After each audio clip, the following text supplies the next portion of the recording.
All right, welcome everybody. It's day 2 of the grand finals for CPL 5. Tonight we got some tier 0 action and a little bit of the tier 2. We're going to break it up over 2 days. The rest of it's going to be within the next day or two, so get excited for that. But with me tonight, we got Nublime. How are you? Hey, I'm so excited. It's grand finals time. Well, not gonna lie, my game is up tonight as well, so pretty excited for that. I do actually play in the grand finals, and my team's in there, as is yours. We're Uh, on the same team. yeah, But all the rumors I'm are I'm going to pretty come true. hyped. All the rumors are going to Yeah, come true about the mod team. Like, oh, they made that's the grand right. finals. Interesting. Well, so far it hasn't been a washout, has it? So I don't know. Snap's not doing his job. He's not making it stacked in our favor enough. But yeah, I'm real excited. This is gonna be great.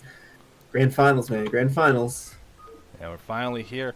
To recap what happened yesterday, we did cast all of Tier 3 yesterday. You can check out those on the VODs. But after the 6 games, it scores 3-3. Very even up so far. Yeah.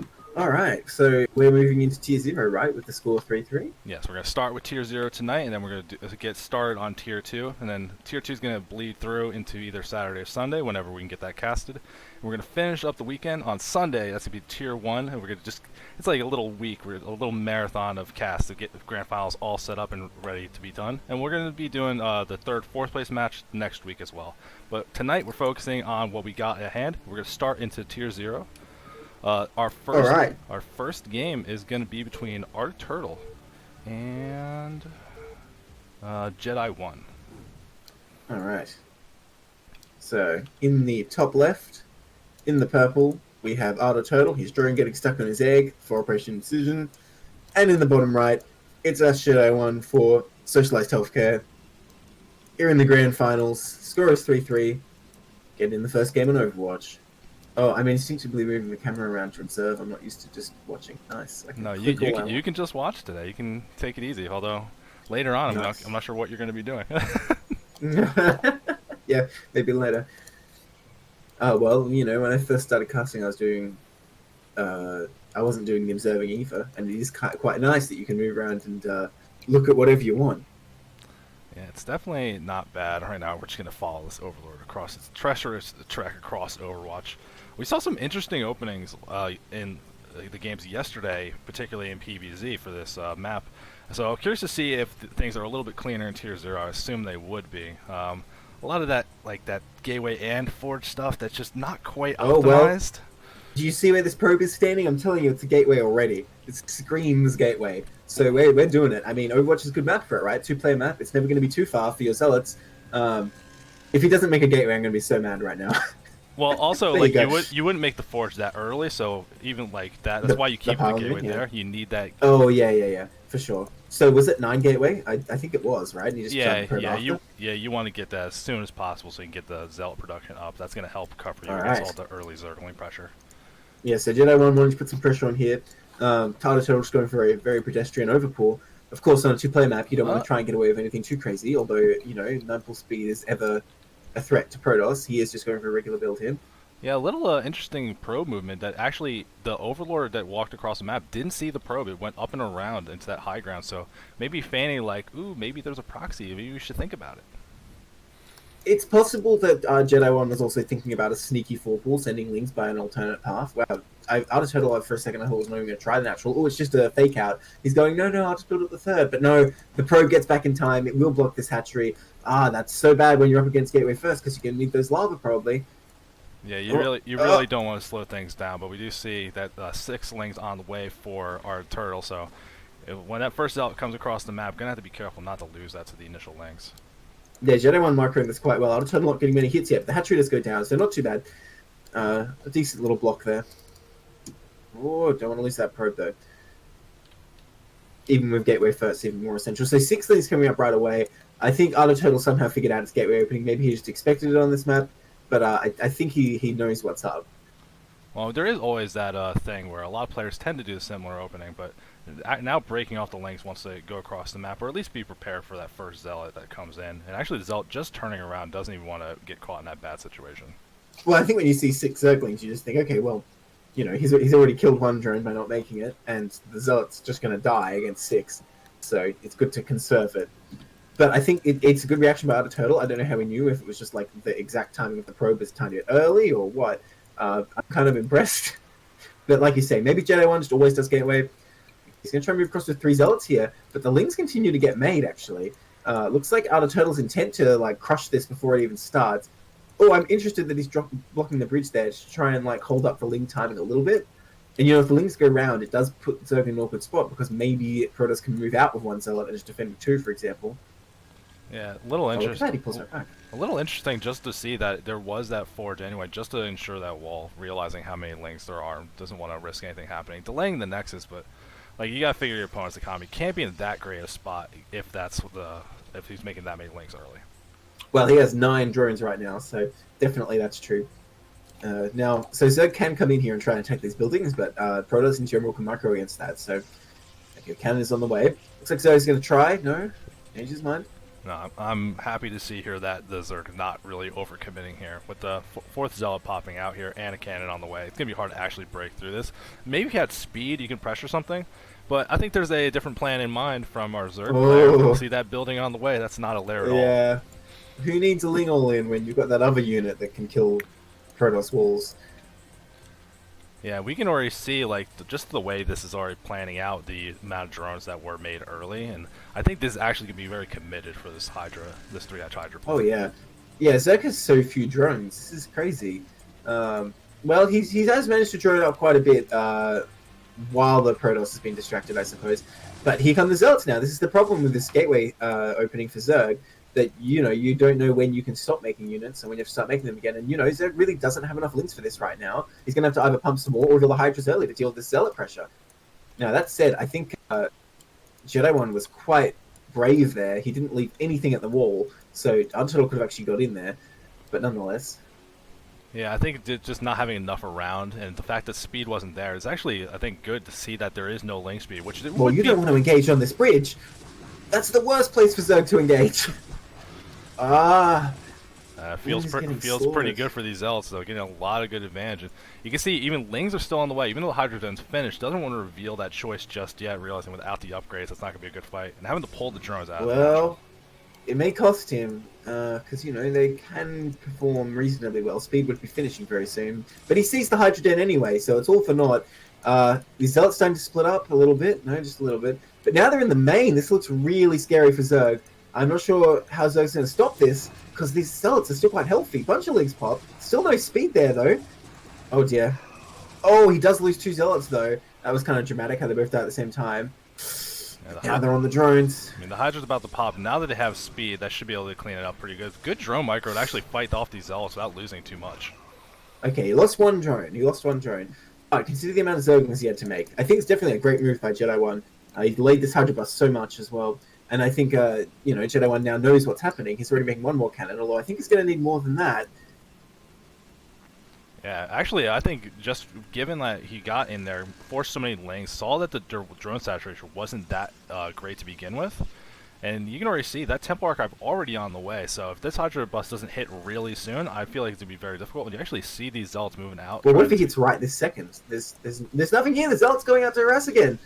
I mean, cannons are already finished. I don't think these Hydras are quite enough to actually do it. These Zealots might be a big player to force this attack to stop.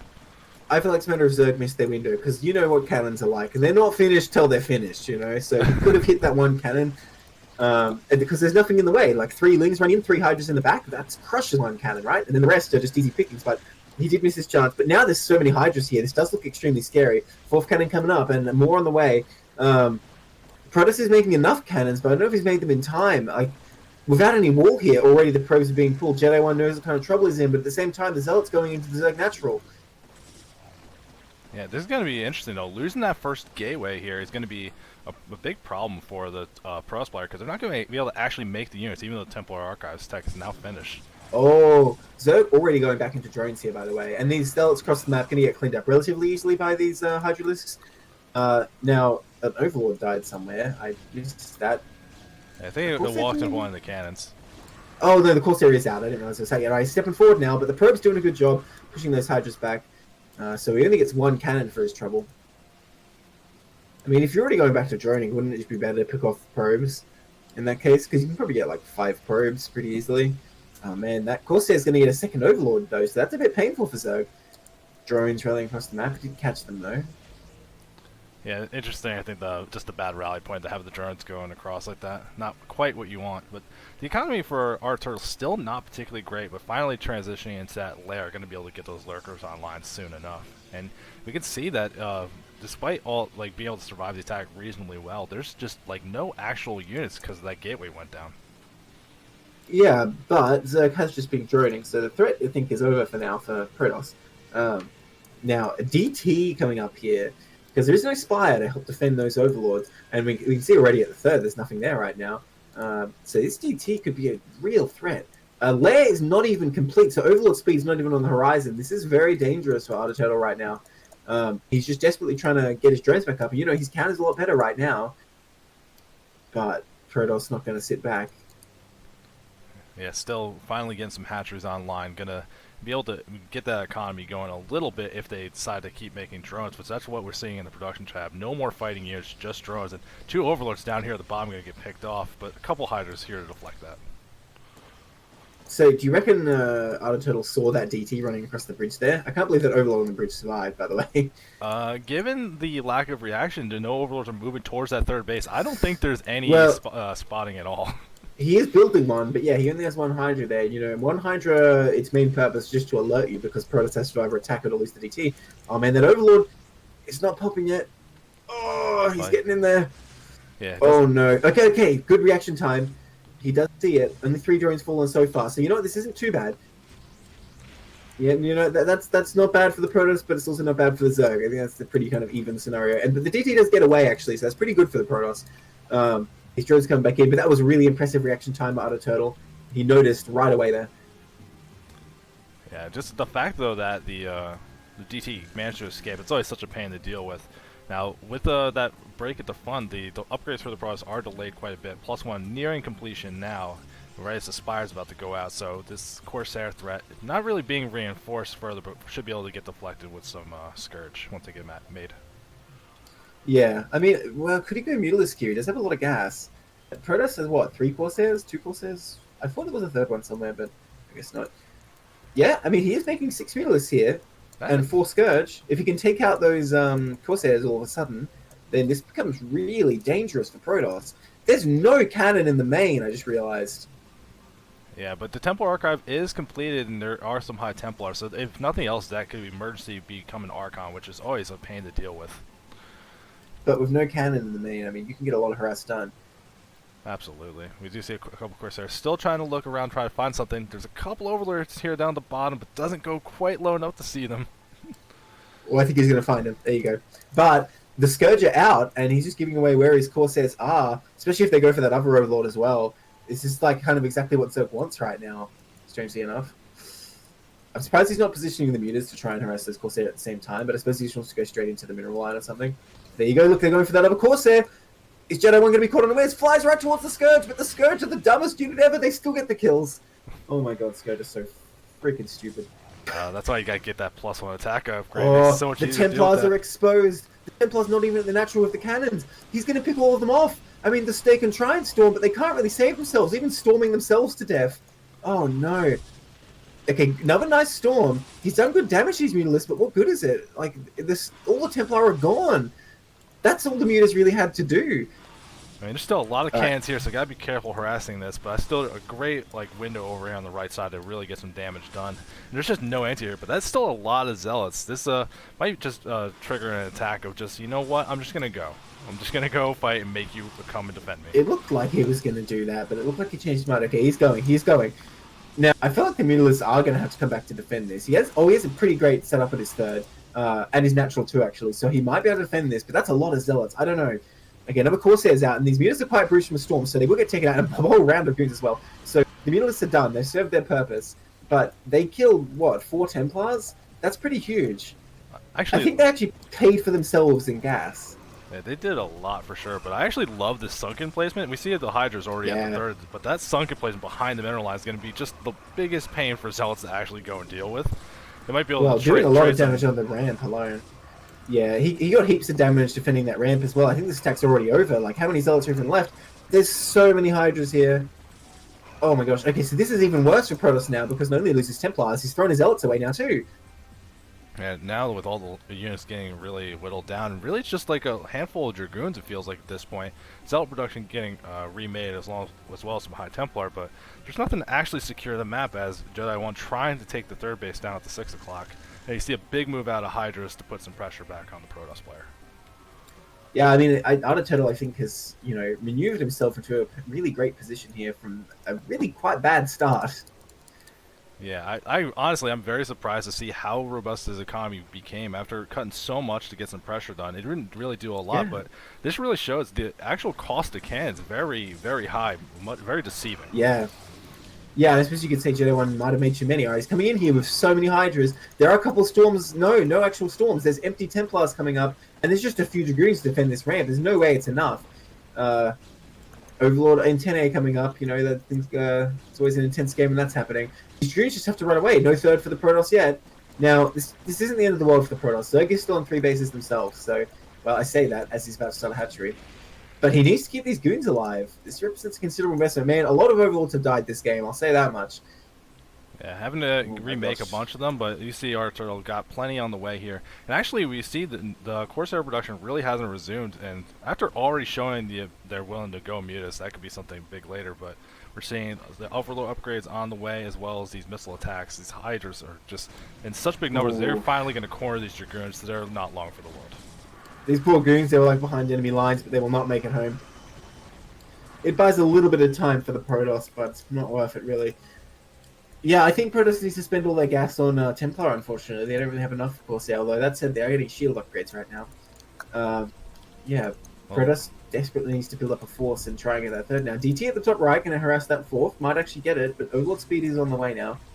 there's only a couple High Templars here. They got some energy, but not really enough for a lot of storms. Not for as many Hydras are actually here. And so this fight gonna have to be very careful. These Zealots, we gotta make sure they're not walking into that trap of goons up top. Okay, so Zealot's actually on +2 here. One storm goes down, and the second one not as good, and just the Zealots are just melting. This is an insane number of Hydralisks. The storms are good, but I don't think they're good enough. I think Zerg just has enough here. Yeah, Oh, another storm. it's enough to clear it up. Well, I mean, I feel like Zerg continues to reinforce here and just goes in, because look, the Zealots are being melted. There's no cannons up at the third yet, and these Templars are just on their own. They have to run away. And, anytime the Protoss army is getting reset, it's probably good for Zerg. But the top right, the fourth did get denied. That's a pretty big move. Yeah, I still feel very comfortable as our turtle here because you keep resetting this unit count. That Jedi 1 has a good amount of gateways, but can't really afford to keep like investing in the army when they don't have that third base set up. Yeah, they would love to get on the map and Yes. actually establish that, and you need money to get those cans online, get that nexus going. So, well, I think taking these trades over and over as our turtle, that seems completely fine right now. The thing is, to really secure this win, the Turtle does need a fourth. That said, Protoss, of course, mines out. Zerg, Zerg doesn't really mine out. That feature doesn't come into play for Zerg. So, I don't know. Artell's in a great position, but he hasn't quite clinched it, I don't think, until he secures a fourth of his own. Alright, here he comes. He's going to try and snap his Templar, I think. Or not. Instead, gets stormed pretty well. Yeah. Yeah, doing a lot of damage to those Hydras. Now, feels a little delayed, but finally that lurker aspect on the way. And the Queen's Nest is finished up in the main as well, so Hive Tech could be an option soon. Jedi 1 pushing out in the middle of the map. I feel like this might be a little premature. Because, like, if you're looking through this, there's the one observer, but this army really isn't that big, and all this Zerg stuff down the south side going to go for a counterattack. I think this could do some really critical damage. Oh yeah, there's only 4 cannons here. That's not enough. Look, I think Jedi 1 doesn't have many options right now. He was hoping maybe he could counter and Zerg had overextended and made too many drones or something. But okay, now he's trapped across his own bridge, which is never good. Now there's not that many Hydras here. I think he will clean this up. But I mean, Zerg's just getting more efficiency and more time out of this, and all Zerg needs right now is time, with no third base up. Yeah, and we finally see that Hive on the way as well. So you see the way everything's getting defended up here. Our turtle taking their next base over at the 9 o'clock as well, while Protoss trying to set up at the bottom left. Feels a little out of the way. I would feel very vulnerable about that. If it's hidden, that gives him a chance here. No, you're absolutely correct about that. Hidden expansion is always a good way to sneak back into a game you're feeling pressured on, but he's got to assume that base is there at the top right, even if he can't all the way get in and see it. Actually does see the hatchery morphing, but there's so many Hydras here. It's going to be hard to break up this ramp. As Yeah, he's he starting has to one get surrounded. storm. Oh, here comes the flank. Well, that's a pretty good storm, but that was a great dodge by Outer Turtle. Like, instantly moved out of it, and the Zealots are disappearing. Once it's only goons here, even the Mutalist coming in to get its revenge. You killed my brothers. Now you shall suffer. But you know what? Those Hydra's getting cleaned up better than I would have thought. Protoss hitting +3 here. The army is like pretty scary, but it's so small. This is just like Protoss Special Forces right now against infinite waves of Zerg. I don't know if he can quite do it. Well, we're moving up on the map here. And we are finally seeing some lurkers getting morphed. I think getting these earlier would have made this very zealot-heavy army that Jedi keeps going for a lot more effective. And look at this giant transfer trying to go down. Overlord's going to catch it, so the jig is up. He knows about that expansion now. Well, I don't know if Artichoke wants to move forward, though, because he doesn't know exactly where that army is. Oh, it looks like he's going to try it anyway, and he will find there's nothing in the way. Oh, my God.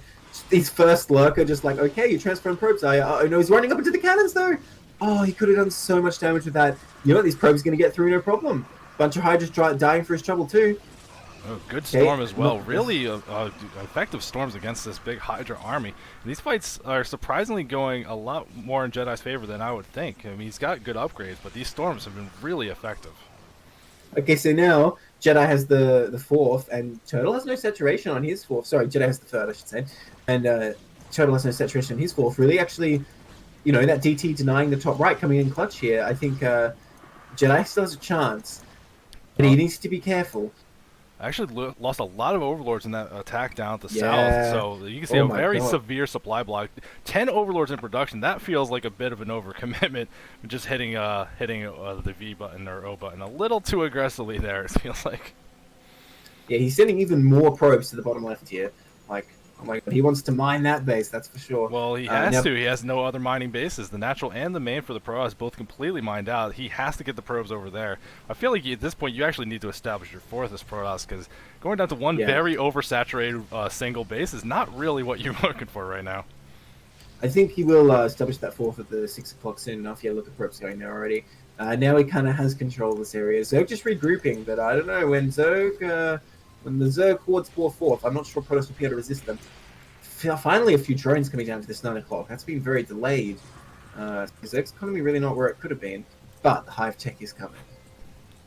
Well, we are seeing Arturel trying to move up to the top right and clear out that area, setting up for that next base from them. Whoa! Look, Protoss army. The whole Protoss army is going to the top right. I don't know about this move. I don't think this is such a good idea. If Zerg realizes what's going on, there's like 1 billion lurkers morphing right now at the 9. If Zerg knows what's going on, he can move forward and deny this 6 pretty easily. Yeah, there isn't even a hatchery building up here yet, so like Protoss is like going to come in here and try and attack this small force up the ramp. Pretty good efficiency for Zerg, I would say. Yeah, even a couple of lurkers up here. Some observers to get the sight on, but you should see how much is actually invested in this attack. And that bottom right base, there's some cannons, but the Hive tech already done, the Filer mount complete as well. I don't think Consume's been researched just yet, but we're gonna have Dark Storm as a pressure ability very soon, and actually a big move out down to the 6 to make sure this base doesn't get online instead. Yeah, the army of 1 billion lurkers is advancing. I mean, looks pretty bad against cannons, but it's 2 cannons. I think they can manage. Oh, look at these lurkers. Into the bottom left. The conga line of lurkers. Oh man, that storm going to do a lot, but alas, probably not enough. Oh, another storm. I mean, it's pretty good efficiency for Protoss, but he really needed this base, unfortunately. And, he finds in the top right, there's actually no hatchery there. There's just a bunch of units hanging around. So, Protoss has really been out-positioned here. I think it was a big mistake to just leave this bottom left area. I think Zerg here is just waiting for Swarm to come in and take out this bottom left. So Protoss really needs to block that with an army. That's his only hope, really. I mean, really, Protoss needs to set up their next base. You're looking around, we got 4 mining bases for our Turtle. He's up to 54 drones, so we're almost even, except Jedi's just one very oversaturated base in the lower left corner. Yeah, so Zerg is actually going to mine out their main at last, and their natural long behind. But at the same time, like you said, Protoss has actually mined out everything except that bottom left. Man, I can't believe we only left 2 lurkers here. It's actually not going to get this Nexus now. Oh, that's a pretty big mistake, I think. If he just left like all of the lurkers, he could kill the Nexus and probably still have time to run away. A few misrally drones getting taken out there. Zerg realizing, 54 drones is probably a bit too much. I don't know. Okay. The Protoss army is down in this half of the map, but it's not blocking access to that bottom left. The Defilers are out. They're not moving across the map. And Oh, Consume those just lurker got fields, finished though. researching recently, so that's going to be a big player. But we got to actually see the units getting made. Still a lot of Hydra and Lurker. Like, usually when you're transitioning into Defiler stuff, you want to start adding Lings. That could really put the pressure on these cans and Nexus. Just some Lings Well, running in I there, killing speak. things before you can react. Asking you shall receive, and a bunch of Lings on the way right now, and melee upgrade +1 just finished too. So he's transitioning into that Lurkerling Defiler. Protoss has pretty good upgrades right now, though. Has +3 attack, getting +2 shield, although I would have said you're going to get +2 armor first, but if you're going for more Archons, maybe +2 shield is worth it, not sure. Yeah, I think another drone trying to move to the top right, but that DT's still been there. It's been a hero DT stopping that expansion this whole time. But there's a lot Those of army. Lings just picked off a full energy High Templar. That was a really great move. Look at all these Zerg units in the lower left. Really gonna, if they get a position between the lower right and the 6 o'clock base, this is gonna be very hard for Protoss to actually effectively defend. I think he's got to choose what he's gonna Well, I sacrifice. think already Jedi One's given up the key position here for no real reason. He's just moved out of the way, and now Zerg is advancing. The Lurker's not actually advancing, though. Just the Hydra Ling coming in here, trying to pick up what he can. Not the best storms there, stacking 2 up on 1 Hydra. A drone coming in to fight here. Can it hold back the hordes of Archons? Oh, looks like it can't. Oh, storms his own units a little bit there. But this is quite a strong force of Protoss advancing now. But into the Lurker field, I'm not so sure. As a lot of these Archons, you feel like they wouldn't be as effective here, but between the good storms and just having so many of them, are still mowing very effectively through these fields of Hydralisk. But there's still a lot of Lurkers around to help defend this, so Protoss can't really push any further. But more reinforcements coming through. But against the +3 Archons, Lings don't really want to fight that too much. Yeah, I'm surprised Protoss taking such an offensive posture here. I would have thought you just want to defend the bases you have, especially since it's 4 base versus 4 base here. But at the same time, I'm surprised Total not capitalizing, trying to get down to that bottom left with Swarm, because there's only 1 Templar there. It wouldn't actually take much for that base to fall. Drones sneaking around, continuing to be rallied into the fight, unfortunately. Protoss apparently suspecting the top right, but he has a DT there. You can see nothing's going on. Yeah, there's going to be the Where one are the Overlord. Defilers? There's a Defiler with this group down by the 6 o'clock base, so that could be the big key move. And you can see it's already going to slow push their way up there, but when they see only cans, that Defiler's going to feel great. Just that 1 High Templar is the only real defense. Yeah, and he only has 2 storms, which is probably not enough to clean all this up. I mean, it does some, but the Nexus is so low anyway, like even just like 1 Hydra in that swarm could have easily cleaned up the Nexus. So there you go, the Nexus goes down. Protoss base gets denied again, and this is the consequence of the Protoss keeping to move their base to the top right of, not their base, their army to the top right of the map, such aggressive posture, but I feel like they really just needed to defend. Yeah, we're starting to see, I saw another Robo over in the bottom left. They're starting to make Reavers to help defend that against Dark Swarm. It's going to be a key ability to try to fortify that. I'm actually very surprised Earth Turtle hasn't really committed any kind of attack with the Defilers into this area before these Reavers got Yeah. I mean, I feel like the chance is gone now because this base... Oh, no, he's doing it just at the wrong time. Because this base is extremely difficult to attack, right, with this ramp and, like, that nice wall. And we can see the storms help. But if he came in here with a larger force earlier, before the Reaver was out, I feel like he could have busted it. But now the Reavers are there, this base becomes basically impregnable. Unless you do, like, a massive Doom Drop, which, again, is not fun time, really. All right, Protoss on the left of the map here now. And I'm thinking this 9 block isn't that well defended. There's a big Lurker field. Looks like Zerg really wants to force the issue on this base with a Reaver, but at the same time, Protoss coming in and busting this Lurker field that has no support. Zerg might be in big trouble here. He needs to pull back from this base and defend. Okay, a bunch of Zealots going down. But that Protoss army is still formidable. Great storms, really great storms, melting that Zerg army. And suddenly, Protoss crushing through. Zerg committing too much to attack in this bottom left now, just as it becomes its strongest. I don't know, I think Protoss can push through and crush this 9, and Zerg doesn't have any other bases.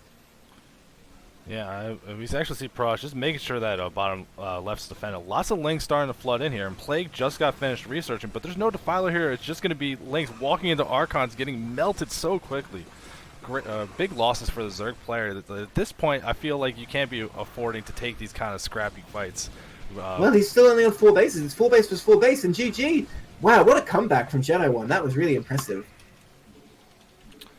Absolutely a good comeback in that game 1. Arturo looked very well suited, especially with how long it took Jedi One to establish that next base. But well, it shows what I know. I was saying it was a mistake to prioritize denying any more Zerg bases in the top right, but I think it turned out to work because at the end of the day, it's very hard for Zerg to expand much on Overwatch, and he kept him 4 bases while he had his own 4 bases, and that's all it takes.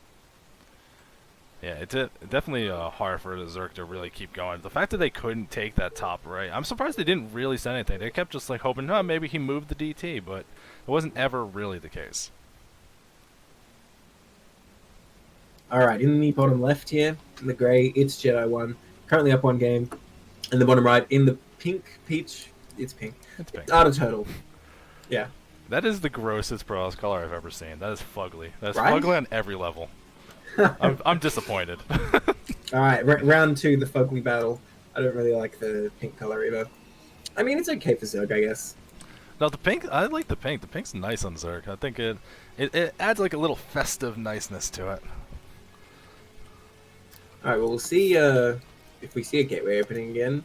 I think for all intents and purposes, the gateway opening succeeded. I think Yeah. I don't think it got a lot of pressure on the way we were thinking, but I mean, it gave him the units he needed to help defend against that early Hydra pressure. I think one of the big parts of what happened in that game was just Zerg just didn't really get the lurker attack fast enough. It felt very delayed against like that army was almost entirely Zealots the bulk of the game, you know. Yeah, well, I think Zerg just wanted to go for a very aggressive like Hydra attack. He didn't want to set up like the lurker field contain the match. He just really wanted to deny that 6, which he was able to do. Ooh, looking at Protoss base, that pylon positioning is not at the front of the base. Looking like we're going to get some fun 2-gate pressure instead. On fighting spirit and all that? I don't like that because you got to go find it. You actually see the Protoss is moving out right now to make sure that's online. But I feel like that is still going to be hard to actually make that work. You have to find your opponent, and overpull's so common. It feels like you'd have enough to help defend against this.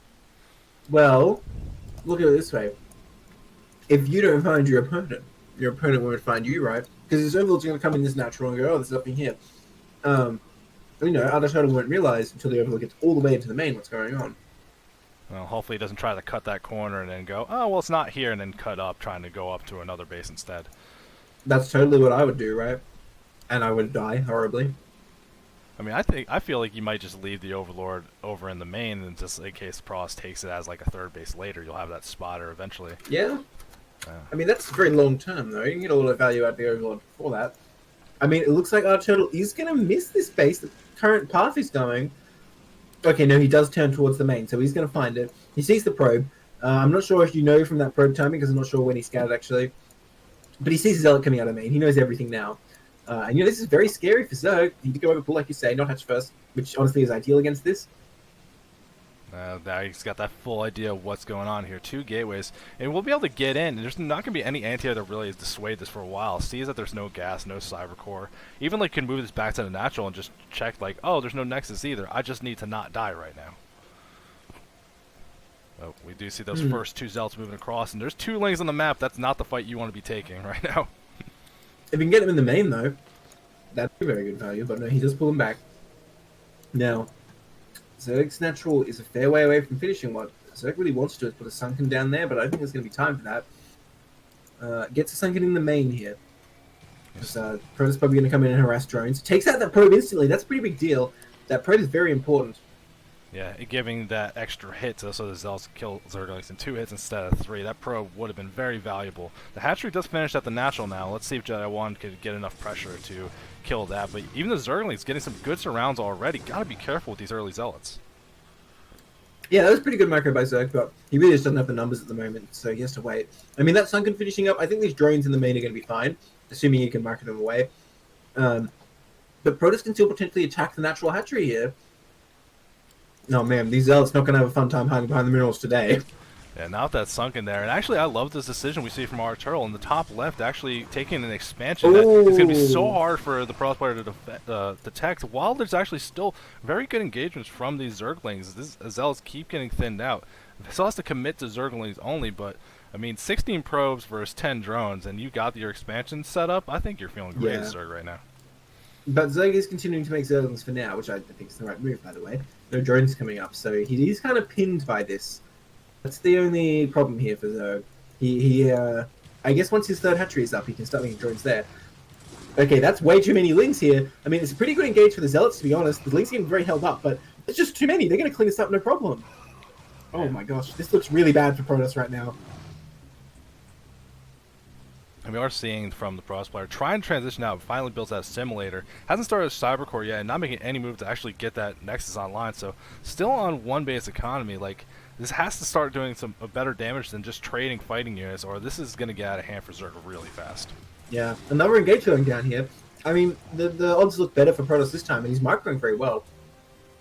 And we're actually seeing from Arturo feeling comfortable adding in some drones instead, not just at that top left expansion, adding a couple at the natural, trying to get that economy set up. At just the wrong moment, as the Zealots have come back in, and looking very scary right now. Uh-oh. Run away. And drones going back. Okay, I would have loved to see a Sunken Colony at that forward natural. Had the time to get it done. Instead, these Zealots putting pressure on the hatchery now. Don't think it's going to be long for the world. Oh my gosh, if he loses that, that's such a pretty big deal. Even with this top left base, I mean, that means that Zerg is in a position where if the top left just gets found, then he's screwed, basically. Now, that said, it might not be. It might still work out here for Zerg, but yeah, it's very unfortunate that it seems like Protoss's plans have worked after all. Even after a pretty good start from Arda Turtle, he just, neglected Lynch too many. I think he made like 6 drones at once there, which is a mistake. Wow, transferring these drones to the top left, that's brave. But he's going to get away with it. I mean, Jedi 1, if he was paying attention, saw the drones in the fights moving with the Zerglings, and now he doesn't see them anymore. You'd think something's up. I wouldn't be surprised to see a scout coming out soon. But to clearing out that natural, here comes the Zealots up the main. A Hydra Den on the way, but there's just not going to be a lot of larvae here, and there's this one Sunken. I thought Arturo was in a really well-positioned spot here, but this army from Protoss is now looking very intimidating. Yeah, I would have thought that even you want to go for Lair here and just suddenly be like, Mutalisks, but he always opted to go for the Hydrogen after all. But this Hydrogen not really defended by that Sunken. I think it will actually get taken out pretty quickly here. No Hydras even being made to help defend that. Yeah, there's no way for Zerg to save this. Like, that's a dead Hydrogen. And I'm looking at this and I'm actually thinking, wait a minute, can't Protoss just kill this main now? Like, one Sunken doesn't do that much. Look how many Zealots are here. We've seen a couple lanes snuck around. They're going to get in the main. We're attacking towards robotics, so that would have been great if Hydras were getting produced, but the Den getting taken out now. There's a lot of Zealots in the main, and you see some Zerglings just trying to make sure that nothing else is going to keep reinforcing into this. But there's still just no larva from Zerg. How's he going to get out of this one? He sent Fallings over from the other hatchery, like you said, into the main, but the Goons there didn't do much. Honestly, I think Protoss could attack the main here, because that's a lot of Zealots. Like, there's only like 8 leagues. Arda Turtle knows it. GG, that's a 2-0 for Jedi 1. Wow, pretty dramatic fashion too. Yeah, that was a fantastically played. I thought, like, just cutting that Sunken, that little extra greed that you see in these top players thinking, oh, my micro is going to save me. It's going to be fine.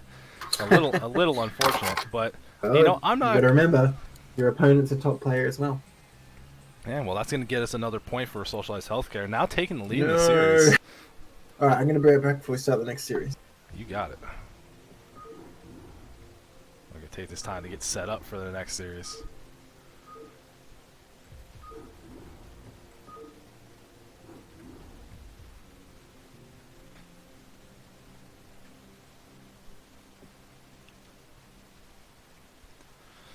So while we got a little bit of a downtime, you can see here, this is the schedule we got for tonight. We got doing a couple Tier 0 matches, and then we're starting off with a couple of the Tier 2. Like I said, it's either going to be on Friday or on Saturday in Eastern USA time. We're going to do the rest of Tier 2, that's 6 more sets.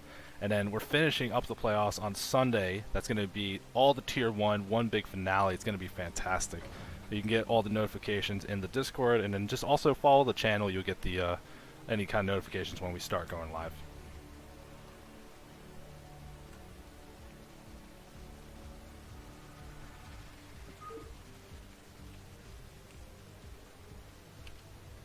As far as, since we do see someone in the channel saying Passion Daddies, the third fourth place match, that's going to be casted over the following week. We're doing all the grand finals now. Third and fourth will be a little bit later. So we're going to get all that done as well. We're going to try to do a little bit of what we were doing for the finals, really prioritize getting all the games done in a timely fashion.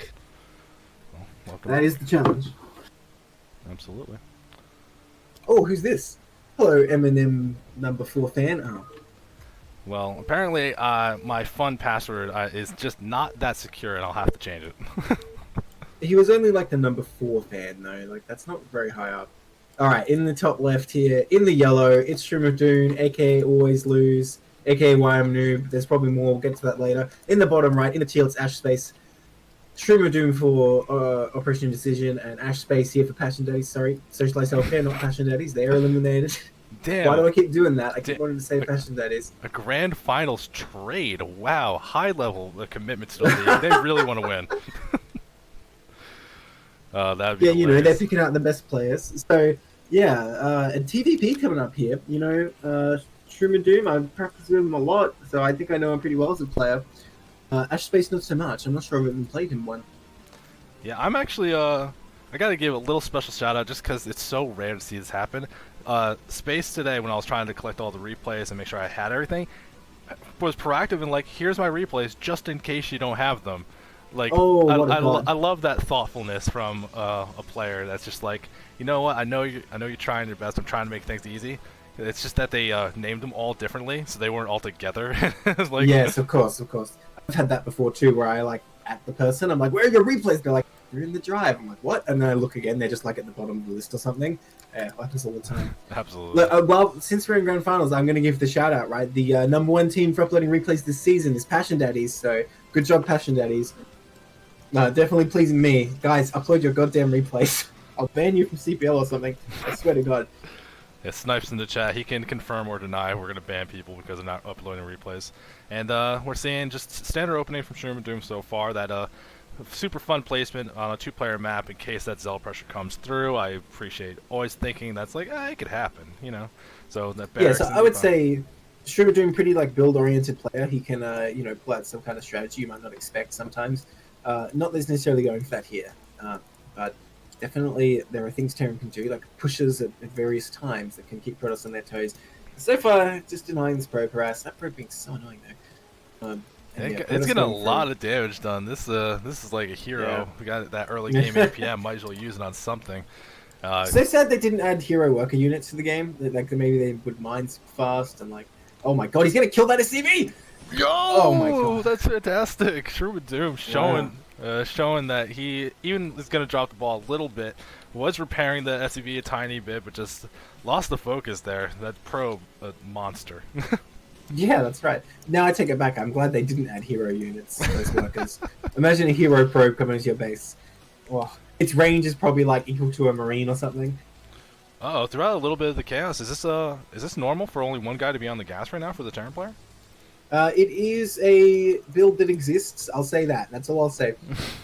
Oh wait, he already mined a bit. No, it is normal because he cut to get the factory here. That's totally normal. Sorry, I thought you meant one from the start.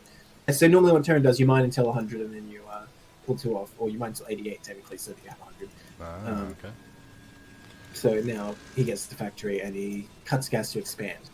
If you don't see Terran doing that, it's going to be a 2-fac basically, or something else weird. So pretty normal. I pointed that out yesterday too, but we always say that it's like, oh, they didn't pull the guys, it's gonna be a 2-fac, and then they just didn't feel like pulling the guys. Like just wanted to bank up a little more. In tier 0, I think we can give him the credit for doing it deliberately. I think we're going to see very solid builds. So far we have. Look at the APM of these guys, so high as well. Really high level play being shown here. Oh, okay. Are you trying to say something to high APM and makes you a high level player? Do you want to like Snipes in the chat? You can say this if you want. No, I'd say it the opposite. Like a high level player makes high APM usually. You can spam APM if you want, but I'm saying if you play at a certain level, your APM tends to increase. Now, if you're a really good player, a very efficient player like Snipe, for example, you can play at a high level without high APM. But I think for most of us, it tends to just be that the better you get, the more you tend to just have inefficiency and spam a little bit, which is what we see from both these players at like 300 APM here. This is a little interesting from Shurima Doom here. Got the bunker so early because he only wanted to make one Marine and then lifting the barracks to reinforce that wall. So usually we see players get that CC first, but he didn't spend the time with the Marine to clear the probe out of his base. That's just hiding there looking like it's going to scout some very important information later. This is a variation that's fairly common. Now, a lot of the time when this happens, you see a Vulture first coming out, but he's going for a tank here. I wonder if Shroom's going to put down a second factory here. Now, Protoss going for 28 next, or even look at that top later. left. Look at that top left. Oh, that's what he's doing. Okay, yeah. Yeah, so that's why he's getting the bunk here, because he knows he went off siege mode for a while here.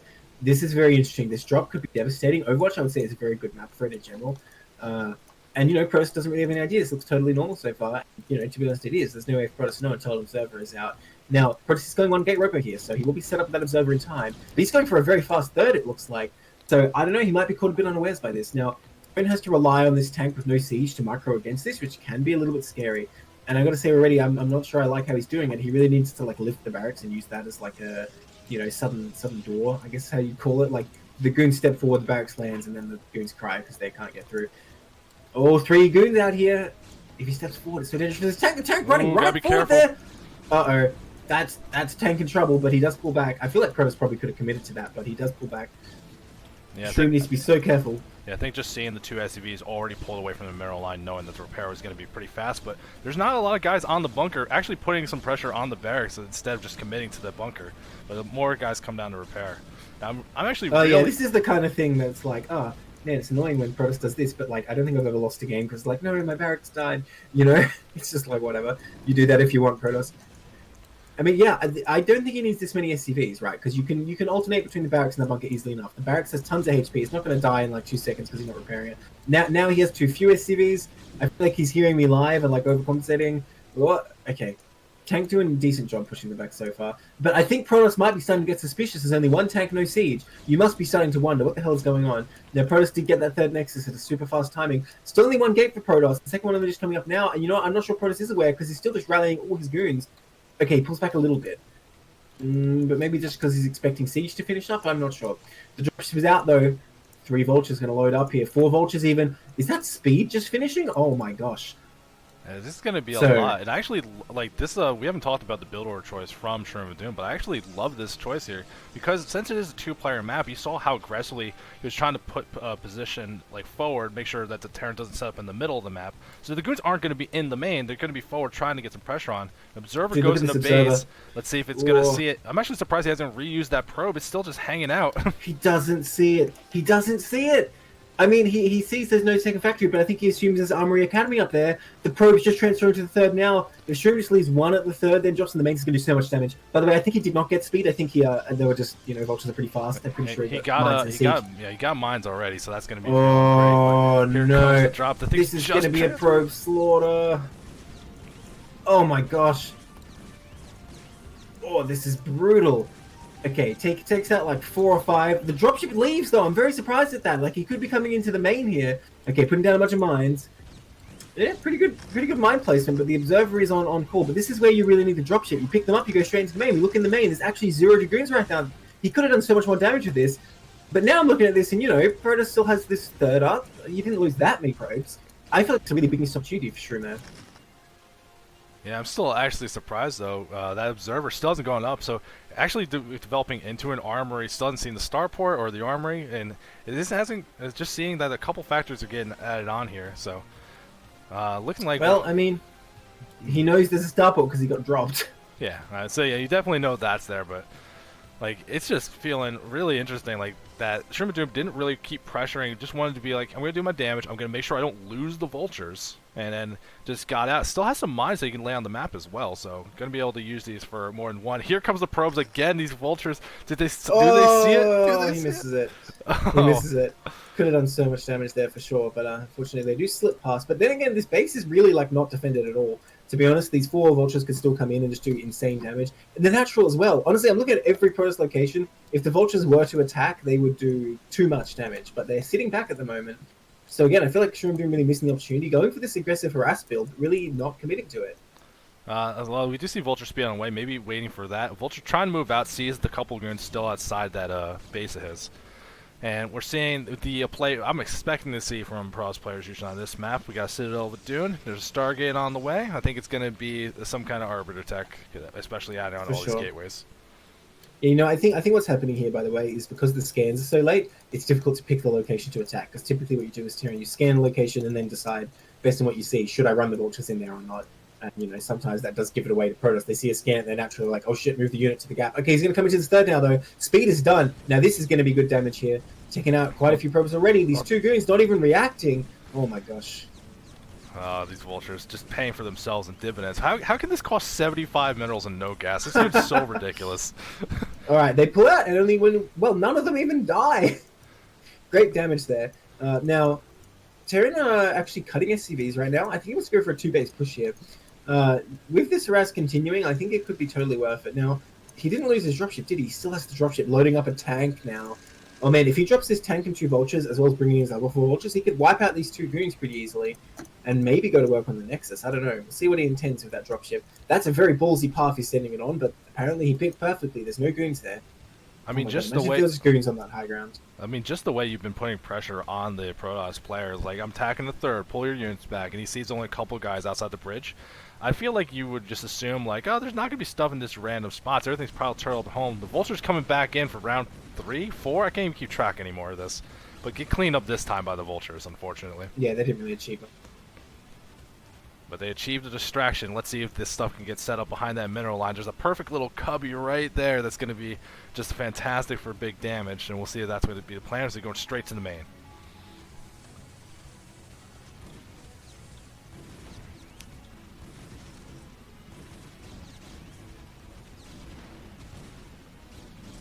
Unfortunately, this attack getting cleaned up quite quickly. Just making sure he saves the dropship, pulling that back out to be reused later.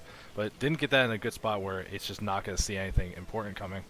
And we're seeing the Terran really just powering up. Lots of tanks back at home. It's a lot of big muscle and a good factory count too as well. So I think this is going to be some kind of committed attack whenever it decides to move out. The +1 weapons finish for Terran with +2 on the way. I think it's going to try to sync up the hit when that finishes.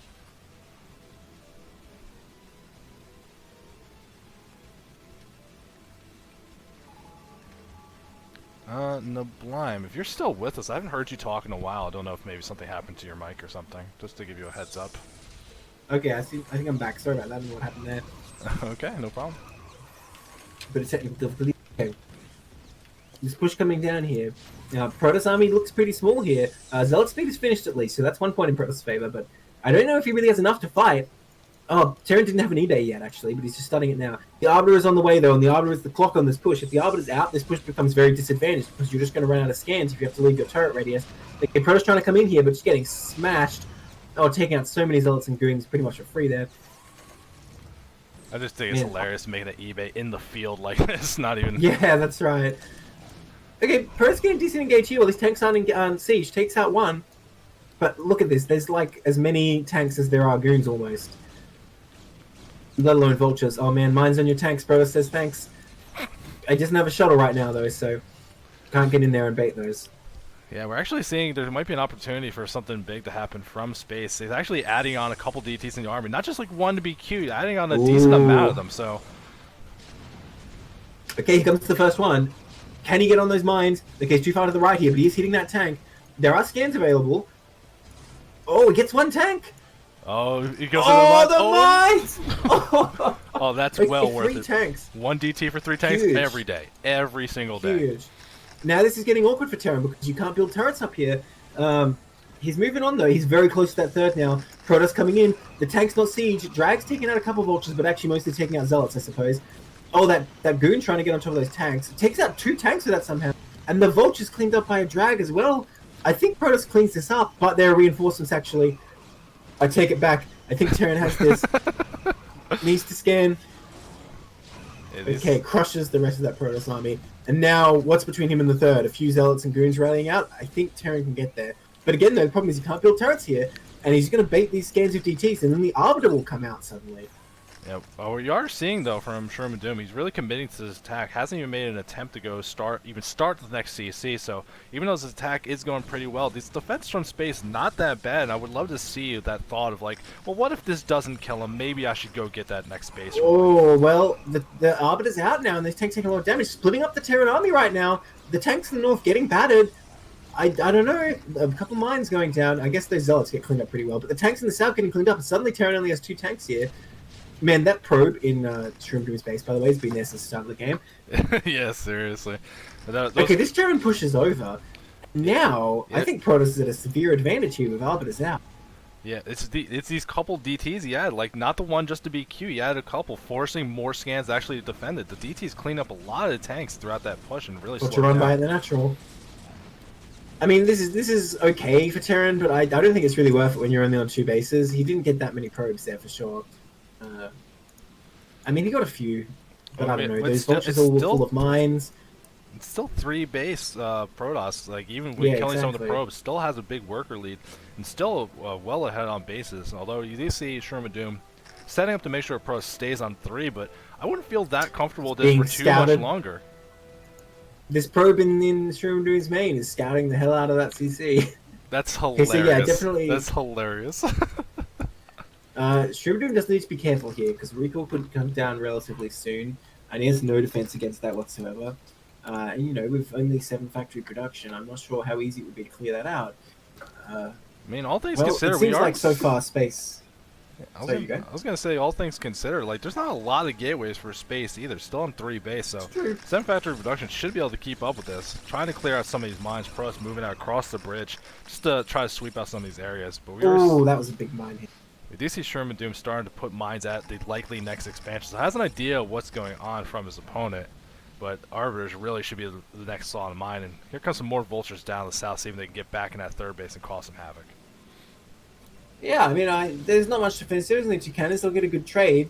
And, you know, these ones at least have laid all their mines. But they're focusing cannon. Okay, there you go. Going for probes now. Thing is, like, 10 gates versus 7 fac, it seems pretty good for the Terran. But you got to remember, it's 10 gates and 1 Stargate producing Arbiters. Oh, man, not the best targeting of vultures there. Didn't actually get very many probes at all. And threw away a bunch more vultures. So, you know what? Terran's really diminishing his force with this, I think, over-harassing. Oh, man, this CC, the probe is, like, watching its exact flight path. It's in a lot of danger right now because no Terran army up there to back it up. Yeah, a couple vultures trying to move out, or more than a couple. One looks like about 1 control group worth trying to move out and slow this down. But Pro's already on that high ground pod, so set up is exactly the space they want to be. And actually, the CC getting pulled back, not even going to risk trying to make that happen.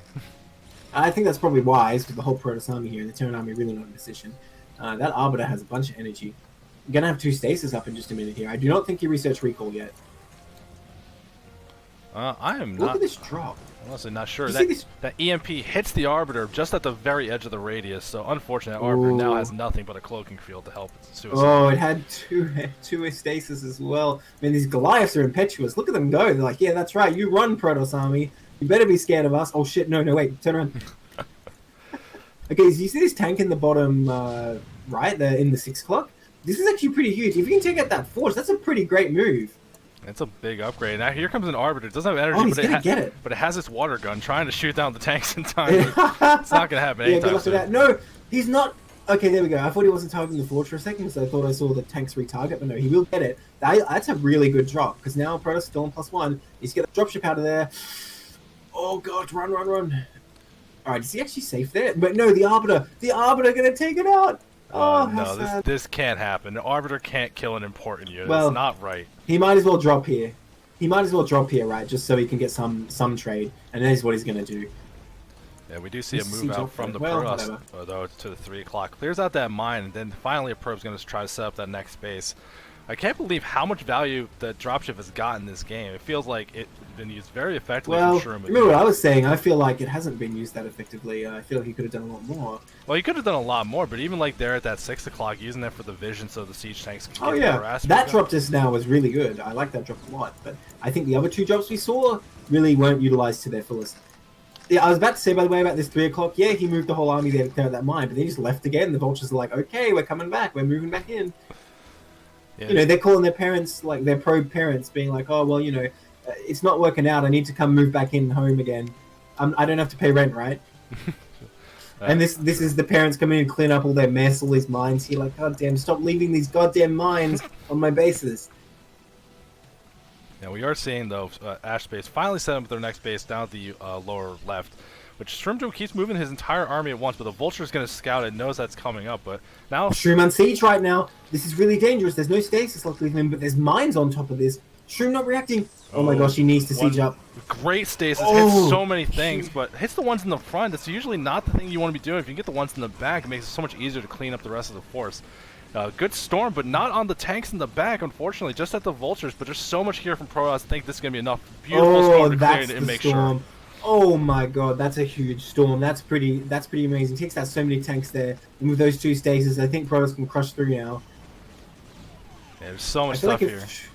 If Shroom was siege from the start there, I think this attack would look very different. Because, you know, Shroom has +2 on all, he had a decent amount of tanks on that high ground. But yeah, just being caught unawares. And now I think Ash Space pushes through to this 12 o'clock pretty easily, and he will do so. Yeah, there's Let's nothing put a really bunch of- set up here to defend it. And actually trying to make another army at that armory at the third base, so this is going to be real bad. Immediately Oh. canceled, so it's going to slow Yeah. down the future upgrades from Terran. I feel that was a bold decision to put it in harm's way. Oh, well, these unstasising units going to help out a bit. Maybe with the reinforcements, you can actually resecure this location. But at the same time, a bunch of Protoss units are coming across the map. A bunch of ACVs getting taken out too. Yeah, and these goons are on this high ground. Actually, the CC coming back in. Shroomadoon thinking like me, thinking, oh, actually, I can retake this. I'm not sure, though. These 2 tanks going to probably earn their money's worth, but there's a lot of Protoss coming in here, and that's a great storm again. Really nice storms have been going down here. Oh man, it was like all this time the spaceman he's been pressure on the third, stopping mining from there, getting a lot of good unit trades as well. You can see Sherman's supply plummeting, and actually bought himself the time for a long distance probe transfer to that 4th base down in the lower left corner. Yeah. Space looking like in a great position, even though Sherman might be able to clean this up, like still under so much threat. And here comes the Dragoons. They should be able to take down the command center. Yeah, I think this is the end here. Shroomadoon loses his command center. That's the only real hope. Tanks are coming up trying to save it. He's repairing. Maybe he can keep it alive here. The vessel goes down, though. Well, Shroomadoon does have a lot of gas and not so much minerals, so that's not the worst thing in the world, I suppose. But I mean, what's to stop the next wave? And then the next wave after that? Protoss can keep this up all day, whereas Terran's army has just been basically reset. Well, he keeps resetting this army pretty effectively, but the problem is for Sherman, main's mined out, and the Natural's about to be there too. He needs to secure this third, and I just don't think he has the army to actually do it. Oh, +3 finishing for Terran, but the storms continue. There's another stasis available too. What do you even do with stasis here? Do you like try and stasis the ramp? Do you just not stasis anything so you can kill it all? Actually, stasing the ramp sounds really good. Sherman tapping Sherman out though. Yeah, I think it's the right call, to be honest, because this is just going to keep going. And we can see his supplies getting lower and lower. Even though he did secure that 12, like, these units in the natural alone are going to do so much damage. Yeah, I thought that was a fantastic game, though, that we saw from space. Yeah. But that's going to all go back to, like, that 2-base attack, very committed, just didn't do the damage it did, and we saw it took forever for that 3rd base to come online. A little tunnel vision on, it's like, now I'm going to be aggressive, I can kill him. Like, at some point you got to know when to back off from the attack and go towards the next step. It did look really scary, that 2-base push coming out, but, Protoss really showed us the moves there and did exactly what he needed to do to survive. And like I said, once that Arbiter's out, it becomes much less advantaged for Terran. Destroyer 11 asking in the chat if the Blime's game could be casted by him. We can address that after. Oh, we'll talk about that in a minute. Yeah, in the bottom left, in the white, it's Ash Space, up 1 game right now. In the bottom right, in the orange, it's Shroomadoon. Ash Space for Socialized Healthcare here, and Shroomadoon for Operation Indecision. So about casting your own games, right? I don't know if you've ever tried it, but it's a strange experience because, especially if you have a co-caster, right? You're always trying to justify your mistake. At least I am. Maybe it's different for other people, but I find if I'm casting with a co-caster and they're saying like, oh, Nebline doing X and Nebline doing Y, which might not be good for Nebline, I have to say like, oh well, I did this because that, or I did that because this, and so on. I don't think it makes for a good cast. So no, I will not be casting my own games. I will be present. And I don't know, I can put a word or two in if it becomes necessary. No, you're gonna shut your mouth and let us commentate your game. You're gonna just accept whatever we say as fact. Oh my god. Look, if you ask me a specific question, like, why did you do this, I can answer it. But yeah, for the most part, I'm not going to be doing that. Yeah, but we do appreciate the offer. That would be an option in the future. But we already have a caster to hop in. Special guest, the guy we usually get to hop in and help me cast in Blinds games. Death Star going to be hopping in when we get to that one, which is going to be the next set after this one. Maybe another time, Crazy. You can cast another game of mine. Well, yeah, next time I'll make sure I ask you. Like I just always like go to Death Star first because we've casted enough together. We got a little bit of that like synergy. I'm pretty sure he's the official Nebline caster at this point. I mean, that's quite a few of my games. Yeah, it's quite possible. Okay, so I'm intrigued that Shroom is walling off here now. Of course, you do have a very easy wall here on Fighting Spirit. I wonder if we'll see any shenanigans because of that, though. It might just be just because he can. Not for any particular design, but it is interesting. Because, I don't bother walling off in this position. I'm not really a fan of having the factory in that exact spot that you have to wall off here. I mean, it's not bad, but I don't know, I just don't like it. I can't commentate on when you should or should not wall because I always do that first zealot and put pressure on. So every time you don't wall, I'm happy, but I don't know when it would be like hurtful later. It's just every time my zealot walks to your base and goes, "Hey, can you open the door? Can you let me in?" And then I can't do anything. Well, then You made the right call, not me. Well, I don't feel like it's necessarily like, oh no, I didn't wall and you made a zealot. Like, it's still okay for Terran. As long as you have a SimCity and, you made a Marine, you can totally just deflect that. Definitely if you have a wall, it's kind of sad for Protoss. Yeah. I mean, I think there's probably vulnerability to it later, but I think one of the biggest things is just that it messes up your base layout. Like, not being able to Yes, put exactly. Yeah. I would say the other main downside is recalls, because you got to get back in your base in a hurry a lot of the time. Yeah, I can And see just that general too. traffic in and out throughout the whole game becomes more difficult. Now, we see with this wall here, the thing is, you can just, like, lift up the barracks and it's still pretty good. But there's still the very minor factor of, like, sending the SCV all that way to build stuff. I mean, like I said, it's pretty minor. Well, I think the decision to make this wall becoming apparent, Doom not stopping to stop mining gas. So that classic two-factory play to when Terran's like, I tried to play a normal game and you're going to beat me? Fine, I know what I need to do. I told you there would be shenanigans. It's two factories, not shenanigans. Enough people do it. It's not shenanigans. It's just, it is effectively aggressive. No, it's like the I want to win this game build. It's a very good build. You figure they would do that every time. Now the SCV actually gonna get in the main, the Dragoon just seconds short of being able to block the ramp off, and getting that full scout, seeing only one gateway, that's gotta feel great right now if you already committed to your two-factory decision. Well, what you really want to see, though, is a 21 next, which you did not see, so not the ideal for Terran here. Oh, okay. One base Robo, though, I would say 2-fac can hit in time for this. I quite like this for Terran right now. Yeah, the only thing is, if Protoss just sacks the low ground, they can potentially counter with a Reaver here. It's quite common. But if Terran just comes in time, I feel like he can get a lot of good damage done. Yeah, I do think that we're going to be in a good situation for Shroom of Doom, though, because, like, doing one gateway into Robo, you just don't have a lot of units. You got to be very careful with the control, and it already feels like Shroom of Doom was willing to be that extra aggressive more than maybe other Terrans would be willing to do. So I wouldn't be surprised if he pulls like a couple extra SCVs here and just really make sure he can hit hard and keep the push going.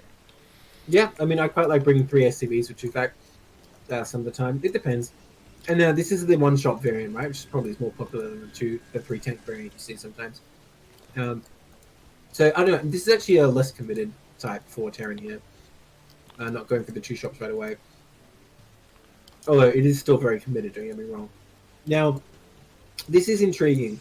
Terran going for Observer right away. I think he expected one base drop here, not 2-fac. But now he will see, oh no, this is not a drop. Oh dear. eBay even coming up so early. That's I mean, I feel that's like very interesting. I feel like that's gonna be the one thing you're gonna lose to here is like, well, I haven't been really seeing what my opponent's up to. What if you want DTs? I like covering the base. Yeah. Well, he saw the Robo, right? So I think he's also worrying about Reaver, and I think it's a very good move here because if Protoss doesn't actually have a Nexus, what value are you getting by taking the low ground? Not that much. But if you set up the contain there, that's really strong, and turrets are essential for that. Okay, Terran getting in here. Siege mode is a long way off. It's started quite late, actually, but this Terran force seems overwhelming. I don't think Protoss can actually resist. That probe getting a kill on the Marine. He's really doing his best. That probe had 3 kills. What the hell just happened? But nonetheless, Protoss does get pushed back here. Yeah. But, I mean, getting pushed back up the wall, and this is Fighting Spirit. There's so many annoying spots you can put tanks here to really contain out this natural, so he doesn't have to really do too much more. But not positioning very well. His tank's getting hit. Does pull back. That mine going down. Oh, that mine. Oh, huge mine. Doing huge damage there, and all the goons getting taken out. Actually, can Terran just come up the ramp now? I feel like he can. I'm so sure of this. Like, it was ended up being that delayed second gate for the 2-gate Robo, but that means just not stopping. Mine's on the spawn area. That's going to be the worst thing in the world to deal with here. That goon about to come out, and oh, there it goes. Oh, that mine was low, but now sieging up. Well, the probe's coming out. We'll probably be able to clean this up, but at what cost, right? Oh god, every tank shot is going to do so much here. Oh, probes dropping like flies. Those Marines even cleaning up so many on their own. Takes out a tank, but again, at what cost? And Terran's continuing to rally here. That one tank has 2 health. How does it survive? That Marine doing his goddamn job today. Oh, yeah, 3 kills in that one Marine. Marine. Just instantly taken out. And now Vulture in the mineral line. I don't think Protoss can come back from this. This is such a big commitment. And that mine saving the tank again. Somehow 2 health, just a hero, never gonna die. Here comes the reinforcements. Get him! Oh! That tank! Oh. My God, GG. Ashbase knows he can't beat that one tank. That's Edmund Duke right there. What can you do? Oh man, so we're going to a game 3. That's crazy that actually happened. Like, that attack was so flimsy. A 2 health tank really securing that. I think if you ended up clearing that out, like, maybe you can reestablish your high ground and hold it off, but the fact that that thing lived on 2 health for as long as it did, it's just unbelievable. Well, I think strategically, Wyoming really played well here because it looked like Herodis wanted to prepare for a drop, right? He was expecting one base drop with that wall. That's why he got that observer time. I'm pretty sure that's what he was thinking, but this is the perfect thing to punish that. So I got to say, I think Shroom been playing a good series strategically here. All right, at the 12 o'clock, in the pale yellow, it's Ash Space. In the bottom left, in the brown, it's Shroomadoom. Who will take this series? Currently 1-1 in these grand finals. Now, Operation Decision is down 1 series, yes? Yeah, the current score is 4-3 after considering the tier 3, and we're going to keep that score updated throughout the cast so we can keep updating that. You can see how the finals is actually panning out. I love that we didn't like reveal, because you know that TL thread, we kind of update the scores every time. Yeah. And that helps me pick what like games to cast. And then I look, it's like there's no score. I'm like, oh, that's brilliant. That's so smart. Okay, so Shroomadoom really looking to even this up, though, right? I mean, I'm not sure if this is actually the order these games are played in, but the way we're looking at it, Shroomadoom needs this to keep Operation Decision in it. Well, it's going to be 2 ahead for Socialized Healthcare. Yeah, we've been seeing a lot of back and forth. I think the biggest lead we see any team take was just 2 games, and it keeps getting even up from the way the games have been casted. Yeah. So, I mean, it's early days yet. Only 7 now out of 25 series been casted. Right? yeah, we got a lot of games. This final's going to be exciting. So much content to cast. A little hard to actually get it all casted, but we're doing our best for the finals to make sure it happens this time. Ash Space coming out with the Pylon Scout here, by the way. That's interesting. Not sure if he just wants to harass. He did get that SCV in game 1. And, that probe was never punished. He lived the rest of his life in the Terran base. I mean, honestly, I love the decision to do that here, because you just saw, like, your opponent went for a 2-pack and walled off, and this map especially, super easy to wall off that entrance to the main if they wanted to do something like that again. Doing this earlier scout might make sure the pylon can get in before the opportunity is lost. The probe. You're looking at this probe right now? Oh, my God. Okay. Figured it out. Not the first time we've seen that happen on this stream. All the little doodads make for some interesting games and little micro opportunities, but sometimes it just ruins the AI. I feel like pushing my glasses up my nose right now, being like, I'm actually in this game. Doodads are the terrain features, not the units, but now it's fine. I get your meaning. All right. Zealot coming out this time. You know what? I like it on Silphid, because a wall on Silphid, honestly, like, yes, you can do it. Like, the map makers have set up so that you can do it, but it seems very not attractive because of how much space it has to take up. Like, I don't think it's really desirable. So I quite like the setup. But we see Shroom doing very good SimCity here. I don't think it's going to be under too much pressure from this. Yeah, I don't think so. The only opportunity really Zelt's going to have is going to that bottom of the mineral line, trying to harass the SUVs off. But actually lining up all the buildings like this, making one solid wall, is going to make micro your Marines so easy. But we're going to see what that Zealot can do as it walks across the map right now. So this is an interesting thing we see in StarCraft, only really at the highest level, by the way, is kind of guiding the game. Even though Protoss isn't necessarily in an advantage with this Zealot, maybe even a disadvantage. If Terran just micro as well, it's really not that good for Protoss. But you are forcing them to make these Marines, and you're forcing the game to go down a certain path. And if you have a plan for that path, you're really guiding the game to your own advantage. So it could definitely be worth it just to deliberately make Terran do a certain thing, even if you're not necessarily ahead here. Okay, Zealot coming in. This wall, like you said, very strong. Yeah, you can see he doesn't even want to try to mess with that. He's going to that south side, see if I can get some damage done. If you can take this Zealot and kill a couple more Marines or an SCV or 2, that will pay for itself. It's well worth it. For sure. I mean, one SCV I think is pretty good because you already kind of paid for itself forcing these Marines out. Oh, gets a Marine. Nice. Gets 2 Marines. Really nice. Okay, it does get taken out. 2 Marines, not bad at all. That's really quite good because Terran kind of just has to remake them because this Goon is on the way. Now, the bunker's on the way too. But yeah, we see Terran is going up to 3 Marines again, which I think is the right move. But yeah, that's kind of painful. 1 gate Robo coming out as well again. I don't It's, know yeah, if he's same. expecting drop again. He's got a good scout. I mean, it's just a nice, safe, solid build. Lets you get your expansion really early. You're not committing to units, but you have enough to help defend against things. But the fact that Sherman still had that SCV in the main and gets that full scout of it, I feel like this is great for Terran, knowing what you're that you're not going to be under like this heavy Dragoon pressure early. It's not going to be some kind of weird cheesy play, knowing that your opponent's trying to set up for the expansion. And we actually see that SCV at the natural. Let's see if it wants to block it, but it does not stay in, wants to get that scouting info instead. But Space does have money for a Nexus for quite a while. Yeah, so I'm thinking here, doesn't Terran just go siege in eBay and be like, okay, I'm ahead now because, you know, what the worst Protoss can do is go Reaver because he's already shown that robo. Because yeah, his expand is going to be very late, and Shroom knows it. He does put down the block. I love it. Well, smart, already Space seeing that was a possibility. Pull that Dragoon back well ahead of time just to make sure that this doesn't actually happen. It needs to get canceled, and it does not lose that money. So a very small investment, but alleviates the pressure at the front as well. And now there's already a tank out. There's only one Dragoon at the front. Terran got to feel so cozy, like, with this situation. Yeah, for sure. Like, I'm not going to say it's easy, but have you ever seen a Terran miss that cancel? It's like, you know, the more annoying it is for Protoss, I feel like the less chance there is they'll get any value by missing the cancel, you know. I love this decision, seeing how the early game's gone. Like, you see that your opponent is, like, setting up. They got the tank. You're not going to have units to pressure anything. Space already moved that probe to the third, looking like it's going to be a quick double expand. I do like that. I feel like Terran is compelled to get an engineering bay here because he doesn't know if the Reaver is going to come out super fast. He's actually getting additional Marines. You know what? Maybe that's the good compromise, that if he just gets a bunch of Marines ready to defend the Reaver, he can try and skip the eBay here, because that is what he wants to do, because in actuality, Space going for that third. Is there an opportunity, though, if your opponent does end up actually getting that double expand and eating into their unit production? Can you do, like, a delayed push with the extra Marines? Yes, he's going to push with 3 tanks here, actually. That's exactly what he's doing. Needs to be careful right now, though. Don't lose that Marine, you need him! Oh.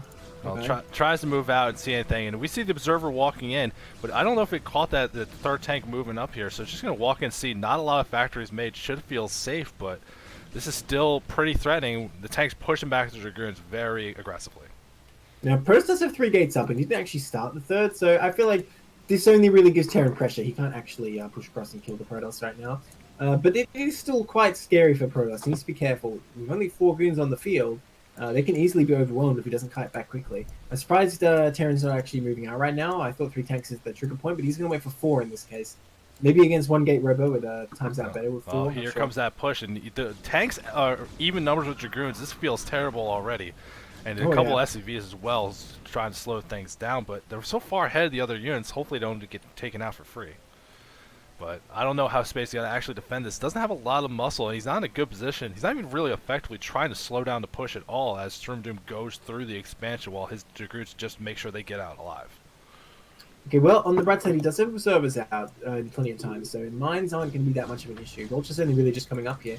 In fact, is mine's even done? Oh, it is done.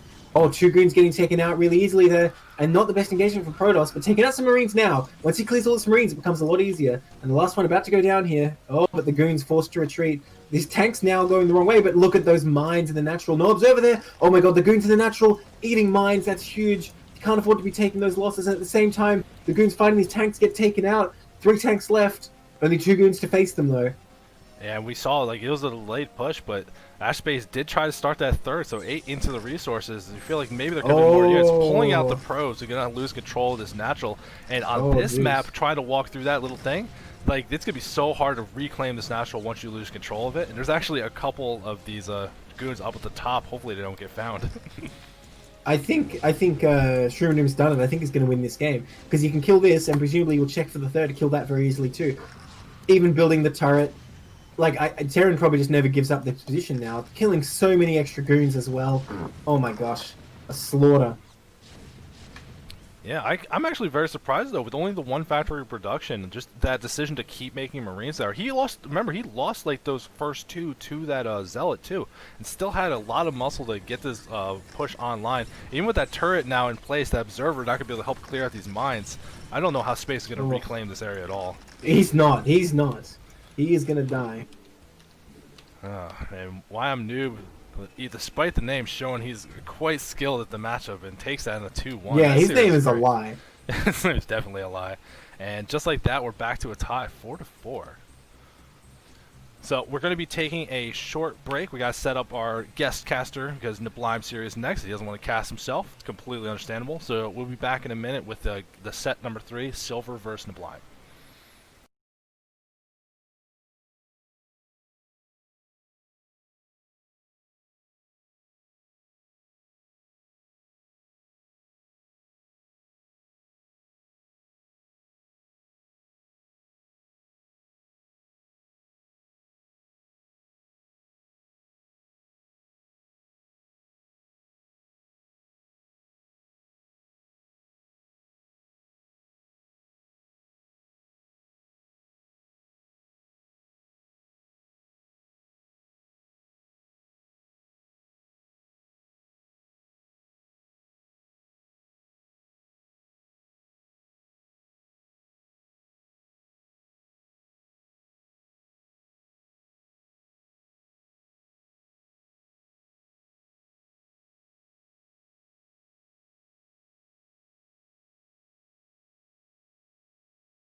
Okay, we are set up and going into set 3, and with me, special guest commentator to help me cast Niblime set. It's Death Star. How you doing, buddy?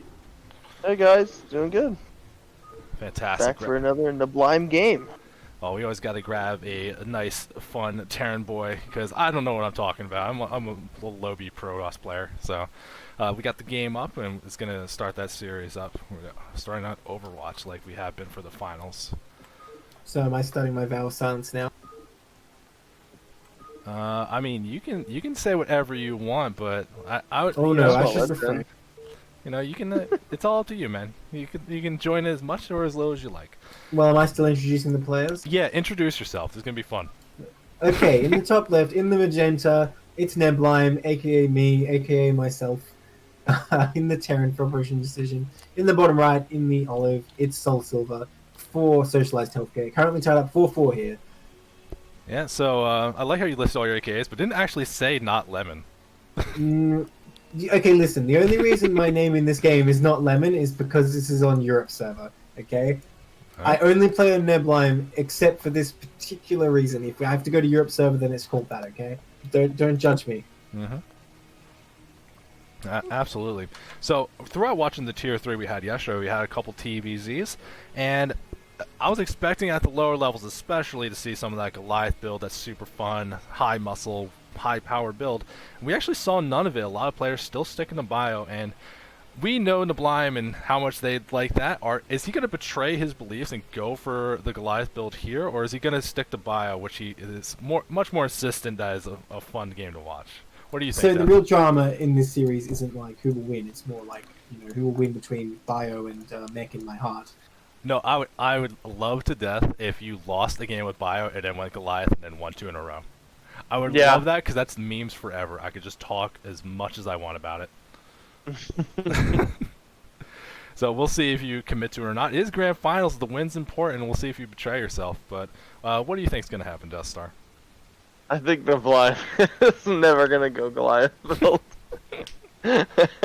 This map is good for it though. It is a good map for it. You can do the wall in really easy, but Niblime's not doing the wall here. So if you're not doing the wall, you're probably not doing bio here.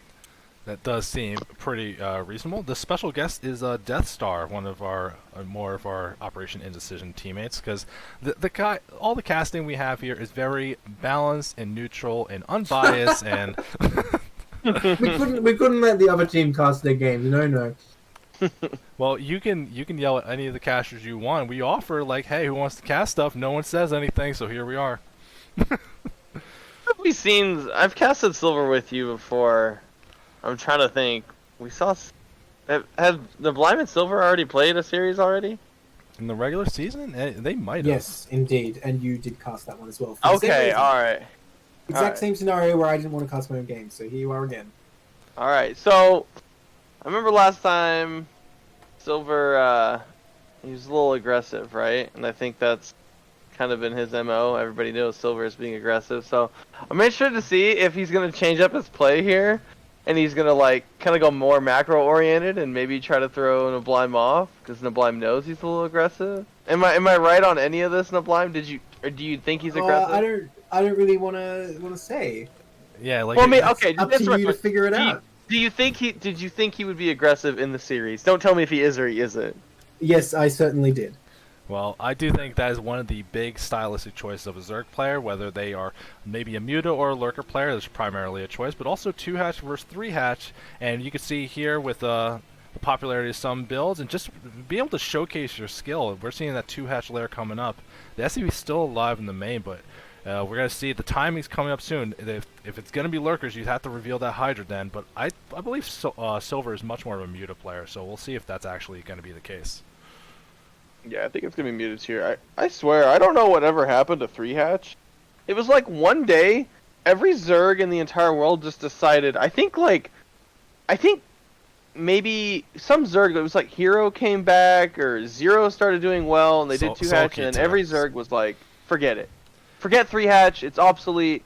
We only do 2-hatch now, and that's all I ever see. Yeah, Sulky, Soma, everyone just reminding you is like, did you Yeah, remember Soma. That's right. That was a big one. Yeah, it's just like, do you remember how cool Muta Micro is? Like, and then that 2-hatch Muta is just such a micro-based build. If you're gonna get something done, that's gonna be the thing. I actually see Silver. I love this choice here, moving the drone up to the top right to get that expansion up. That's unusual, and I don't think it's gonna get scouted for quite a while if we get to that point. But I'm looking at the Blime. He's okay. Now he just spotted the Spire with his SCV, so he knows it's Spire now. I mean, you already can make that assumption, though. If you're going to go 2-hatch Sure. Lurkers, one of the biggest advantages of it is hitting early before your opponent really has the tools to help deal with it. So you have to start the Hydra Den when the Lurker's about at half strength. And he didn't do that, so Spire was kind of the assumed follow-up. But this SCV getting so much information for the Blind, gotta feel comfortable about what's happening here. And 2-hatch Muta, if you're going for the thing that we're seeing the Blind do, that two barracks, getting Engineering Bay Academy, going to be moving into just a big, strong bio push. You should be able to defend that, but turret placement, as we saw yesterday, could be a really key component. Is there a vulnerability at one of your middle lines, or the reduction? We're going to see if he covers everything up. Yeah, and I think I've said this a couple times. There's two ways to go against 2-hatch Muta. When you know it's 2-hatch Muta like this, some Terran players, they like to move out with like the 2 medics and the 10 marines and be out in the middle of the map. And you can almost get to the Zerg natural if you do the stim timing, which he will have it in time. You can like arrive at their natural as the mutas are popping. Or some Terran players just like to build turrets, keep the 10 marines home, fend the mutas. That way you have no risk of losing your marines out in the open to lings and mutas, and then just add more racks, and then you go for a big bio push later. So I'm interested to see what Nablime does here. He's got, how many marines he got? He has 8. So, oh wait, there must be some in the bunker. Yeah, okay, 9. Well, So there's some in he the almost bunker. has the 10 marine count. Yeah, but he actually got, while you were explaining a little bit of that, he got very massively supply blocked for a notable amount of time. I was like, looking at him like, why aren't the barracks doing anything? 36 to 36. Oh, no, not what you want. And actually, you already see the missile turret placement quite in good position, some covering the middle line, one covering the production, and there's the 2 in good spots to help defend that very abusable natural expansion with that ridge behind the middle line. But we're actually seeing from Soul Silver a little bit of a different kind of play than what we're used to seeing. He's going 2-hatch, he got that 3rd expansion, but just rushed Queen and rushed Hive, skipping Lurkers entirely. Yeah, so I wonder if this is a Guardian rush here, maybe? We do need to point out that Nablime's SCV did spot the 3rd location of Silver, so he does know it's there now, which is big. I do think that's just going to be a hard position to actually attack. It's so far away from the rest of everything, and if your opponent's already leaning into Muta production and everything, you got to be very careful how you move bio across the map in a big open area. Be so far away from any of your bases. And we see Silver having that one link up the likely 3rd for Nablime. If he can just make sure that Nablime stays on 2 base for a while, I think like he's actually going to be set up pretty well, because even if it is just like any kind of Hive choice it is, if it ends up being really fast ultras, which we don't see the upgrades to support that, but if it is like fast Dark Swarm and you're going to big bio push, Dark Swarm's so effective against stuff like that. Oh, for sure. We actually don't even see here comes Nablime. He's moving out here. Looks like he's gonna walk towards the natural, or is he gonna go towards the 3rd? Looks like Looks like he's going to the Nat. going across the natural could be dangerous if the opponent did go for lurkers, but we're seeing Silver with the mutas being able to scout that. Actually adding out a bunch of sunkens. That natural is not going to get broken anytime soon, not by that small amount of bio. I kind of like what Silver does here. See, he didn't actually build that many mutas right away. I think he actually droned a little bit more, and he's just slowly adding on mutas, and I don't think he's planning... He was never planning to use the mutas to harass. He's going to keep them at full strength, slowly build them up, and I believe... Oh, now he's going for Carapace? So I think he's waiting for this Carapace upgrade to finish so he can go to the Greater Spire. It's kind of delayed here a little bit. That does seem like the plan. Maybe if the opportunity presents itself where a big muta switch would be the way to go. Because if you look at Silver, 1,200 gas banked up. He can go Defilers, he can go Ultras, he can go anything he wants. Plenty of options here. The Blind setting up towards that top right, though, as it gets a scan, sees exactly what the defense is. But going up to 3 Sunkens up a ramp, that's kind of a difficult thing to do. We've seen the Blind not even really trying it. Silver, the way they're playing this out, and the fact that they're adding in enough defense on everything, feels like they're setting up for a pretty good position. But with the Greater Spire on the way, it's going to have to get something done. It's a pretty big investment, so we'll see. Yeah, I'm curious to see what Nablind's... I want to know what he's thinking right here. So he scans... He sees quite a few Sunkens at the third. He sees a ton of Sunkens at the natural. No mutas have came to him yet. He knows there's a hive now. He sees the Greater Spire morphing. Does he start building Wraiths? That's the question. And he does. He has a Wraith queued up after his dropship. So, making the correct call here. I mean, even if you don't go Wraiths, just do that normal kind of follow-up when you do a big bio build. You're trying to get to the science vessels. And a Radiate alone is super good. But we do see a little stop for something else. You said the Wraith's on the way. But here comes that dropship as well. Again, hopefully, if you can elevate some stuff to bypass some of the static defense, that could be very effective. Or maybe it's just for vision, just to start sieging down these Sunkens. Yeah, I like it. I like this dropship. It would be cool if he can just elevate her into, like, the corner. And look at Silver. He actually has a Sunken up in that corner, so that's actually going to have to be... That little nook that Nablime would have had is not going to be there. But maybe he can get behind the minerals. I'm not sure. Oh, he's going to go right for it. We'll see. And Sunken just finishing time. Here comes the drop. Meanwhile, Nablime looking like they want to push up the ramp, but all the mutas in position to siege into that natural of Nablime's as well. Once the Greater Spire is finished, we'll see if he's going to morph into some of these Guardians. But this attack, this drop was strong enough to clear out that Sunken, gets a bunch of drones. This third base from Silver looking like it's in shambles. Yeah, I like how Nablime did this. This is pretty sweet. He just gets up here. This is so annoying for Zerg to deal with. Like, how you can't fight this anymore. He doesn't have lurkers. He doesn't have a lot of lings. There's no way you save the space. Your only hope is these Guardians morphing down here. I mean, but like you can see that turret positioning, protecting that mineral line from the Blind. It's far enough away. That's gonna do nothing against Guardians. With 8 morphing, that could power down this mining for a while and put Terran back on effectively 1 base. But look how smart Nablime is here. He went 3 starports and he's just pumping Wraiths. He's got it. He's going to take some SCV damage here. He do a little bit. I'm curious. I wonder if he got Cloak. Yeah, a couple mutas stayed around to help deal with this, but that against 4 Wraiths alone, if you can micro through that. But some of them actually hitting the Overlord instead. So if there was Cloak, which they have been now invisible, they're all like not going to be able to defend anything. Try to commit to this attack for Silver and get more damage done, but these Wraiths are going to slowly clear everything up. Even though Paris Scourge just hanging out doing nothing. I think this is so textbook on a Terran player scouting the Greater Spire, and this is why if you be like, why don't you just use Guardians against Terran? To any Zerg player, they'd go, this is what happens to me. They scout it, they build Wraiths, they cloak, they kill my Overlord, and I die. Yeah, meanwhile, all that's happening, that big attack gets pushed back from Silver, and the Blind takes that dropship he made, went to the main, got some more drone damage.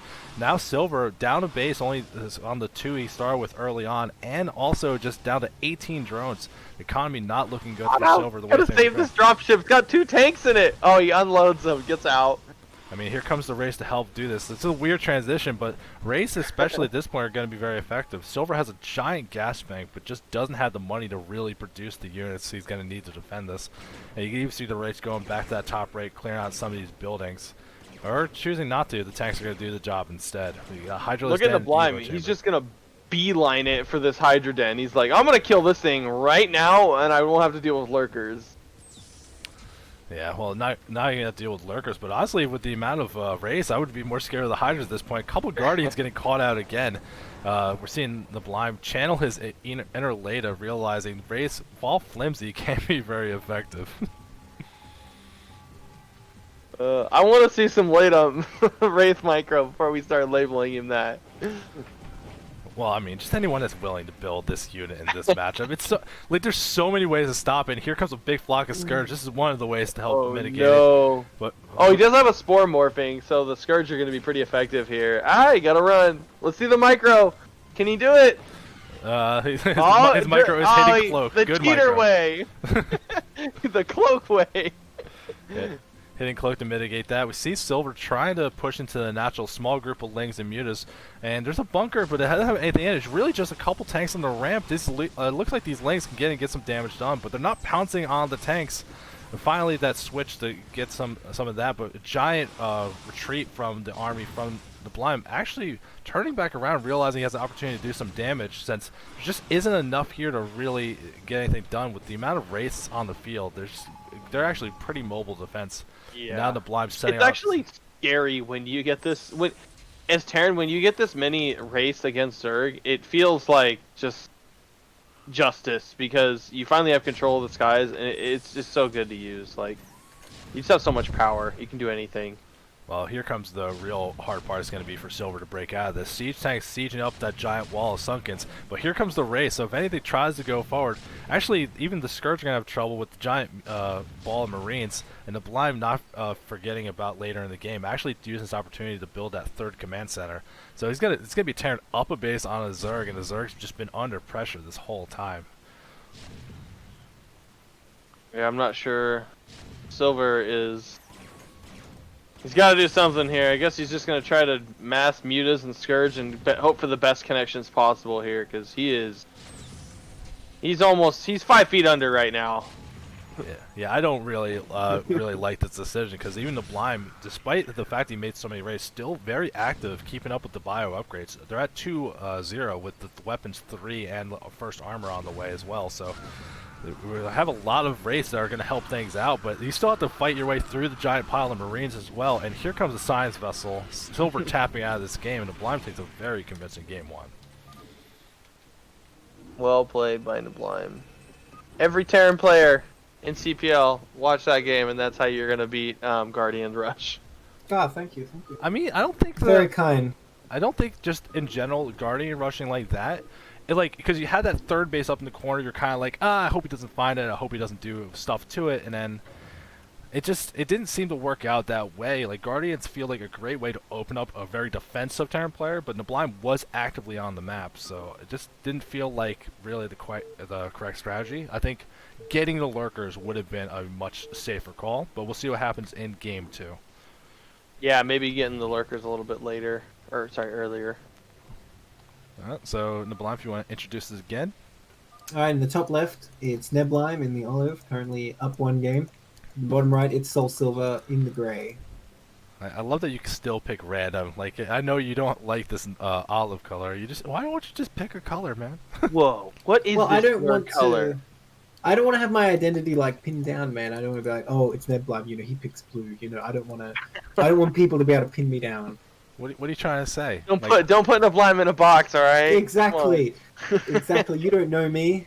I mean, I do know you. Like, I know you're not Go fucking Goliath building game 2.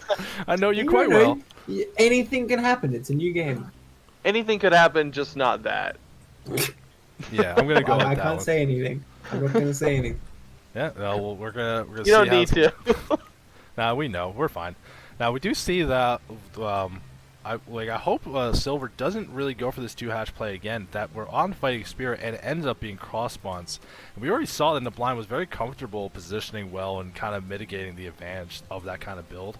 But that could just be also part of it, that we were, like, saying, oh, it's interesting Silver's, like, didn't really commit to the mutas, letting the turrets that were being made kind of go to waste, but they just didn't really have the follow-up to take advantage of something like that. Slowly trickling the mutas so the defense is already in place, and then trying to do this like cute play. But now you're on a map with a lot more bases, and a lot more surface area to cover and less like abusable ridges. I feel like that wouldn't be the way to go. So curious if Silver's going to change the play and do a different build here. Yeah. I think Overwatch is obviously a really good map for 2-hatch. So, and it's not like Fighting Spirit's not. I mean, you could 2-hatch any map, any day, any time against a Terran. But I would definitely say if you were gonna 3-hatch any time in this series, Fighting Spirit is definitely the map to do it on. Like it's all around good for 3-hatch. You also have like 17,000 pro games that you can analyze of 3-hatch mutant on Fighting Spirit. That is for dang sure. I love that. I love the fact that the old maps are still in the pool and you can see stuff like that. That it's just like, oh well, I don't know what I want to do. Even how they occasionally throw in the old maps into ladders. Like, what do I do on Medusa? Well, you got like 3 years of pro league. Go watch it. And you can have an idea of what they do. True that. Yeah, true that. Nablime, he came down here to the bottom left. He saw the Overlord and immediately went, oh, I know you're on the right side, so he's going to send his SCV over here. He's going to get here at a good time. He's going to see the pool timing. He's going to see the natural timing. He's going to know exactly what he's up against. He won't exactly know the gas timing, but he should have a good guess. I mean, if you click on it and keep track of the Vespene, you should have an idea. Or does that not work for your opponents? Actually, you can't see your opponent's one, no. Oh man, well, that's just a shame. And here comes that gas steal. You almost blew my mind right there. How I was like, wait, did I not know that? And you could never do that. I felt like I was like tier 10 for a second when you told me that. And I'm glad Nablime saved me and said you can't do that. Yeah, well, we do see Silver being just the most annoying kind of person doing that gas steal, which is like if there was a chance that the Goliath build is going to happen, now it's definitely off for sure. But with the Marines back here trying to deal with this extractor, which actually is finished to really just buy the extra time, we see Silver making a bunch of lanes going across the map, but there's going to be nothing in position here to defend it. This might do a lot of damage. Yeah, I think Nablime saw the Lings. He should have a decent count. He needs to throw down a bunker. He's got a SCV. Look, he pulled it off of his command center, and he immediately goes, I need a bunker immediately. So here it comes. He's pulling the Marines down. It's going to be close. This many Lings will tear this many Marines apart. If Silver So just see. goes in, that little extra stop, is that going to be enough to buy it? Like, that bunker is nearing completion, but here comes the Lings engaging on and they're between the Marines and the bunker. No way to get there now, going right up the ramp. This is a tragedy for here, and a lot of SUVs getting pulled. Good micro on the SUVs to actually help fight this a little bit without taking any severe losses. Yeah, that was really, really good by Nablime. Excellent SCV pull there. Mitigated all the damage. Any other scenario, you lose all those Marines. Yeah, more lanes flooding in, though. We see Silver actually very committed to this here. The Lair's on the way, but only 11 drones. These lanes have to get some damage done. Cleaning up the Marines now. Now it's just SCVs trying to fight in open space. And the Nablime tapping out of that one. Silver tying up this series after a very decisive lane all-in. Very nice by Silver. Nablime tried. He was just waiting for that 100 minerals, and it just didn't come fast enough. You know what my key mistake was there, I reckon? That I didn't get my third depot at the natural as well. Built it in the main for some stupid reason. So I don't have a game 3 for you. Okay, let me. Do you have a game 3 you can host? Well, now I'm thinking, wait a minute. Wasn't it? Well, you know what? Never mind. Let me see if I can try and find it. Yeah, because I'm you sure it's won me game somewhere. 1, and then that just happened to you game 2. What's happening? Yeah, let me look for it. Nablime forfeit. That's what happened. so On tilt from the Ling all in and just said, Do you know I'm what done. date? What date? yeah, it no. was? Actually, we're addressing this. Cold War Gates in the chat with a great quote. Nablime constantly shits on people for not uploading replays. Well, look, I want to say something, but I can't really because. No. I know what you want to say, and you can't. That you are 100%. Yeah, I you know what's happening here, right? Yes, I. Yeah, we'll talk about it after this game.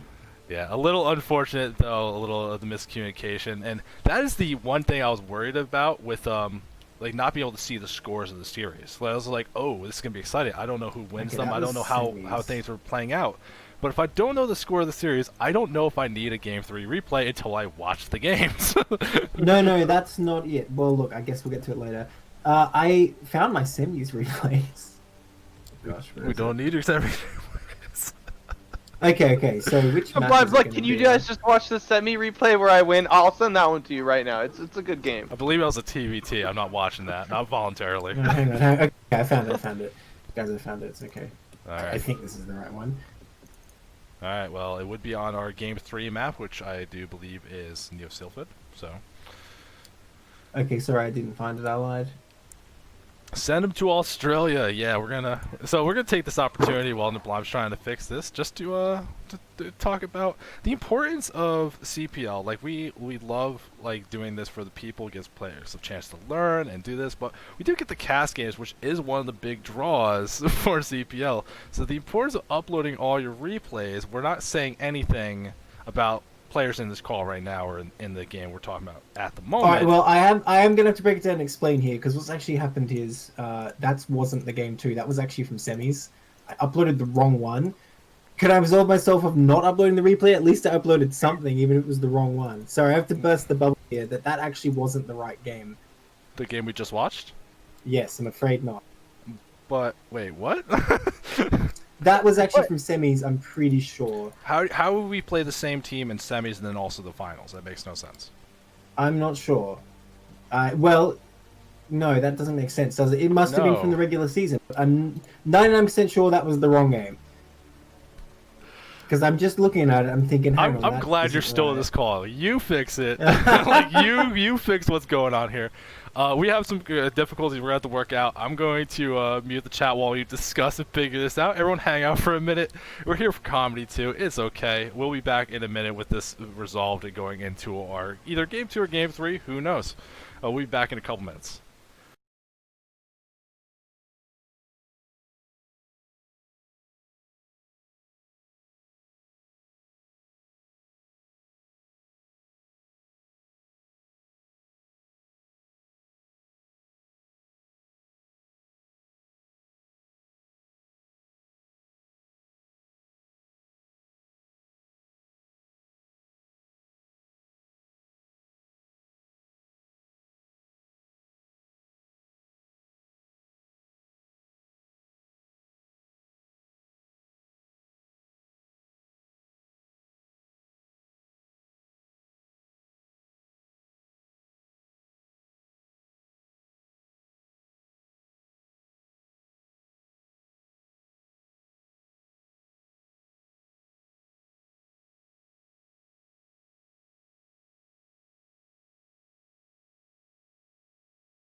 right in.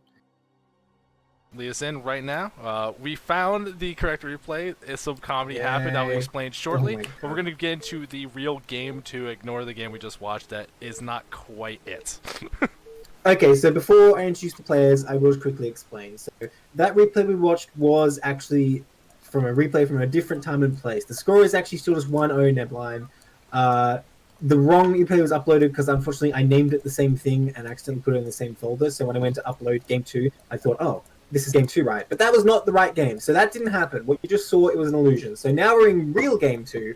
In the bottom right, in the orange, it's Nebline. Up one game. In the top left, it's Soul Silver in the green. You know, it didn't help that it was the same map too.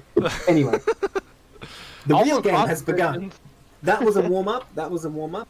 Soul Silver probably feels pretty good after that game back in February. He must be thinking back to that going, oh, yeah, I crushed him. Well, Silver's watching the channel. He's like, I never got a game 3. What the heck? I mean, I would see myself doing something like that. It's like, well, we played this like a week ago. I thought I remembered it right, but maybe I was just really tired. Well, I mean, I'm not going to lie. During that game, I was like, I don't remember this. I don't remember any of this. But I thought I just forgot.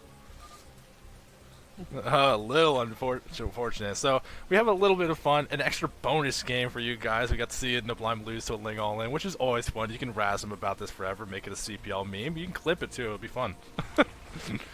But we're actually seeing from Silver, interesting build, maybe looking in the same veins. They did the extractor trick, so looking like they want to do either a very early hatch or a very early pool. Definitely unusual for Fighting Spirit. Yeah, I think it's going to be a... oh, nope. I was going to say, I think it's going to be a 9 pool, but it turned out not. It would never be a 9 pool because he had 10 drones. Never mind. But I thought that, the extractor trick for just getting more drones for the hatchery was statistically math disproven to be better. I thought it was proven to be worse. Yes, but I will never weigh in on seen that. it. If you already forgot the Overlord, then you just go for the extractor trick because it kind of compensates. Ah, okay. Well, so okay. that's- Alright. So you don't want to do it, but it's like a saying, I guess. Depending what build you want to go. But if you're going hatch first, you don't need to do that, so I don't really get it. No. Well, it is in fact the hatch first, which I would have been very surprised to see an early pool on this map. It feels very dangerous to do that. The walls are easy, and it's a big map. You'd have to find your opponent, so you're putting a lot of risk in there. So the fact that we are seeing a hatch first, just a little bit of a weird path to get there. And we're sniping the chat, corrupt people's league. We're not gonna address anything about how many admins are on this team and what's happening here. We're just not gonna address any of that. Well, we're seeing a very similar looking opening from Silver. I wonder if it is going to, in fact, be that 2-hatch play. We were talking last game about the potential, maybe go 3-hatch, get that economy a little more focused. But, I mean, if you are just a 2-hatch player and you just like playing that kind of style, maybe that's the path you go. And also, it might just be one of those, it's Fighting Spirit. Why would you do this here? Why wouldn't you go with, that little, you're mind gaming yourself a little bit where you think, oh, he wouldn't do it, but then he does. I agree. So we're gonna see. He gets in here. He's almost got 100 gas. Let's see if he starts a layer, if he's gonna start speed right away. And it looks like it's gonna be layer first. Yeah. So we're not gonna have Nebline die to a speedling all in this game. I can tell you that. That wasn't even speed links. That was regular links, and the most embarrassing of links. And we're seeing a very similar opening to what we saw in Game 1. Both players going for the same thing. We got the 2-hatch lair from Silver, and a couple links trying to chase stuff out. We see the CC starter from the Lime, and a couple barracks on the way as well. So, but we're going to see if there's going to be any kind of big deviation. But I feel like as far as meta builds go, both players seem comfortable with what they want to do. We're about hitting that time where if you're going to do lurkers, you got to start that Hydra Den soon. With that SCV still alive, I think that's enough incentive to just be like, let's do Muta again. Let's figure it out. Yeah, I think most players are just kind of... I'm not really sure, why not people don't like lurkers as much as mutas. I feel like maybe mutas, I guess they're more of a sure thing. You'll always be able to get damage done with them. Well, can I weigh in on that? Because it doesn't pertain to this game in particular. No, so if you go for lurkers, right, you kind of have to get something done because it's not easy to secure a third with 2-hatch lurker because you're just not going to have that many. And Terran will be able to hit a very good vessel timing, basically, come out. Say the tank vessel push, 3 tank 1 vessel push. It's really hard to deal with that if you open 2-hatch lurker. So typically Zerg will go 2-hatch lurker and try and attack. because it is a strong tech to have before Terran is really ready. And if you bust the front, you can win the game. But if you try and expand with that, Terran can come out with a very strong push later. Sure. Yeah. So yeah, basically, in a blind saying 2-hatch lurker, you got to get damage done. 3-hatch lurker is a little bit different than that. Like you can go 3-hatch and go into lurker, and with 3-hatch lurker, yes, Terran still has the vessel timing. They still have a push, but it's actually scary sometimes how many units Zerg can have on that 3-hatch lurker. Like they'll have 9 to 10 lurkers sometimes when Terran starts moving out with their vessels. That's a little bit different than 2-hatch lurker. Yeah, and all Zerg has to do in that scenario is play for time for Defiler. Yep. And so, with, like you say, with 3-hatch lurker, there's more units. You should have more units to delay with, basically. Whereas 2-hatch lurker, Terran basically needs one good engage and they can power through. Yeah. There is definitely the aspect, though, that if Mute is really the popular way, and you end up going lurkers instead, it's especially if you're trying to lean into if I want to set up for being defensive, lurker's better at being defensive. There's also that if your opponent is just not respecting it, maybe they use their scans to scout and they don't have them available, then Terran has to kind of hole up and be not willing to move out onto the map. So I think the lurker, just in general, might be one of those I'm gonna catch him off guard, throw off the rhythm a little bit compared to what he might be expecting. But the 2-hatch lurker it is just a little less robust. You get a little less opportunity, but it does help you with getting some really good defensive units. But I think that might just be a style thing in itself. Yeah. Looks like the Blime, his turrets are coming up on time. The mutas are going across the map this time. Well, this is already a different build from Silver. We're seeing more mutas early on, reinforcing with extra. Instead of getting that carrier pace upgrade, actually going for the attack upgrade. I think realizing that it's probably not going to be Goliaths. I don't need that extra armor to help deal with some of these Goliaths, and going for that extra damage so you can mow through the Marines a lot easier. Okay, so Nablime sees the third. He actually saw the timing when it came up. He knows everything. He's got his turrets already up. He has a good Marine count here. We'll see how the tug of war battle is here between your Marine micro and your Muta micro. And another variation from Silver. This is actually a much more of a textbook kind of game we're seeing this time. That we got these extra mutas, even though they haven't really been really aggressive trying to put some pressure on. I mean, the Blime doing a good job having turrets where necessary to help defend against this kind of stuff. Even a bunch of turrets covering the production as well. But we're already getting that Hydralisk Den going to transfer into lurkers, so it's not going to be that super fast hive tech. I think we're just going to a much more normal game, which both players, if you play a good amount of ladder or just been playing for a long time, I think both players are very comfortable, very familiar with what they're about to expect. But Muta's coming from the backside might be able to find an opportunity to get some SUV damage done. Yeah, and I want to point out here, Nablime did not add a third racks behind this. He went 2 racks straight into factory. So every Marine is kind of precious here. If Zerg gets kind of dogging the Marine army, Nablime doesn't get to move out on the map for a while if this clump of Marines gets erased here. He has to stay home for a long time. So what would be the advantage of getting this early factory instead? It is going to get you to a faster starport, but is this maybe it's actually going to add on some siege tanks and stuff as well? But I actually see a very aggressive push. He stimmed actually just to move faster, try to use a period of vulnerability, get in position to put pressure on the Zerg natural. This is a little scary. There's only 1 sunken here, and no lurkers are done. You need 2 sunkens are here and the mutas you hold, but 1? I don't know. Well, the +1 flyer damage just getting mutas finished are up. late. I mean, they were waiting for that upgrade. They're going to have that little extra robustness, but just too much stuff there, and Silver tapping out, getting caught out a little unaware. Well, jeez. Yeah, you gotta, with those mutas, you want to be fighting the Marines as the sunkens are attacking, because if you're just doing 1 at a time, medics kind of heal through everything, right? Yeah, I guess so, but I'm very surprised. Just very decisive, especially that stim just to move in position a little faster. That I felt that was very aggressive. And he sees 1 sunken. I mean, well, look, I know I said I wasn't going to say anything about these games, but I feel like the point you guys are missing here is that Zerg committed a lot of defense to the 12 o'clock there. He had 2 sunks up there, and his mutas are actually positioned there because he was expecting an attack there. That's why his defense was weak at the natural. Oh, okay, very reasonable. So now that you guys know the result, I can say that in the other game, I was thinking geez, I don't remember this game very well. And then the lings were coming, I'm geez, how the hell do I defend this? And then in my bunker wasn't done, I'm wow, did I micro that well? I lost. I'm hang on, what? Because it was 2-0 there. So I was thinking, I didn't lose any games, so it must be the wrong game. This does seem that way, but I mean, hey, things happen. It's a little bit fun. I would like to thank Death Star for coming in to help me commentate those, so Nablime didn't have to feel awkward casting his own games. Always appreciated, buddy. Thank you very much, Death Star. Oh, is he gone already? Is he gone already? No, he's still here. Yeah, he's still here, but He's gone in spirit. sure. All right, well, we're gonna take this opportunity to review the scores. Tier 0 being done, the scores now with Operation Indecision with 5 games, and Socialized Healthcare up to 4. So small lead for Operation Indecision as we start the Tier 2 play. Well, we do have. I'm just gonna be right back before we start this Tier 2. You got it. So we're going to have a couple sets of Tier 2 play as well. We're going to see... I love watching Tier 2 particularly because I feel like that's a great balance between people being familiar with the game, learning their stuff, really getting where they need to be, but also it's not like everyone's super high level. It's like, oh, well, maybe there's like a clear difference in, hey, this is what is going to be better. Like, there might be a Tier 2 player that's a lot worse in micro and a lot better in macro. It makes for a very interested games, a little more difference to them. So I'm excited to see if that's what we're going to see with some of these Tier 2 matches. We got 3 of them. Yeah, I like Tier 2 as well. They're always fun games, it seems like. Alright, I'm back. Yep.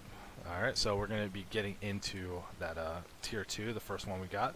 So starting that one up, and again, thank you to Death Star for joining in to help us with Nablime's games. Yeah, thanks, man. Okay, bye guys. Thanks. Hey. Yep, later on, buddy. Alright, in the top left, in the blue, it's Martial, and the bottom right is Precision. Is that an AKA? I believe it is, That yes. absolutely is an AKA. Let's. Who is that? That is Specialist, aka Pete, Specialist. for Operation Indecision, and Martial for Socialized Healthcare here. So what were the team scores again? Remind me, 5-4, is it? 5-4 Operation Indecision with the tight lead after finishing all the Tier 3 and the Tier 0. We're going into Tier 2, and I'm excited that the scores are still very even. We got a lot of games ahead of us, but the teams seem very well matched to make for exciting Grand Finals. Yeah, this is still very neck and neck. Well, obviously, Socialized Healthcare looking to get another game back. Try and even it up again. Oh, this probe, though. Look at this. This is how Pete's going to take his lead. Oh, sneaky. I mean, Overwatch is the map for it, right? Absolutely. Like, there's no reason to be up that far forward. And Martial, Oh he has gosh. that SUV over to the side, Oh! just out of range, Oh and my Depot God. can't see it. Oh no! Dude, if this SUV goes to the top right, won't he see it, though? Like, if it goes to the top right of the depot, well- will it, though? Oh my well, God. I'm gonna keep the vision. We're gonna find out for sure. But I feel like if there is gonna be in-base proxy gates, that gateway when it gets made might be close enough because there's not a lot of room given where this pylon is. But will there still be time? You know, who knows how long into the gateway finishing he's going to notice it? Oh my God! Okay, he sees it. He sees it, but does he notice it? Does he The see it? SUV saw it. I'm looking. The With SUV just saw it. marshal- Does the commander see it? There Oh, he we sees go. it. Oh, he knows. All right. All right. Holy crap. Go pull SUVs. Terran needs to pull like 6 SUVs here and just deny this gateway. That's the play here. No, Not what- doing it right now. He's wouldn't pulling you- a few. wouldn't That's you- not enough. Wouldn't you kill the pylon instead? No, because Protoss makes another one or another 2. Like, look at it this way. Like, if you kill the gateway, then they have to make a whole other gateway and then start a zealot before they can make a zealot. If you kill the pylon, any progress the gateway have is kept and just resumes as soon as the pylon is rebuilt. And the gateway Okay, he does doesn't get actually just canceled. cancel. Yeah, smart. Interesting. I don't know. I feel like he might as well have made a zealot or 2 out of that. Because that's not enough SUVs. You need 6, I think, to deny it. When it was already I mean, it was underway. already at halfway health. So even if it does get denied, the barracks is going to be on time. It has that micro opportunity. I feel like even if you make the zealot, you're not going to get a lot done. I actually don't mind the decision there to just abandon it. Like, I tried something cute. It didn't really work out. And you can see it's already like impacting a little bit of the economy. Terran had to pull off the workers. You can see there's actually an SUV still just killing this pylon. So it's not the end of Yeah. the world. It is definitely a little bit of an advantage for the Terran player. And we're going to have to see what the Protoss follow-up is. Shafir in chat saying, like, Pro's like, ooh, nothing to see here. Just pack it up, go home. Yeah, of course. Like, that's not what we were trying for here. So, yeah, I don't know. I mean, Pete is pretty behind here, but not necessarily terminally. I mean, he's going to have a goon out soon enough, I think. He's even getting a zealot, which I think actually you have to here. Because Terran could potentially just come across with, like, Marines and SCVs in some bizarre world if you don't do that. Because, you know, like, individual goons aren't really that good. Now, especially with that range. now the big thing I would love to see here, and I think it would work really great. We see that SUV getting here, seeing this double gateway. So I think with everything being slowed down a little bit, the economy from the Protoss not being super good, committing to a 2-factory here. I would love to see that, because if nothing else, you force your opponent to keep making units, and you're already ahead like economically, so it's not the end of the world. I actually see Martial make a bunker in the main. I'm a little surprised by that. That seems like overly defensive.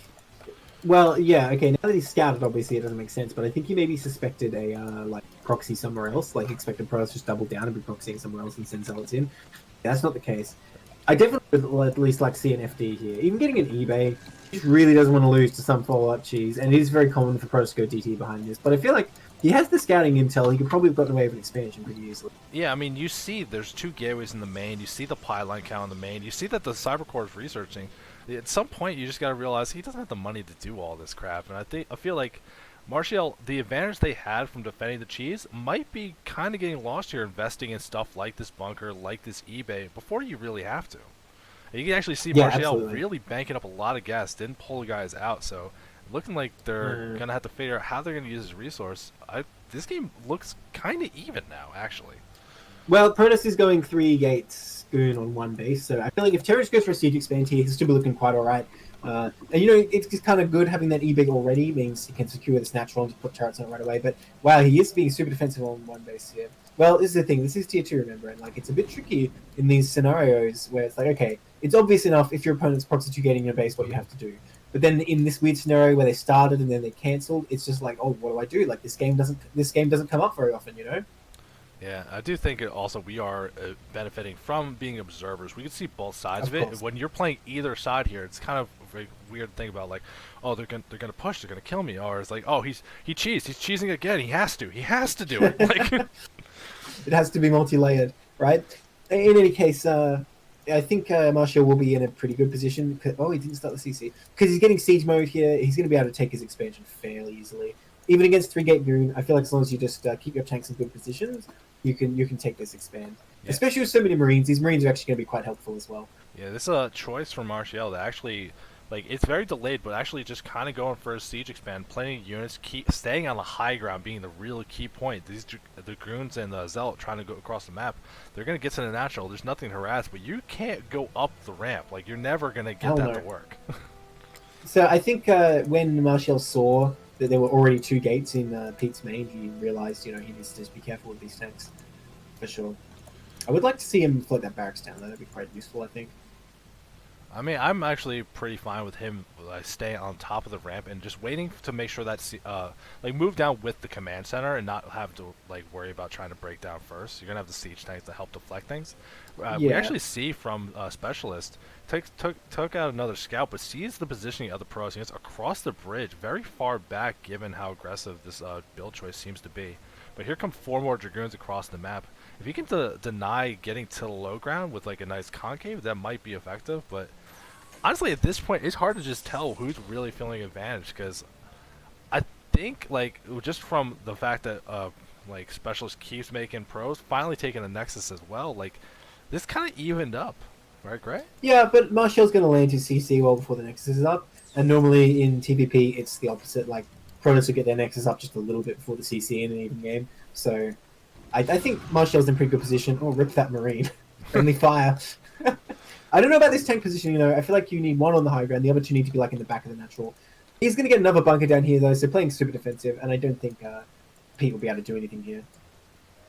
So yeah, I give slight advantage to Martial still. He's played safer than you need to, but like you say, we have the benefit of full map vision, he does not, so I think it makes sense to just like tick all the boxes. This is a game in the finals, right? You don't want to lose at something silly being like, no, I defended his proxy, but then there were DTs, so you know what, I appreciate this kind of play. Yeah, I would love to, like you mentioned it, like doing a little bit of like a late FD. I felt like that would have been very strong here, like while the opponent, like, because you denied that first gateway. You know the unit count, especially early, was going to be low. And it's like, it doesn't have to kill, but if you can get across the map and start laying those mines and really get that map control, slow your opponent down, then you can feel very comfortable taking this expansion. Going for that siege expand. Yes, this is Overwatch. Someone's asking if this is Overwatch. It is indeed. Yes, absolutely. So it's the first map in our series tonight. We have Overwatch, and then game 2 is on Fighting Spirit. And if it gets to a game 3, it's going to be on Neo Sylphid. Great map pool for the finals. Nice. Okay, so what was I going to say? I forgot. It was very important. Oh dear. This one secret. Protoss hate him. Uh, oh yeah. So about the early game, right?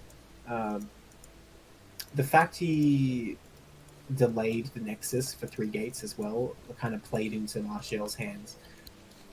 Because I mean, obviously the turrets aren't going to be useful for this, but the fact that he stayed in his high ground and got that CC, it was about FD though. It's very useful when you don't know what Protoss is doing because it can survive against anything. It's not necessarily advantage against anything, but no matter what build the Protoss does, there is play. Yeah, So- I do think it's interesting that, like, you see Zerg players, they all go overpool.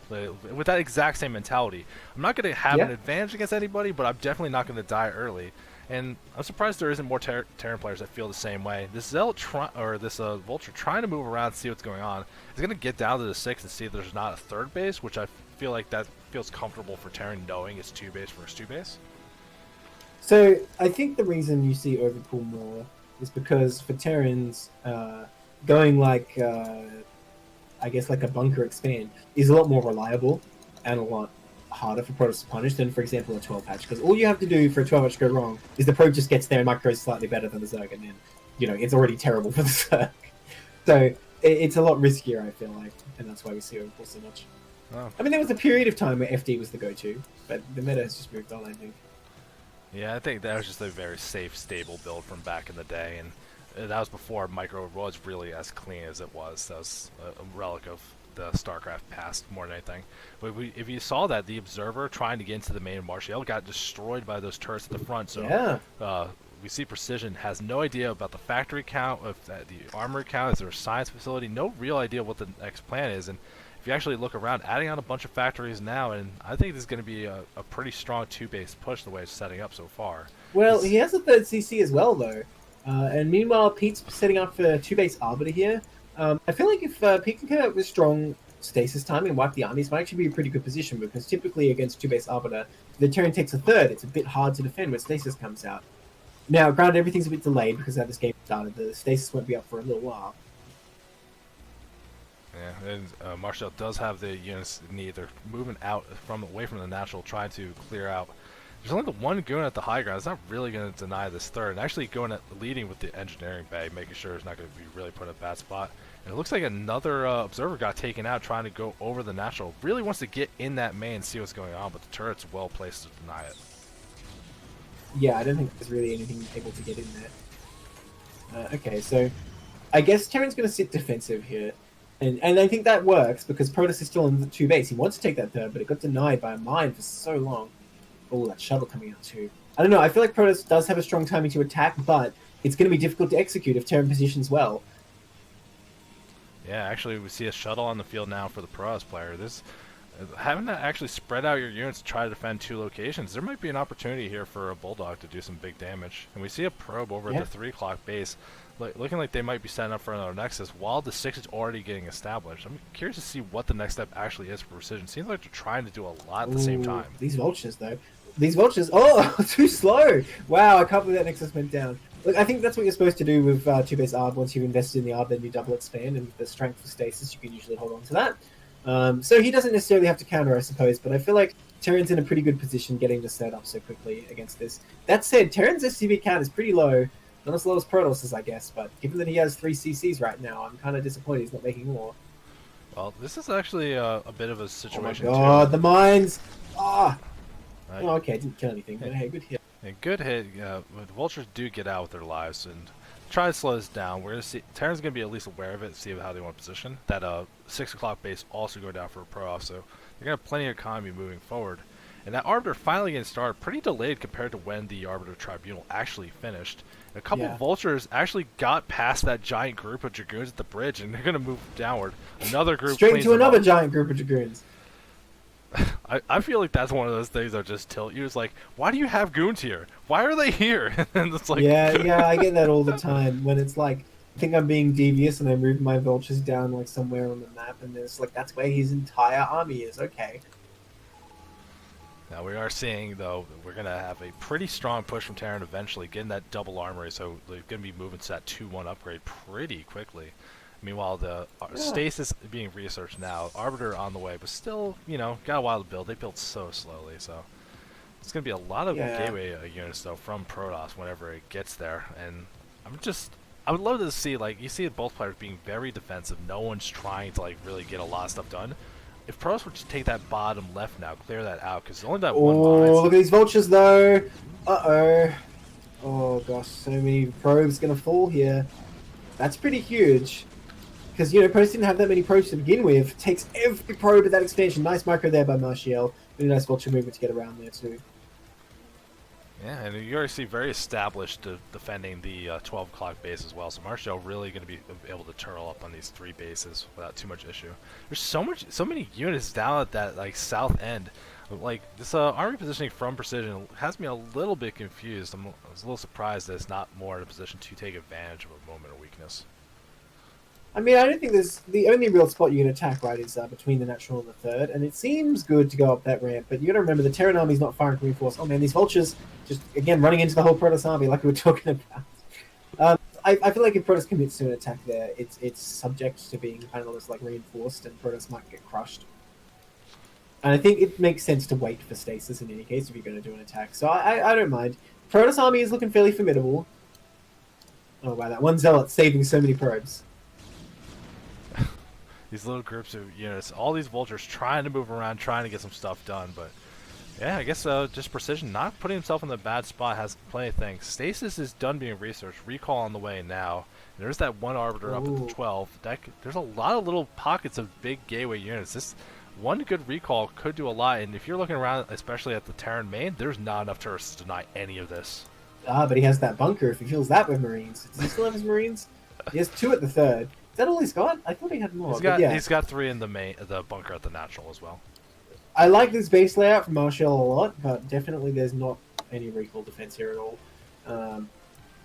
Well, I don't know if that's what he wants to go for here, though. He does have stasis available. I feel like an attack on the third definitely seems attractive now. If you could swoop in and stasis his army down at the natural as well, that would be such a huge move. Well, still passive for now, though. I feel like on this map, it's quite risky to just let Terrans set up. Because once they have a max out, it's pretty easy for them to secure 5 bases, and like that's literally half the bases on this map. Well, if you don't count the mineral lanes. Yeah, unlike like a fighting spirit, you can't just be like, I'll take so many bases, I can just throw units at them. Just the way you have to move around this map, and the fact that there's so many less bases to take. Like, especially if Terran gets in the middle map, like, you can't even defend that one just above the 6. Like, it's going to be impossible. But here comes... Yeah, it becomes very difficult for Terran in that game. I mean, sorry, Protoss. Protoss in that game. Yeah, we do see an observer try to look around the main, trying to find that window, like, where can I sneak that Arbiter in? And we see it moving around the top of the map. Has enough energy but that's for where the that turrets are! Yeah, that's the exact wrong spot! Oh, no! Oh, he gets it off! Nice. Alright, big recall. That's going to deny mining here. It's going to be hard to actually get up this ramp and defend it. Pure Dragoon recall, though. I don't know. I feel like if Terran is reinforced with a few tanks, which he's doing, this is not going to work out. Like, you really want a mixed forces Zealot Dragoons is ideal. And look at this, I think, as long as he repairs this CC, which he's not doing, if this CC goes down, this recall is totally worth it. He's not repairing, the CC goes down! Oh my god. Big mistake from Marshall there, great move by Pete. Just focusing that down, I think that's exactly what you need to do, and Pete did not respond. So you know what, that recall totally worth it. You trade 10 goons for CCs all day, you'll probably win the game, even though it's not worth it mineral-wise. Yeah, I mean, just the fact that you deny the mining for so much longer. And, like, once you actually stop something like this, it's going to be hard to actually reestablish it. So, losing a couple goons here, not a big deal, because you still look to supply. Precision has plenty of bank and back up to max already. Actually added on a second Stargate as well, so if you want to really start cranking out Arbiters and start pulling this Terran defense apart, it's going to start yielding a lot. But still no attempt to take another base, sitting very comfortably on 4, and I feel like this might be a mistake later on. Yeah. Well, if Terran has like 8 factories, but he only has 2 CCs now, right? So I don't know how much production Protoss is going to need here. Oh, throwing away units though. Terran trying to move across the bridge, Danger Town. Like this, there's that one spot you could really clog up, especially with one good stasis. That bridge is definitely it. I'm surprised to even see him going across there, but oh yeah, Precision that is pretty crazy. Yeah, Precision not really trying to hold his ground. He's going to let him go across it a little bit. I'm curious if it is spading it into a nice big attack with some of it, but slowly sieging their way across, setting up a good position. Well, I don't know about this big attack by Pete, though. I think you want to wait until it's like half the army on one side, half on the other. But here comes that Arbiter. Oh, it does get EMP. Great EMP going down by Marshall, really saving the situation. It stays sort of huge. Pete continuing to attack in this narrow location, turns that shuttle around, which I think is wise, given there's so many unsieged tanks there. And yeah, I don't know if that was really worth it for Pete. He needs to be careful here that he waits till the right amount is across the bridge to attack. Oh, no, he's going to get baited in here. And like you say, not so many gates. Hard for him to reinforce. Okay, a bunch more Zealots going to come in, though. I think you'll be able to clean up those few tanks there. But I don't know if this is going to be very efficient.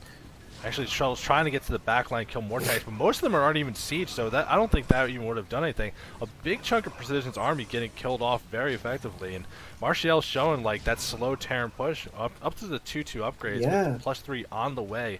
And you just lost a big open field fight like this. You don't have that fit in the next base online either. Like, I don't know what the plan's going to be for Precision, but the way that fight went, I would be worried.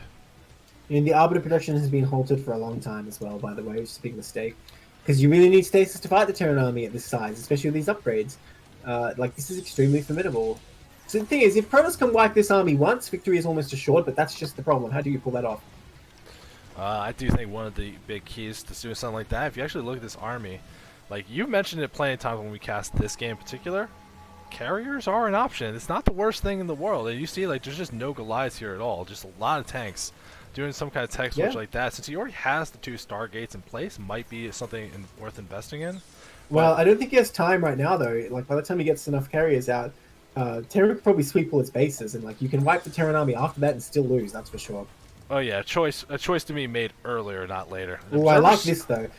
I like this top right base because if you put a bunch of cannons there, by the time Terran actually clears that out, it's probably going to be worth it. And any minerals you mine there are basically minerals stolen from the Terran can never get. So I think that's a good move. But this army's still menacing. It needs to find a way to deal with that because it's going to take out his bases fairly quickly. Yeah, I don't even know what the move's going to be here. There is an observer seeing all this army movement, and we see a giant accumulation of Protoss units down the bottom left, but like, how are you actually going to approach this without getting into a bad position? There's so many tanks. Well, here's an age-old Protoss trick. You just don't fight the army. You just go attack the base, which I think would be a good move here. Counterattack seems attractive. I hope that's what he's going to do here. Because the thing is, it's going to take a while for Terran to get around and kill all the bases Protoss has. And if Protoss just kills the main, like, there's basically a win condition. So many Zealots coming in here. These big tanks aren't going to stop it. Terran's starting to move back a little bit, being held up just by a couple of Zealots. Can Protoss get into the main and do critical damage here? Not many units are queued up right now, actually. Martial's production faltering. The Arbiter sneaking past as well. These few units in the back, coming back to help. Yeah. And during all this, Protoss hasn't lost any Nexuses, and nor will he at the moment. Oh, that Arbiter getting hit by that turret, though. He can't lose that. A stasis would be really key. Imagine if he could stasis the bridge. Okay, looks like the Arbiter will survive. Nice pullback there. I mean, stasis the bridge, but like stasing stuff on the rampant so you can get free reign of killing off production would be perfect right now. But really committed. Here we go. Oh, he gets it! He gets it! Blocks off about half the Terran army. I don't know if he can win with the Zealots he has, but it looks like he's going to try. I think he'll get a good trade at least getting a bunch of these tanks. Well, we'll see. Terran does have +3 done, so you know what? Didn't actually get much done at all there. And it looks like this attack by Protoss will be cleaned up. But during all this, like I said, Protoss kept all his Nexuses alive and established the top right. And, Terran has taken a bit of a beating. Is that top right Nexus 1 hex off? Probably. Not sure. It looks like it might be. It might be. Look, honestly, in TVP at this point of the game, it does not the biggest deal in the world. No, it doesn't. The gas is much more important than the minerals at this point. But anything could make a difference later. But a big attack from Precision, it got a lot of disruption done. It looked really effective. But if you actually look, like, even that CC at the natural didn't even go down. So at the end of the day, I don't know if that was actually worth the investment there. Crazy, I'm not the observer. It's zero, so leave me alone. Yeah, no, I showed him. I saw it and I showed him. It was at 2-1 at the time. Because if it was me, I would have only noticed just now. So 2 tanks snuck in on the 3 o'clock and actually managed to take that base out somehow. But Pete continuing to try and expand all over the map here. I think he really has a good grasp on what he has to do to win this game. Because this scary Terran army, strong as it is not mobile. And Protoss army certainly is. Well, that's CC. Oh, look at this. CC at the There you 9 go. o'clock, trying to get established. But Protoss units are here to stop it. But there's a lot of Terran moving up very quickly. I think that it's just going to be a little bit of a sacrifice of the Protoss army here. Not going to be able to really close this off. Just disrupt the mining a tiny, tiny bit. But if you actually look, like, I'm very surprised. Martial's production for a while now has been very scarce. Busy Yes. moving his army around, not keeping up with the macro. And it's not like before. We're not at max. You can't be afforded to be doing stuff like that right now. Now, at the end of the day, Martial has never minded a fourth base. I mean, he has his 4th CC now. Maybe he'll start, but as soon as that third mine's out, I think he's going to be in a lot of trouble here. And that natural's not far from running out either. Nice D-Matrix. Yeah, Protoss is not enough to be taking this fight. Engaging here, I think, is a huge mistake. Oh no, EMP goes down. I think Protoss going to lose all his goons unless he pulls back right now. Yeah, Suddenly, it seems like Martial has the strength to push forward here. Yeah, 2 big EMPs shutting down any chance of stasis, and if you look here, the army from Protoss is almost entirely goons fighting into an entirely tank army. Like you need Zells to help break that, and the fact that Martial's not making the vultures but not getting punished for it feels real bad. We see Protoss trying to move up to the 12 o'clock, get some counter damage done, which there's some buildings in the way, but there's no actual tanks or anything. I think this is starting to engage a tank or trade, but this might be good for Martial. With full energy, well, not full energy, but it had enough for a stasis. That's basically full, right? Okay, eating some mines, but I think Protoss will take out this third. Oh, almost got on top of those tanks there with Zell. Let's take that one. Thing is, I think Protoss fairly easily can deny Terran's mining here, and once he's done that, he just has to whittle down this army. But some reinforcements of Terran are coming up, repairing that depot. Looks like Terran might barely hold on to the 12 o'clock. Okay, rallying a few more units out. Protoss wants to get everything he can out. These Arbiters are getting like repeatedly EMP'd, so they can never have any energy. Protoss can try and hide in his base here and recall out later. I don't know. It just looks really rough for the Protoss. A lot of units getting killed for free. These Arbiters keep getting shut down, and Martial has a position sieging down at the bottom, but also approaching the natural, which has just been mined out. If they can get a good spot, making sure reinforcements can't actually enter the map, it's basically just this army that's pressuring the 12, and I don't think it's Well, going to be here's the enough thing, to do. though. Terran is basically not mining right now. Like, his strength checks and SCVs just now. Protoss, I think, missed his chance. If he went to the 9 o'clock and shut that down, I think this would be looking a lot better. But yeah, now it does look a bit tough. These Goliaths in Terran army can easily clean up these Arbiters when they feel like it. For the meantime, the Arbiters get a bit of damage in. Protoss still mining in the top right as well. No probes at the 3 o'clock, unfortunately. He did not resaturate that, which I think was a mistake. Yeah, but the problem's going to be, like you're mining from bases as Protoss here, like, so it's not as bad as it looks, but how you actually, like, all your production's in the bottom right, how are you actually going to leave your base right now?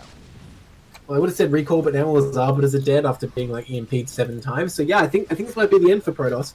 The counterattack's effective, but ultimately the one base Terran secures all they really need. Yeah, that 12 getting shut down a little bit, but the 9 reestablished has plenty of SCVs mining there, and you can just look at the supply now. I think at this point you don't even really care that you're not mining effectively. You have so much army on the map, and it's all positioned very carefully where it's going to be hard to deal with. Yeah, for sure. Oh man, these goons at the 12 have been getting taken out, so that CC didn't even fall. Wow, I think Martial's done it. Yeah. Yeah, Precision's not even mining from that 3 o'clock base. There's no probes there, so like if you look at the Nexus count, it looks okay, but actual mining bases is really just the one in the corner. With like, what's going to be the move? There's an Arbiter trying to move out on the south side, but like if that gets spotted and EMP'd, even that's not going to be very good.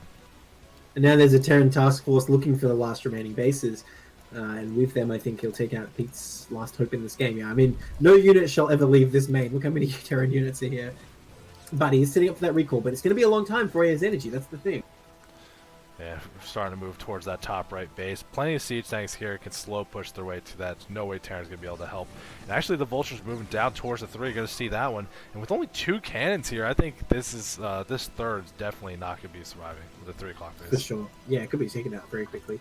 Terran even inching their way up into the main with Vultures here, taking out quite a few gates already from the low ground. And looks like he wants to do more. No. I think Protoss just waiting for this one recall. We're going to try and recall the main, maybe. Or this 9 o'clock. I mean, once you recall the 9 o'clock, suppose you kill all the Terran's SCVs, and you're in this kind of weird stalemated game where, you know, you're just trying to pick off the Terran army, but it's not that easy. Yeah, unfortunately, one big problem for Martial, tons of SCVs at the natural that haven't been transferred to either the 12 or the 9. That could be really tragic. Oh yeah, he hardly has any hut mining at that third look at it. Oh dear. So many arbiters continuing to be produced, but I guess they cost mostly gas. I mean, it's a great unit, but we did see Martial very active about EMPing them constantly, so I don't think this is, like, going big arbiters might not be the way to go because Martial being very active to stop it. I'm surprised they haven't actually pushed into the natural, start shutting down production more, just really taking that foothold to make sure units can't get out and let his little task force that's on the upper right of the map clean up everything. Okay, looks like he's finally gonna look at that top right base. Already sees him one cannon. Okay, the Arbiter has energy. He's on the move. Where will he go? Will he go to the 9 or will he go to the main? Maybe he can clean the 9 and then go to the main? Because, you know, Terran doesn't have a bank or anything. Nothing's really producing. His army's all committed in the bottom of the map here. Another Arbiter with energy is available. I think he baited an EMP with one of them. Here comes that Arbiter in that base. Big recall going through. There's a couple tanks here, but not enough. So yeah, that base is definitely dead. But at the same time, we see that the Vultures and tanks cracked their way through that top right base. So you're trading base for base right now, but the Terran position on the map definitely looks a lot better. Zealot's actually abandoning putting pressure there and going to keep going forward, see if they can get into the main. Oh, look at those SCVs blocking. That was actually a really key block there by Martial. That actually might just, like, stop this completely. Because it gave him time to get those mines down. And, you know, 2 tanks there, a bunch of mines. I don't think this many Zealots really going to get through. Maybe they could win the fight, but there'd be like 1 Zealot left at best. And look, now they're engaging this army in the top right, which is not what you want to do. Heading for this 12 o'clock, because he knows that's the last mining location for Terran. Yeah, but it's not going to be enough, though. You look at precision. 5 probes on the map, even those are trying to be picked off here. And that one big recall did a decent amount, but didn't really do enough. I think maybe you had to recall and actually defend your upper right location, because like, how are you actually going to reestablish anything you got now? You see him spending the money, he can't mine anymore. I tell you what, okay, he's going into the main here. I mean, it's the win condition in the game, right? If you kill all enemy buildings, which is what it's coming down to here. Protoss trying to sally forth, but really getting crushed there. He does take out a few tanks, though. Look, I tell you what, in these late game, end game scenarios where no one's making units, Stasis is actually one of the best spells you can possibly have. And he has a bunch of Arbiters out. Now, yes, EMP is a factor, but if he can just land a few key Stasis and get the right engagement, it is possible that he can whittle down this Terran army, spread out as it is. Because there is no mining right now. No one's mining. Yeah, it could be a very treacherous path, though, for the Protoss to do it. Because if you look around the minimap, you can see those yellow dots. They're starting to get reduced over and over. You're talking about the Arbiters, but there's no units on the map. Oh, another EMP. Oh, and he loses that Arbiter. Oh, that's huge. Okay, he needs every Arbiter he can. There's no stasis on that one. Another EMP goes down, and his army gets crushed. Pete GG's. Exciting game 1. Despite the opening, like, things got a little crazy, but Martial, like, it's just showing how strong that late game Terran army is. It's impossible to break your way through. Now, you got to hand it to Pete there that he really was, you know, holding on as best he could, and you know, not taking the Terran army head on, which I think would have been a mistake. But I mean, it really comes down to that one engage where he attacked on his own high ground, where all the Terran army was. That really set him on the course for defeat. It just goes to show, like you said, you know, that many tanks, you just don't even fight it. You just do something else. Yeah, but it's still just hard, especially on that map, to actually navigate around for counterattacks. Just the attacking lanes are so small and so hard to work your way through. Absolutely. All right, in the top right, in the blue Terran, it's Martial, currently up 1 game. In the bottom right, it's Pete, in the yellow, for Operation Indecision. Martial for Socialized Healthcare. All right, coming in on Fighting Spirit here now. So, I mean, we just saw a very comfortable game from Martial, being like, 3 bases, I'll just tech up and get a big, scary army. That seems like the easy, if you're going to have a plan on Fighting Spirit, that seems like a good one, but now Precision has like twice the bases to take themselves. I think Martial might have to play a little bit differently here, because it's not going to be quite as easy to choke the opponent out. Yeah, sure, I was going to say, like, Protoss is going to take a lot more bases, I think, if Terran plays as defensively, but of course, there was a funky opening that game, so we'll see what happens. Obviously, Protoss not leaving their base with Probe already to set up the proxy, so not going to be quite the same thing for sure.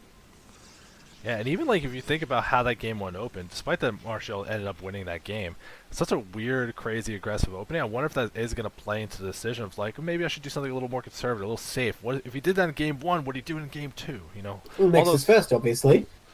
Oh, Nexus first would be beautiful. I don't think so. I don't think so, but it would be beautiful. I would say that's actually, if there's one build I wish I would see more in CPL, it would be Nexus first. I can't recall the last time I've actually seen it from any tier of play. I tried CC first in one of my games. It did not work. He made Zealots, and I was like, oh.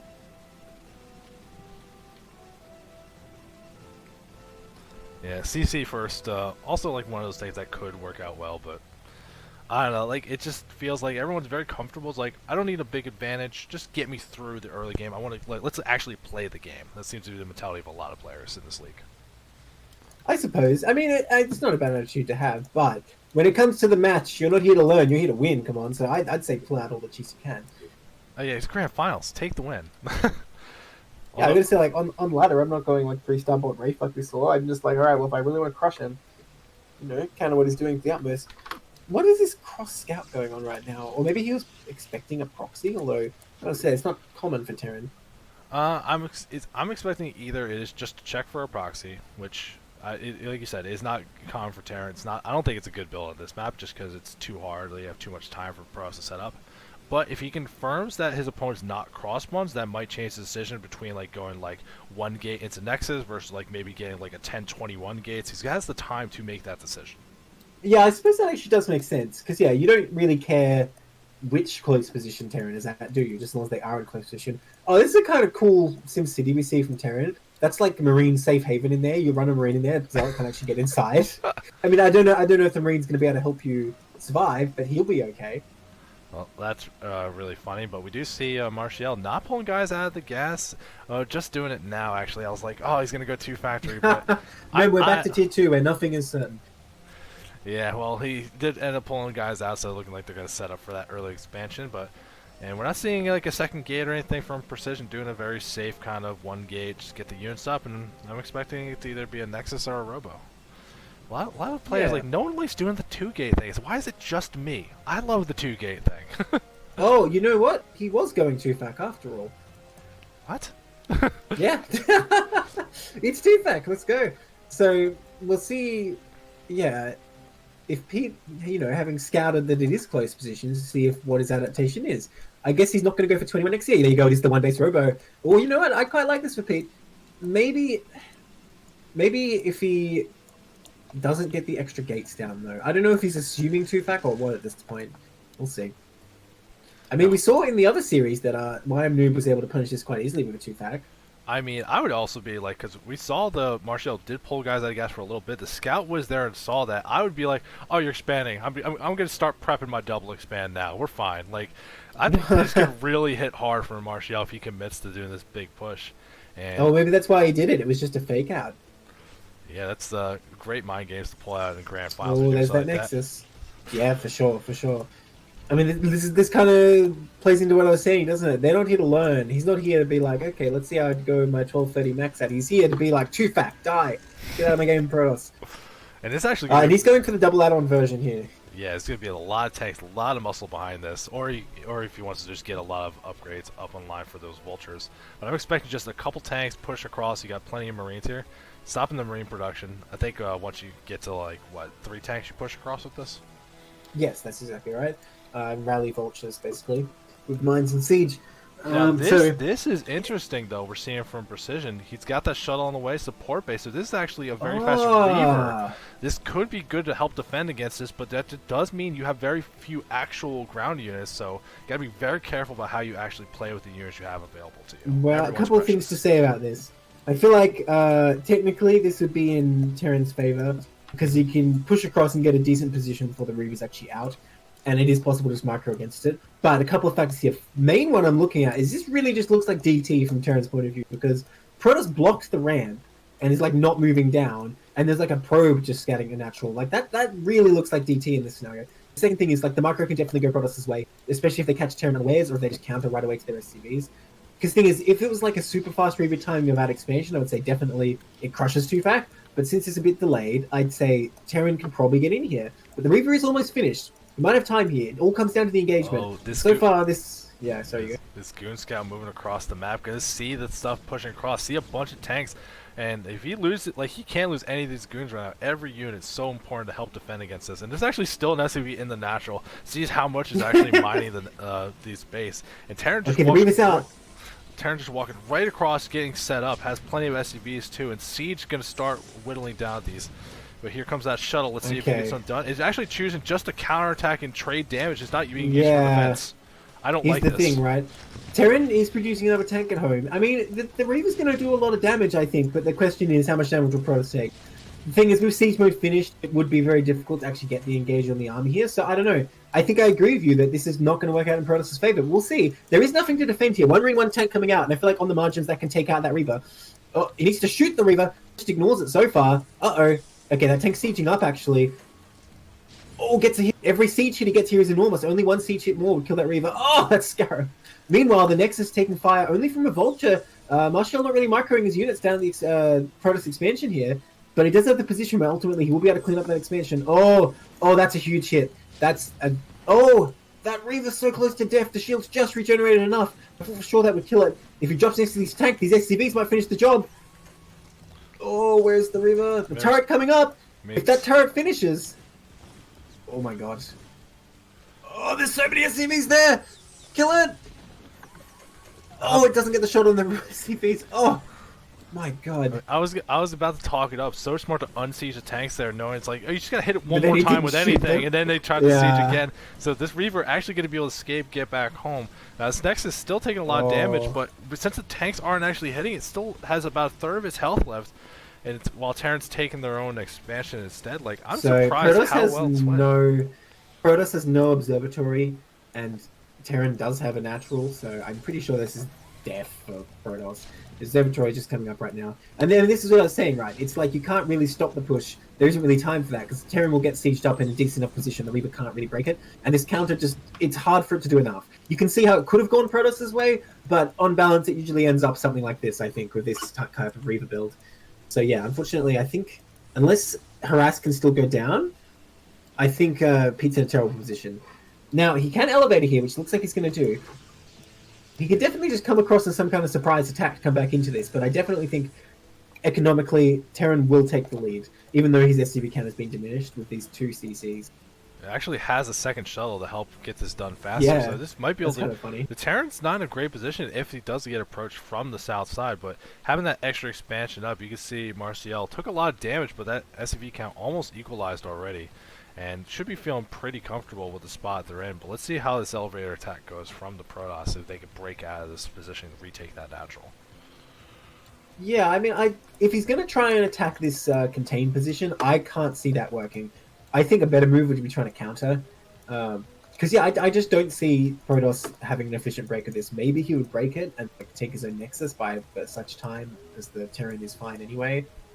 Because there's like 7 Marines. That isn't like one empty bunker and one half full bunker. That's like 4 Marines in one, 3 Marines in the other. So dropping on top of that's not going to be a fun time. The Reavers are good against those, but of course there's these tanks here.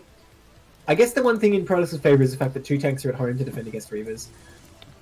How many units is Protoss going to lose doing this? I'm looking around. There's still one observer finally, but that's it. Needs to be careful. That turret is going to make it hard to really push too much further. Oh, even laying more mines. And the tank got rearranged, so it's going to be... This angle is not going to be difficult. You're going to have to work your way through. Oh, I love mines. those depots.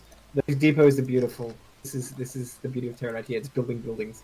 That's all you have to do. Not that there are any zealots out, but like I still think those are pretty cool. Sending more vultures across. Okay, here he comes. A mine goes down immediately. There's even probes in that shuttle. Pete just saying, I will break this. Marines take out the other shuttle immediately. Ah, this is the thing with these bunkers. They're very good against shuttles. The flank from the south coming in, but they have to clear so many mines. That first Reaver getting to work. Tank already hitting it. Oh, it goes down to Marines, in fact. Trying to get on top of that tank. They do take out one tank. Second Reaver coming from the south, just hitting mines. I don't know. I think this is a wash for Protoss. Oh, yeah, that tank's still alive. That's critical. Lost so many years trying to break out of this and still has to actually effectively do it. The Reaver's like one of the things. Oh, that tank! Okay, it does get taken out. Tank does get taken out. So Protoss makes it out of here, but he lost, like, because he had that shuttle full of probes, he actually lost quite a few probes in that attack. And both Reavers go down. Only a few Dragoons left. Terran comfortably on 2 bases here, pulling 2 decks back. They were going to reinforce, but they do smartly turn around. And Terran's not going to have any trouble defending what he has. Yeah, you can see with how much damage the Protoss has taken, low probe count, and it's going to have to reestablish a Nexus. Like, there's a small group of Dragoons here, but even the stuff at the natural, like, there's enough tanks here that if they're positioned well, should be able to deflect this. But we're looking, like, Precision's trying to set up for that counterattack. Let's see. Yeah, a tank's getting put in position, some depots to help wall it off as well. I think this counterattack does nothing. I mean, his Marines took out all the shuttles, I suppose, but just in principle, I would like a turret on high ground. Oh yeah, no, this is the slaughter for Protoss if he engages. Oh no, don't go in there, Pete, don't do it! Oh my gosh. Trying trying real hard to go in too far, but too many tanks, and especially that they're too spread out, lost a bunch of goons he couldn't afford right now. And you can see Precision still trying to make goons, trying to get something to happen, but needs to remake that Nexus and just doesn't even have the money to do it right now. I think this game went from bad to worse with that decision to keep trying to make this attack happen. Just accept the losses and try to get back in. I mean, got to hand of Terran, like what little units he did commit at the contain, I think it was a really nice setup. And preserving all those Marines, like that just crushed. But now Protoss going to try and expand here, but I think it's just a question of when the Terran decides to push is when the game will end, more or less. Well, I mean, we saw from the first game, Martial was very comfortable regardless of the position things looked. That once I was like, I'm set up, I'm good.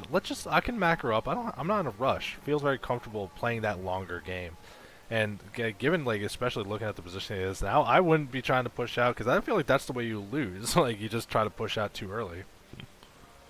Yeah, I suppose. But, I mean, if you just, like, add a couple more factories, pumps, and vultures, I mean, I'm looking at this already, though, and I feel like Terran could probably take an engage with what he has now. And Protoss, only has 4 gates, so once you win 1 engage, Protoss can't really rebuild at the same rate as you can. Yeah, absolutely. If you're actually looking around, there's more factories than gateways, and that's tragedy. When you see Precision trying to tech up to Arbors, it's going to be a while away to get to anything like that, but it's just some going to contain this bridge. Even the Vulture, if they want to be cute, they can run through that third base, and there's just not going to be anything at home to really help defend against this. Yeah, I mean, somehow Pete realizes that's going to happen and pulls back at that exact moment. But they do get through. Vulture's so fast, easily going to be able to get through. And the one Dragoon blocking the ramp, so not going to get in the main. Smart positioning there from Precision. Yeah, nicely done. Okay, we do have scans, though, so if he really wants to know what's in that main, he does have means. Oh, he's going to lose his eBay. Unfortunately, he was floating over the third to scout, which was quite helpful, but cost him a little bit now. No big deal, though. That isn't that expensive. Yeah, now we're going to see what the tech choice is from Martial. Starport is finished. Having to remake that eBay, not the greatest thing in the world. But +1 weapon is going to be on the way. You're going to be having a very good upgrade elite compared to what the opponent could do. This Vulture still gets out. You're going to get that opportunity to see if there's a third base on the way. Which Martial already has that vision of that 6 o'clock, which would be the likely choice. So knowing your Protoss opponent's on 2 base, like, this feels great from the Terran perspective, right? Yeah, for sure. Especially since they don't really have any tech except Revo, which, there's so many turrets up now. It would be a waste to make another one. Well, that CC for that third base for Martial Oh, on the that way. goon. You see that goon at the 6 o'clock? It bravely killed that Vulture and then just succumbed to a mine anyhow. I unfortunately did not. Trying to look around and see what these guys are building. Martial looking like they're in a really good spot, and like I was saying before, very comfortable slow playing it. You see now trying to establish that bridge control, make sure they're not contained. Very slow. Yeah. I like the restraint we're seeing here from Martial. Yeah, it's probably smart. Like like I was saying before, if I was in this game, I'd be like, let's push, and I'd probably lose, like you said. But yeah, Martial extremely patient here, just taking the advantages he has, no rush. Knows Protoss is pretty screwed. Well, it does give Pete a chance, though, to do something. He's going to get Zealot speed here, I suppose. Yeah, it hasn't started towards the Arbiter tech. No Templar Archive or Stargate here. Just trying to get these Zealots to be a little more effective. Because, like, Dragoons alone are never going to break through this contained. You're going to need some help there.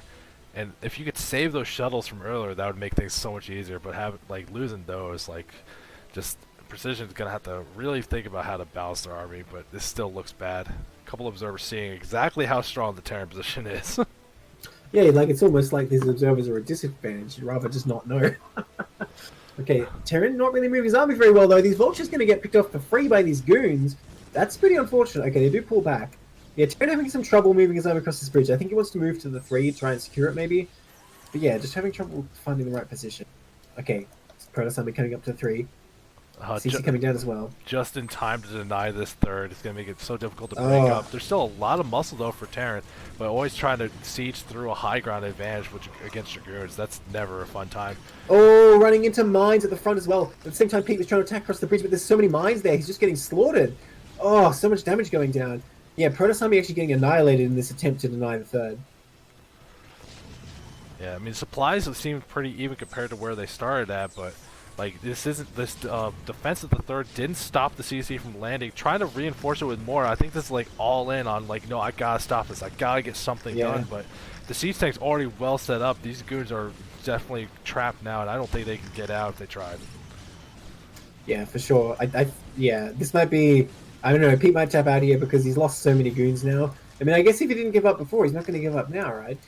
But yeah, this third CC landing, that's pretty brutal for Protoss. The third Nexus has not even started. I think it's going to start just now. Yeah, this especially just looks so bad for the Protoss player because, like, quietly we haven't been focusing on where players are developing, but we see the +1 weapons is done, double armory for Terran as they're working towards that 2-1, and they already actually not only have their science facility and like some science vessels done, but EMP is already done. So if you're going to try to use Arbiters to get back in the way, Terran's way ahead of you on that one. You're going to be able to defend it without an issue. And we see a Vulture hit squad trying to move through the map, make sure that the Protoss isn't sneaking extra bases, doing that due diligence. Yeah, that's really smart, for sure, because that's one of the only ways that Protoss can come back, right? So it's good to tick that box. Stargate only just starting, like it's 17 minutes in the game. We see Terran, going to finish +2 in just probably like a minute and a half.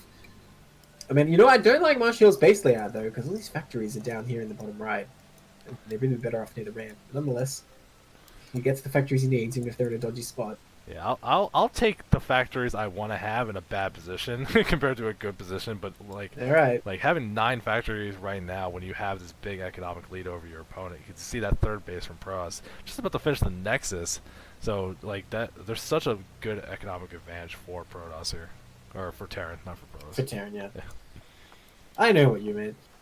Well, I'm gonna clarify. I don't want to look silly. No, you're doing it just for me, aren't you? No, no, I'm not. Aww. Like, you sure CPL isn't just for me? Like, to cast me winning, it's the corrupt admin team where we're just like, oh no, Nebulum lost that game. Must be fake. It must be fake. We're not going to talk about that in the drama before we get into CPL 6. There's not a chance. We're not going to address that at all. Look at this. This is like impenetrable setup of that third base from Martial. This depot wall, a couple siege tanks. You don't even need anything more than that. It's going to be impossible to break through that. And a decent amount of turrets as well. But we do see that Arbiter Tribunal about to finish up now. Recall, always such a strong spell. You see Terrans complain about all the time.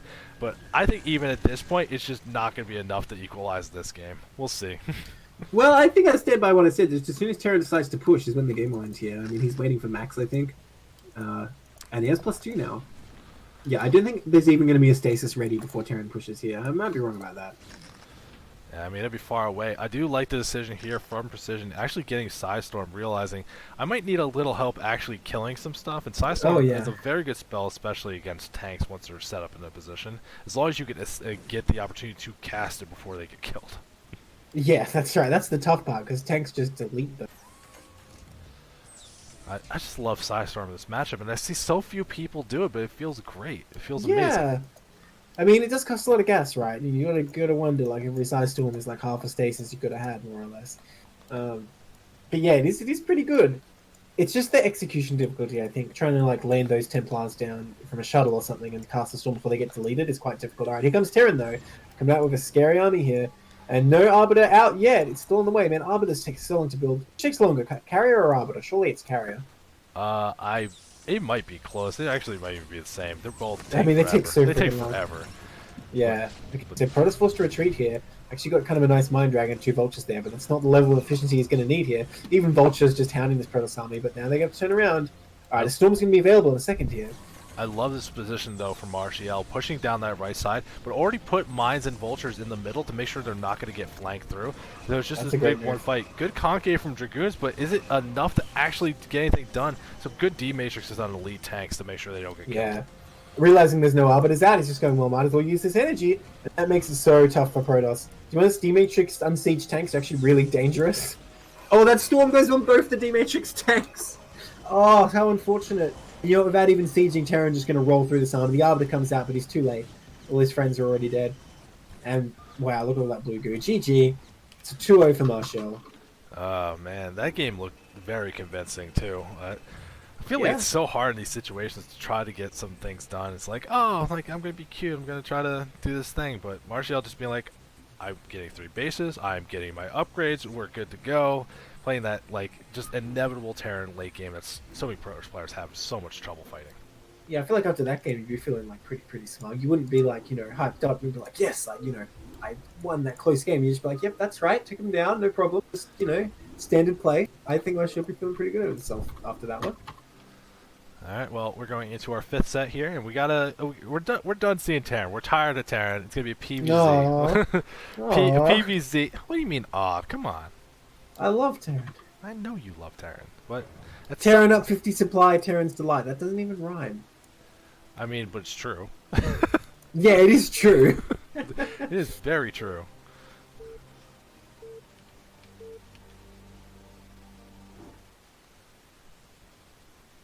Alright, in the top left, in the brown, it's Sostos for Socialized Healthcare. And then bottom right, it's June in the green for Operation Indecision. So what was the series score after that last one? It's 5-5 again, right? 5-5, tied up. Oh my god. Can someone take a lead already? This is crazy. Like, out of a 25 series match, it's still even. Yeah, I'm not even doing this in like casting order. Or, like I didn't pick it in a dramatic way. It's like, oh, let's really hype it up. Let's build up. This is just accidentally happening, and I love it. Yeah, the series is so even so far. This is a early move out for a probe. Oh, wait.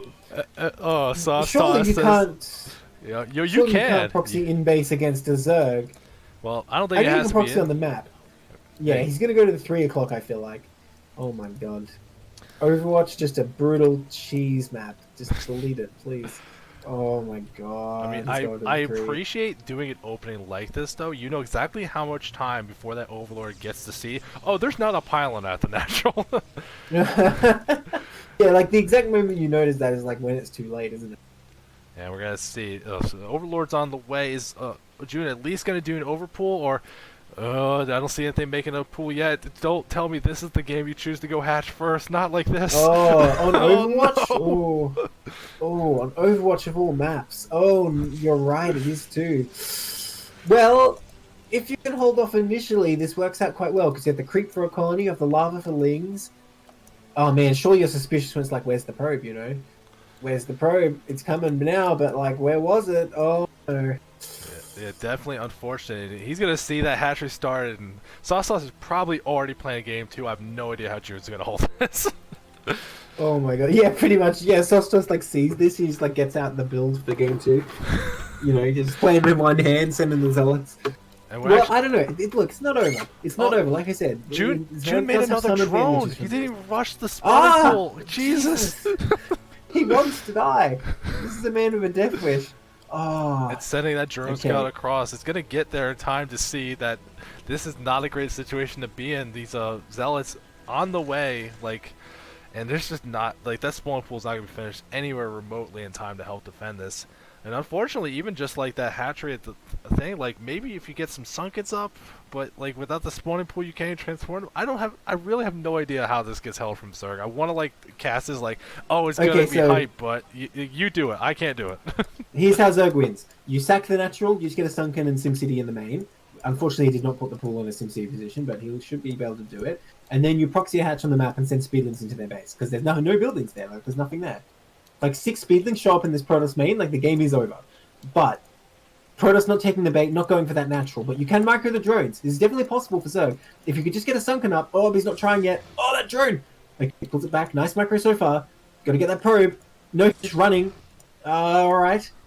I mean, I don't know if he has enough minerals to be doing this. Maybe he does. He has 300 in the bank. I mean, he's trying to just transfer that over to the natural since the hatchery did He finish. does come back. Okay. No, he needs a sunken here, though. I feel like he can't hold without one. But he does have 2 hatchery ling production now, so maybe he can overcome. Zealot's getting pretty good engages so far. Picking off a few Zerglings. Another one goes down as well. There's not that many drones here. One falls. Those few Zerglings trying to focus the injured Zealots, but they have so much health. Oh my god, there's so many Zealots out right now, and more coming. Drone's still trying to run. Oh, but where can they go? And trying to transfer over back to that natural. At least you can get an idea of where this proxy is. Maybe you have some links do something. A couple links trying to go across the map to deflect some of this damage and put some pressure on Saucetos. But you can see a forge on the way. That means Can's very far, but there's so many zealots on the map already. I think even if you're going into the base race, you feel pretty good at Saucetos.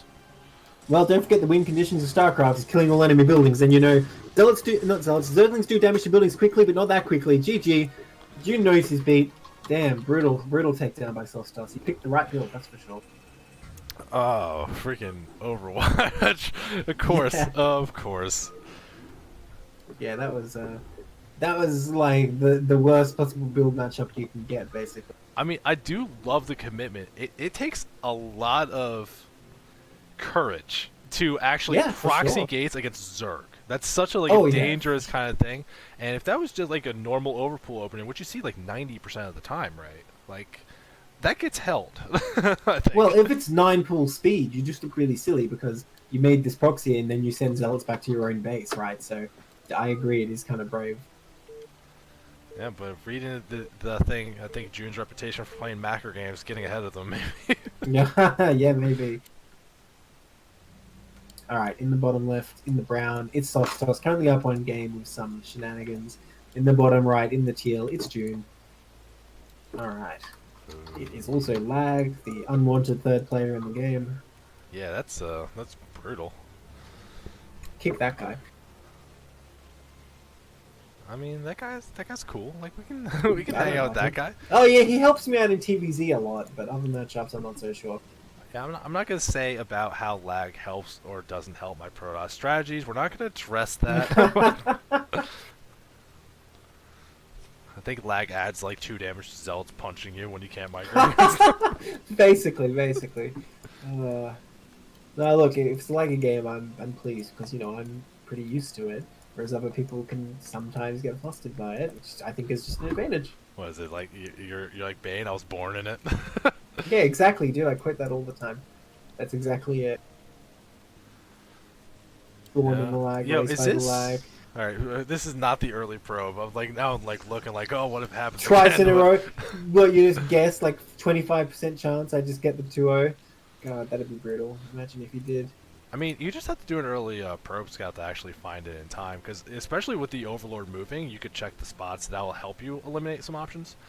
But we are seeing. Has that like happened in the history of PvZ that like someone just went on a 4-player map, just built gates blind, you're like, yep, this is the right spot, and somehow the Overlord didn't spot them or anything?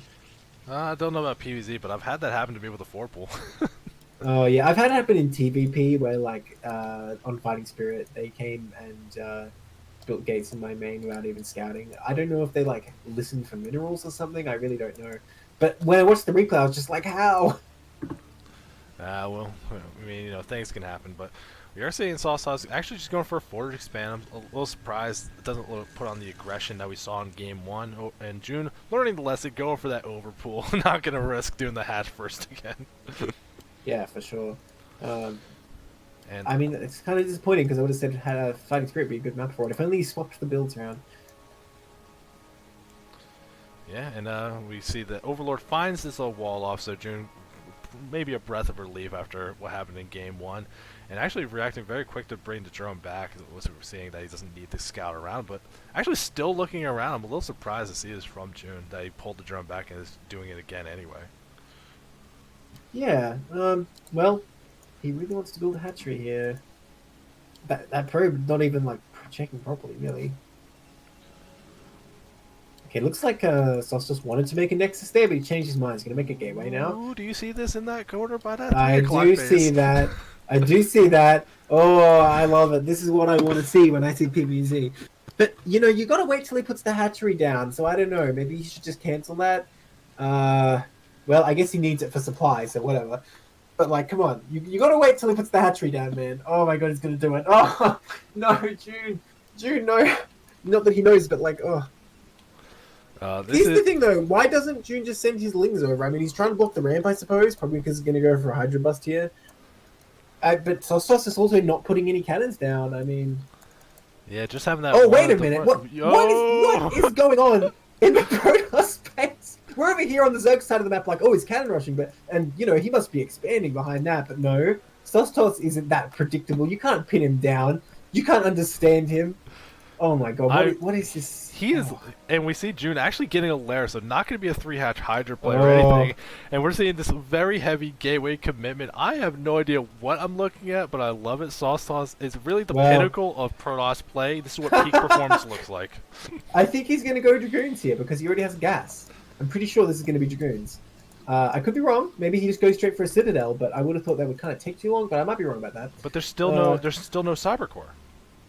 Yeah, you're right about that. So why does he have gas then? You tell me. I guess for a +1 upgrade. I don't know what yeah. I'm looking at. I don't know what I'm looking at.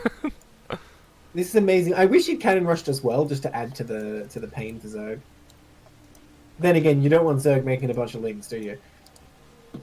Here comes a bunch of Zealots across the map. If it worked in game 1, just send Zealots. You don't have to make them in the same location. Just send them. And well, I imagine Sofstar's kind of sat down and, like, you know, he's doing the maths. Like, okay, well, my gates would be in his base, so I guess I better make one more. I'm going to need 3 for this game. Okay, that's a decent amount of lings. But he needs more. Speed is on the way, not done yet. One Zealot getting surrounded there gets taken out, but so far a decent engagement for the Zealots. You know what? Protoss is producing so many. I feel like these kind of engagements are fine. Picks off the last few zones very easily, and these drones forced to fight, or maybe they're running. They're just going to run to the third. See, if he had a cannon at this third right now, oh boy, that would be so good. yeah, but we actually see that there's an Overlord at the front for SOS Toss, and Jude actually doesn't even see the 2 extra gates, maybe not realizing quite the commitment this is, unfortunately, but sees all the Zealots streaming out. Then, well, when he watches this replay, he's going to be like, what the... Okay. I mean, these Zealots have control of the natural. A Spire is on the way. If that Spire finishes and Mutas come out, Protoss is in a world of trouble. But will there be time? There's plenty of Zealots out already hitting that third. The drone's trying to run. GG. Jude knows he's about to get taken down. Oh man, that was crazy. Like you said, that's what peak performance looks like for Protoss, I guess. Yeah, we're not going to address what Protoss peak performance look like, or how the SOS Toss is just literally be like, you know, all that trash talk people say about Protoss players. Yeah, exactly. That's exactly how I play this game. That was beautiful. Well, that's a little bit funny and a little unfortunate, but we're after that conclusive game, we are actually entering the final set we have tonight. So we got one more, and it's going to clear up what we're doing. A reminder that either Friday or I Saturday... joined the wrong game. I joined Crane's like 1v1 game. Like, why do I get to pick a race in a replay?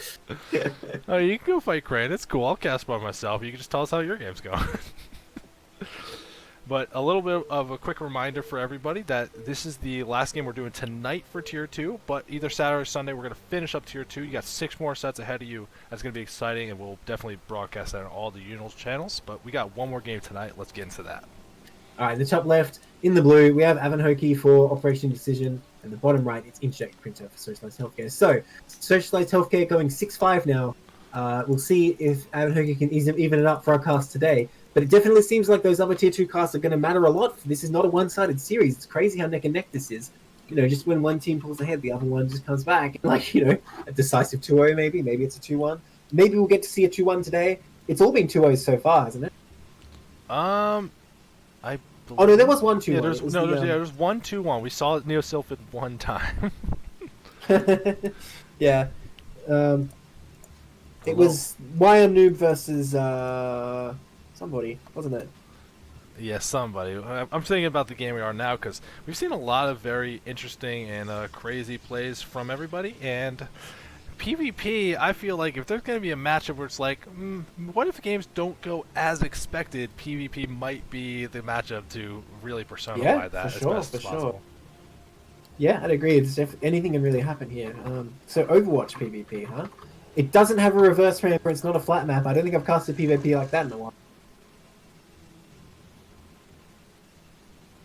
So they're not going to go 3-gate green? Now they're both going to go 3-gate green anyway, right? I think that's a bold prediction, and I wouldn't expect it because, especially since you have the high ground advantage, and especially these little bridges that help you move through, I feel Reavers do have a little extra punch to them, where you're going for that kind of standard 2-gate robo, get your Reavers online, going to a normal game. I actually like that kind of play a lot on this map, and we'll see what we're going. But Inkjet Predator doing something funny. Oh, it's got to be DT, right? I feel like it's gotta be DT. Like, you're going this far out of your way. Here's a pylon. Yeah. So well, it could be like a Reaver for harass, right? That's not impossible. I'm like, why is he sending this probe to scout? That's kind of crazy. I mean, Proxy Robo does have a lot of power against a lot of builds, but it's usually more of a reaction to something, particularly if you see someone doing that like kind of Zealot expand where it's like, oh, you're going to have a lot of money and cannons, Reavers will break that wide open. But this is even that you wouldn't put so far away, so I'm guessing it's either DTs or just extra gateways for a really massive goon all-in, like a 4-gate goon, like crazy all-in. Okay, well, if Avanhoki knows his stuff, that... Oh, nice. Didn't think that actually blocked, but totally does. Nice mana pylon there. If Avanhoki knows his stuff, he's got to be seeing this and being like, okay, well, there's only one pylon here. That one must be somewhere. You're not going Nexus first right now. Come on. Yeah, you can't go Nexus first with the gateway already there. And we're actually even seeing, like, the fact that Cybernetics core is so delayed compared to your own. Like, yeah. It's pretty sus. Yeah, there's a lot of the things going on that I wouldn't really like to see here. Zealot trying to take down that pylon would be killed eventually, but that full scout from Abenhoki, really seeing what's going on. Honestly, at this point, I would start looking around, seeing it's like, I think you did something, let's find it. Yeah, I think, you know, he must have an inkling. I'm not sure, though. Like, what do? Do you just go, like, straight observer and just camp in your base when you see this kind of thing? Well, if you think it's going to be DTs, the easiest thing, if you're planning to go Robo anyway, your build should be timed out to get the observer in time. But if you're like, oh no, I'm not ready. This wasn't my plan. I'm not ready for this. You just get a forge and some cannons. It's not. But it's not in the this best scenario, thing. he doesn't know if it's Reba or DT. In fact, is Injeprinter even doing anything? Was that just like a fake out pylon? Because he hasn't sent a probe back there, and like the time has come to put his tech down. Is he just doing that? A, to spot like drops going really roundabout route, and B, to just fake out his opponent, like, oh my god, where's Protoss the second pylon? Because he's just getting Robo in his base. You know what? I got nothing. I have no comments anymore. I have no idea what's happening here. NJ Predator's on a level that I can't attain. Yeah, no, dude, I love these mind games. This is actually really good. I don't know if Avanhoki actually responded to this at all, but in concept, I really like this kind of play, especially in like a finals. Look at this, Avanhoki might be looking for it right now. See this probe coming out? He might just be sneaking around to get a scout of the main, though. Yeah, I think he actually will do that. And that'll be huge. If he sees that Robo, that's going to be very informative. So both players going for actually pretty similar builds, as it turns out. Yeah, and I'm actually, this is a weird path to get there, but does this go back to what I was like, oh no, I like 2-gate Robo on this map. It's just, they're trying to give me a heart attack. It's like, well, I'll get there, maybe. Oh, these Zealots. Nice micro by Inkjet Printer. Really nice, actually. Needs to be careful about that Zealot in the north. Wow, Inkjet Printer really out microed Avanhoki there. I don't think he's going to lose a single Zealot. Oh, why'd I have to say it? Still, though, gets up that ramp with a Zealot and a Dragoon. He can kill a lot of probes here, potentially, before Avanhoki can really stop him. Dragoon's going to pop out, but nonetheless, the probe's going to be under fire here? No, okay. Inkjet Printer actually going for Dragoons. I think that's a bit of a mistake. I think he went for probes. He could have got like 2 or 3, no problem. But now he's just going to trade like 1 goon for no goons. I mean, this actually, I don't mind this choice, because if you got a couple probes, that sounds great, but if you see like, oh, we got very similar production between the two of us, and I just lost a bunch of army without trading any of it back, you're under threat of being attacked, and that critical like thing that happens with these early Dragoon fights is like, if you have like 6 and I have 5, then I kill yours, and it goes 4, 3, 2, like you just lose things very snowbally. But, oh my gosh. You see Avanhoki coming back in here with this Dragoon? Or, yeah, Inkjet what coming back is happening? in, for sure. Oh, sorry, Inkjet coming back in, yeah. Inkjet actually taking a very quick Nexus, so again, like, supporting the decisions, like, let's weaken the army, I want to get my expansion up and get ready to do a thing. But, which after this weird opening, like, this is not what I would think is happening from, like, Avanhoki. Like, you're looking at this situation, it's like, I don't know what the hell's happening, but you're not doing something normal, but that's exactly what Inkjet is on, the 9th layer of mind games. Yeah, dude, you weren't kidding when he said he was on a level that we can't attain. Like, this is next level right now from Inkjet. No kidding. Like, I feel like he's just masterfully manipulated this game to exactly where he wants it now. Avanhoki's going to have a Reaver first, but there's nothing to say that Inkjet won't be able to defend that. We'll see if he positions some goons at home. Moving out right now. If his opponent has a Nexus, I think he would be able to deny it, but his opponent going for a much more normal Nexus timing, so I think Inkjet's going to see this and have to retreat. Well, there's a big critical thing. The cost of Inkjet getting some of the stuff he did, especially the Nexus fast he is. That Dragoon range is very, very late, and now like these goons can actually very effectively repel this. He doesn't even have Dragoon range? That's crazy. This is next level. Like, who needs Dragoon range? You just use mind games to hold off your enemy Dragoons. Look at that. Avanhoki even gets an AI pylon before the Nexus because it looks like Inkjet was about to attack. Wow. Oh, this observer getting into the base of Avon Hoagie. Gonna see that the shuttle's already done, so should be able to easily prepare for any kind of Reaver drop. So that Nexus way ahead of his opponents, a big worker lead for Inkjet as well, and has that knowledge of what's probably heading my way. He's already ready for it. Sorry, my headset came out, so I missed pretty much everything you said. That's okay. We're just talking that Inkjet had the observer and sees that Reaver drop is looking very likely from Avon Hoagie. Whether it's going to be a push to the front or just harassment behind, but Avon Hoagie taking their Nexus as well. So we're going to see what gets But done he's here. very behind. Like, look at the probe differential, if nothing else.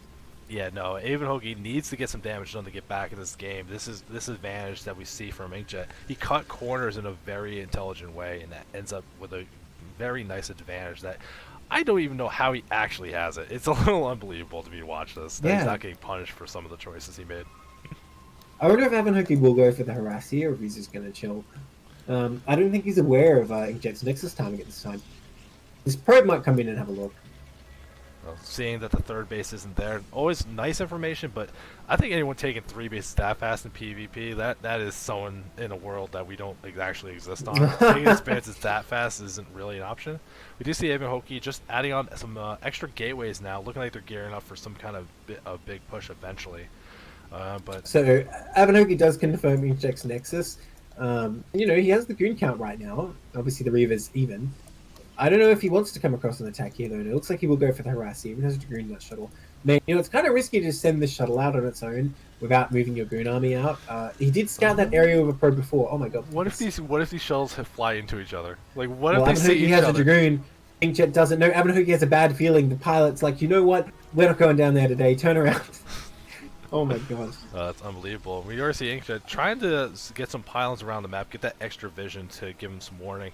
And while he starts to move out on the map, the army is not actually bigger for Inkjet, so should still be like kind of turtle up into the defensive posture, but trying to use their shuttle wants to keep putting the harassment down, despite that they already have the economic lead and don't need to get something done right now. Yeah, look, I genuinely have no idea why Avon Hoagie turned that shuttle around there. That was like some Sixth Sense bullshit.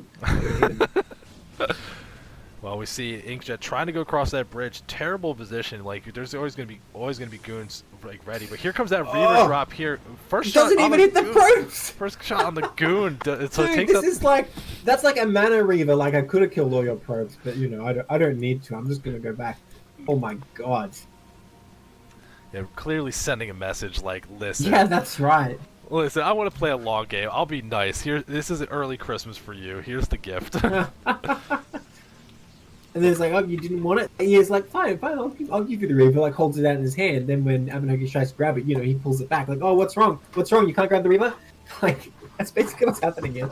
Oh, yeah. Yeah, I'm actually trying to look at the two players, see where the big differences are. Inkjet has the bigger economic lead right now for the earlier Nexus. Has a great worker lead as well. Actually has more gateways than their opponent as well. Like, got the production lead.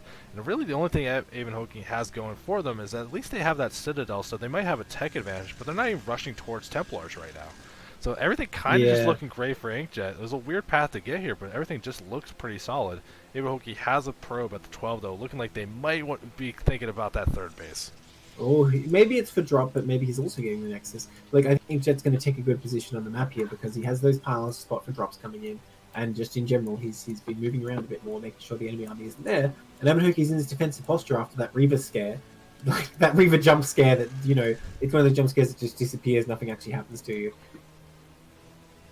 Yeah, this is definitely going to be bold, though. We see a big army from Inkjet, and actually adding on more gateways, up to 7. So looking like they're going to be pretty committed on this 2 base for a while. Probe trying to get into the natural, still confirms that it's there, sees a little bit of the army, but not a giant clump, so it has to assume some of it's on the map somewhere. Oh, the shuttle might get picked off by Avon Hoagie, though, up at the 12. Oh, that's pretty huge. Oh, barely gets it. And yeah, that's the first real, I guess, combat we've had here. Yeah, it's definitely a big loss to lose a Reaver in a shuttle No. like that, but Inkjet wants to capitalize, though. With these Dragoons out of position, he's going to get a few of them. You know what? Even without the Reaver, he has a scary army right now. Avon Hoagie just now trying to transition to Speed Zealots, but Inkjet's speed already done. Yeah, this is actually looking pretty solid though for Inkjet because like despite everything, the armies look pretty similar. I feel like a lot more dragoons for Inkjet, and the +1 Ooh. weapon's about to finish. That could be critical. Shuttle 2 speed Reavers though. shuttle speed and 2 Yeah. Reavers gonna make it hard to do this, but there's just He so just many picked up a dragoons. dragoon. Well, there's also so many zealots though, and those zealots can do a good job against a mostly dragoon army. And you know, Inkjet's stepping forward quite aggressively. He gets that shuttle. Only 1 Reaver left now. Well, the zealots are doing their work, but the second Reaver goes down. And I think there's just too many dragoons here for Inkjet. Oh, I don't know. It's hard to call. I think Inkjet powers through here. Yeah, that +1 weapon, even about to finish, so attacking at the worst Oh, possible time, but just an having enough anti-timing. stuff. But Ivan Hoki has that defender's advantage, going to be able to reinforce pretty quickly, so the Dragoon lead bounces back, but if nothing else, you look at this, look at the supply, Inkjet up 40 things, Mackering back at home during this giant fight. These reinforcements, though, Ivan Hoki's production popping out and the defender's advantage coming into play, Inkjet will have to retreat, but, like you say, the supply is very good now, and picking off those 2 Reavers is actually huge, because that's the only real advantage Inkjet had. You know, the only advantage Ivan Hoki had. Inkjet neglected to get 2 Reavers, and obviously lost the one he had. But yeah, Ivan Hoki lost his pretty quickly there. Oh, and reinforcements from Inkjet now, catching these Dragoons out of position. Ivan Hoki overextends on the counterattack. He's going to lose every Dragoon, I think. GG. Wow. Yeah, even if that didn't go well, Inkjet was already on the way to that 3rd base, so everything just kind of snowballing the way for Inkjet there. It takes a very convincing game 1, despite the unorthodox opening. We're gonna we'll phrase that nicely. Look, honestly, I'm worried for game 2 because that game just looked like Inkjet was just like playing better at every turn. Yeah, definitely a weird one there. But this is the kind of thing that happens in Pros versus Pros, where you look at these things where it's like, oh, I'm playing so good, I'm really making good decisions, but that could even just be blind decision making about your builds, how greedy you want to be, because like that Nexus from Inkjet was so quick, but there was no scouting information to support that. It just didn't get punished. Yeah, well, I feel like he kind of like guided his opponent into that anyway. In the top right, in the pale green, well, Ivan Hoki, what have you done? It's Ivan Hoki for Operation Indecision, and the bottom left in the navy, it's Inkjet Printer for Socialized Healthcare. Currently up 1 game. I like that pale green. That looks clean. I like that. Oh, I don't. It looks like almost like the neutral blue. Like, oh, there's no strength left in these units. They can't fight anymore. You know, their souls are gone. I feel like that's quite the bold claim, but okay. Like, this is definitely better than like teal. I like that better than teal. As if teal's the hero color. Teal's like every unit is like a phoenix or also a phoenix. I was thinking like, what's the green hero? It's also a phoenix. Okay. You know, because Phoenix is a zealot and a dragoon. You know. Sure. Those Warbringer Reavers. Okay, so they don't have worker heroes. They also don't have shuttle heroes. Come on, Blizzard.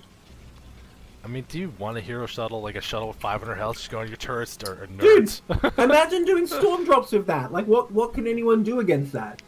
I imagine in PvP getting a storm drop by that and wanting to kill myself. Or doing like drop micro dragoons even. To be honest, Terran would probably benefit from that kind of thing a lot more. Because dropships tend to be kind of fragile since they cost gas. I do think like you keep bringing up hero units. Are you trying to say like we should start playing some Warcraft 3? Is this Yeah, what you're about? no. I really just want StarCraft to be a MOBA, obviously.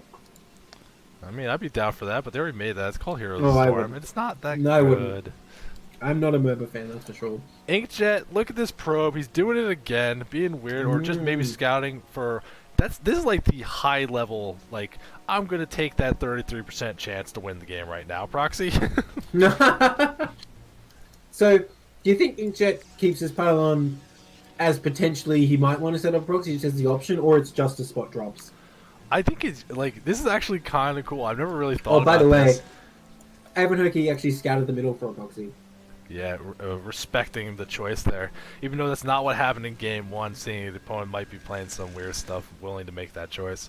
But actually, this second pylon as a spotter out in the middle of the field, it's kind of cool. I kind of dig it because it can force your opponent to make a scouting bad as well, reaction. by the way. Okay, but if your opponent goes 3-get goon and finds it, that's just a free pylon kill. Yeah, that's really the danger here, but I feel like it is hard depending on how you do your openers. If you can get the goons so far out of position to kill that pylon, that might be your opportunity to like do a Reaver counterattack. Because by the time you would have the goons where you feel comfortable moving on the map, you're probably close to having Reaver and Shuttle. I suppose. I feel like there's definitely a window where the goon player could shut it down. I mean, But I suppose then it's like, do they even find it? Yeah, I guess. well, it's also like there, like you'd be close to your own main. You might be able to counterattack it with your own dragoons while they're kind of stranded. A perp trying to get in the main for Inkjet Predator, Ooh. but the zealot perfectly positioned to block that. Even Hoki's Not a anymore, little. it isn't. No, no. He moved it. He moved it. It was perfect, like you said. Oh, well, 2 zealots coming up here for both players, actually. Avanogi's zealot was nowhere near perfectly positioned this time. Yeah, just letting him waltz on in. It's like, nah, you can see what I'm doing. It's cool. I don't care. Yeah, that zealot was like the bouncer. He just like stepped aside from the door, like, all right, you're good. Come in. You got that navy color. You know, you look good. Yeah, we're actually seeing some interesting stuff though. Like the builds are very similar to each other. Nothing weird happening just yet, but Inkjet Predator has a little bit of an advantage, a little bit up on getting their range for the dragoons. Actually, have a little bit of the worker lead as well. He really wanted to kill that probe. He pulled his own probes to attack it, but then stopped. He wants the pylon. Okay, he's not going to do it. He's looking for a mana pylon, I think. Okay, no, abort. Mana of Pylon seems like a bad decision if you already have a zealot on the map. It's going to get killed so fast it's not really effective anymore. That's something you got to do. Yeah, maybe he was just trying to evade. Oh, probe gets taken out, actually. And Inkjet's probe is about to get taken out by a dragoon, just likewise. It goes, okay, so now it's time for tech. And Inkjet says, I choose Robo. What does Abernhoki say? I choose Robo also. It's the standard for a reason, and make sure you don't die to DTs. Reavers are a powerful unit. Or if you just want to get the Observers just to be safe, there's nothing wrong with any of this. Abernhoki adding on that extra gateway going up to that 2 gate with Robo. Inkjet delaying the second gate, so this might actually just be a 1 gate. You get the Robo, use the Reavers, and take a very fast expansion instead. Okay, so like ticking up and getting Observers to not die with DTs is cool and all, but like, what if you just had a lot of goons? I want to see that 3-gate, man. Just get in there. Well, I mean, 3-gate could be an option, which it's actually still an option for Inkjet here, because you would get you get your gateway, you get your Robo, and then you add 2 more gateways, and it's only for an Observer. Look, Abernhoki with that real fast Nexus this time. So the tables have turned. You know, if Abernhoki can defend this with the defender's advantage, he'd be looking good. I think with the same build, if you're both going 2-gate Robo, this is actually definitely advantaged for Abernhoki. Yeah, it's definitely interesting. We do see the Observer on the way, and we don't see any commitment from Inkjet, so this might actually be that kind of 3-gate Observer. But I feel like there's already a good amount of units for Abernhoki, and with that, like the Nexus on the way, and so is a shuttle support base. It's going to have the Reaver to help defend against this. I don't like the position from Inkjet. It feels a little disadvantaged right now, even though there is just a little more workers and a little more units. It feels like Abernhoki's in that mid-game quite fast. It's not actually called a shuttle support, baby. You know what? It might as well, because the unit that lets you build only goes in shuttles. I find that funny. It's like, you know, it gets shuttle speed. It upgrades the unit that goes in shuttles. Makes sense. Whatever. You know what I mean. Hey, you said the cast wasn't just for me, didn't you? I don't like getting razzed here. I'm observing this time. You get to just relax. You didn't even have to cast one of the games. You're going to razz me anyway? Like, what's this about? The Reaver Den, says Cold War Kid. It's Yeah, the that's Reaver pretty Den. Yeah, no, I sure. like it. I'm fine with that. Reaver Den. I appreciate that. Nice. Does it mean like the armory is like the Goliath cabin? Well, no. That's usually for plus weapons more than Goliaths. That's True. multi-purpose. True. Alright, these probes making their way down there. It's just weird, these probes look really slow. I don't know. No, they just seem looking okay. at They them like- seem okay to me. That's actually quite the big pro transfer. I think that might have been actually a little too many from Avonhoki to transfer Let me to see, your natural 9 like in that. the main. Oh yeah, 11 in the natural. You're quite right. Maybe he's gonna take a fast second guess. I don't know. In any case, Inkjet Printer's natural finally coming down here. Now he does have the Superior Reaver timing, but only by a hair, really. So not really much potential here. You know, I think Avonhoki will be able to pull ahead here, but his pro production has been very sporadic compared to Inkjet. So Inkjet actually might take the economic lead anyway, even despite having a later Nexus here.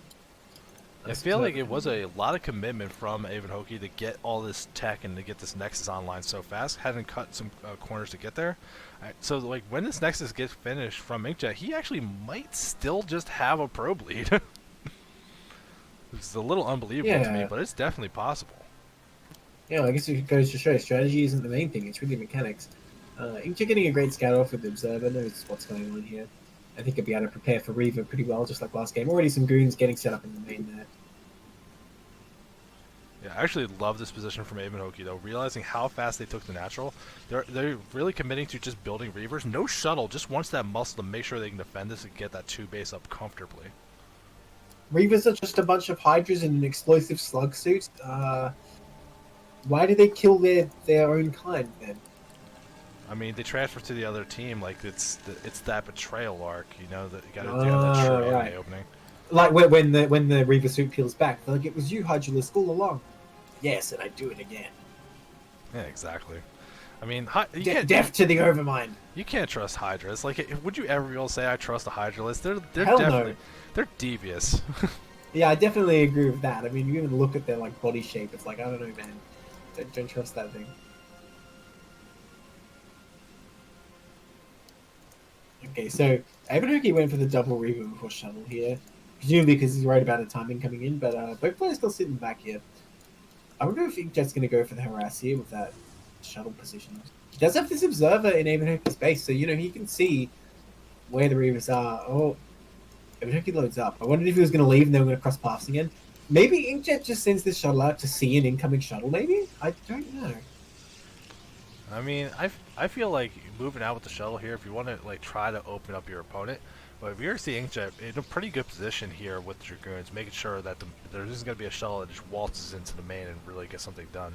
And like we were talking about earlier, despite the earlier nexus from Aben Oki, the worker advantage still for Inkjet Printer, which also has a shuttle with some two Reavers. So everything looking similar between the two players, even the unit supplies, despite the different paths to get here. Yeah, it's definitely equalized a lot. I guess it's the question of who's going to make the first move. Inkjet with the faster tech, though. And also the faster addition of the gateways, up to 5 gateways now, while Aben Hoki's about to start their 5th. So feeling. Yeah, he's just playing slightly better here, isn't he? And look at that probe going out so early as well. I guess if he feels confident that, like, at the time he's going to move it out of his base, that's the exact time he wants to start his Nexus. Unless he's going to put another spotter pile in here, which, yeah, actually, you know what, that's probably what he's doing.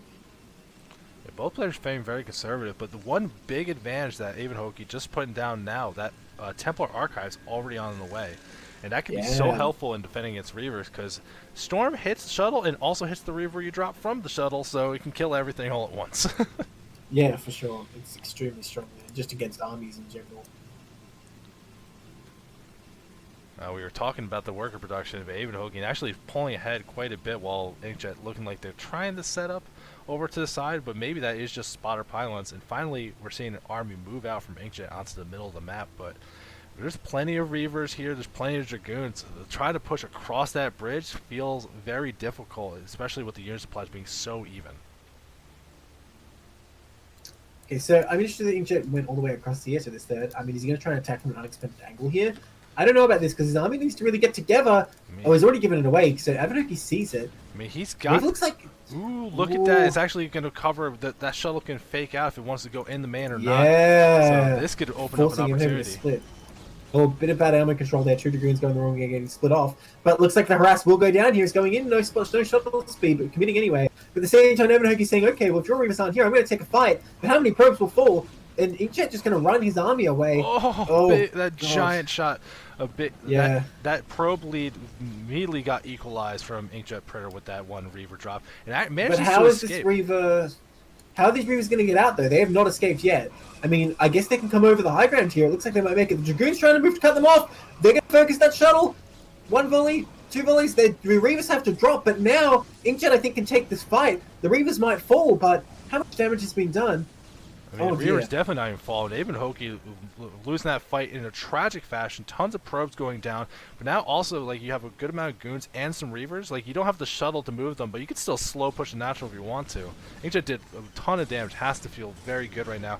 It actually started. Looks like they're starting the Nexus over at the 9 o'clock. Yeah, absolutely. They're getting that third as well. I suppose, yeah, these Reavers can defend themselves perfectly well until the shuttle comes and picks them up. Well, I say that, but the Dragoon's not helping out there. The Reavers are able to cross the ramp without much trouble. Bit of a mistake there to pull back so far from the ramp. Now these Reavers will get taken out, but at the cost of quite a few more goons, though. Oh my god, that Scarab failed so hard. There's so many speed lots marching in here, deflecting the goon pressure. And we see from Aben Hoki, he's got 1 Reaver still at the natural, but that's all he's going to really have established here. So now... What happened to his shuttle? Did he lose it in the fight at the 3 as well? I guess he lost it. I didn't catch it. There's so much happening here. I'm trying my best here.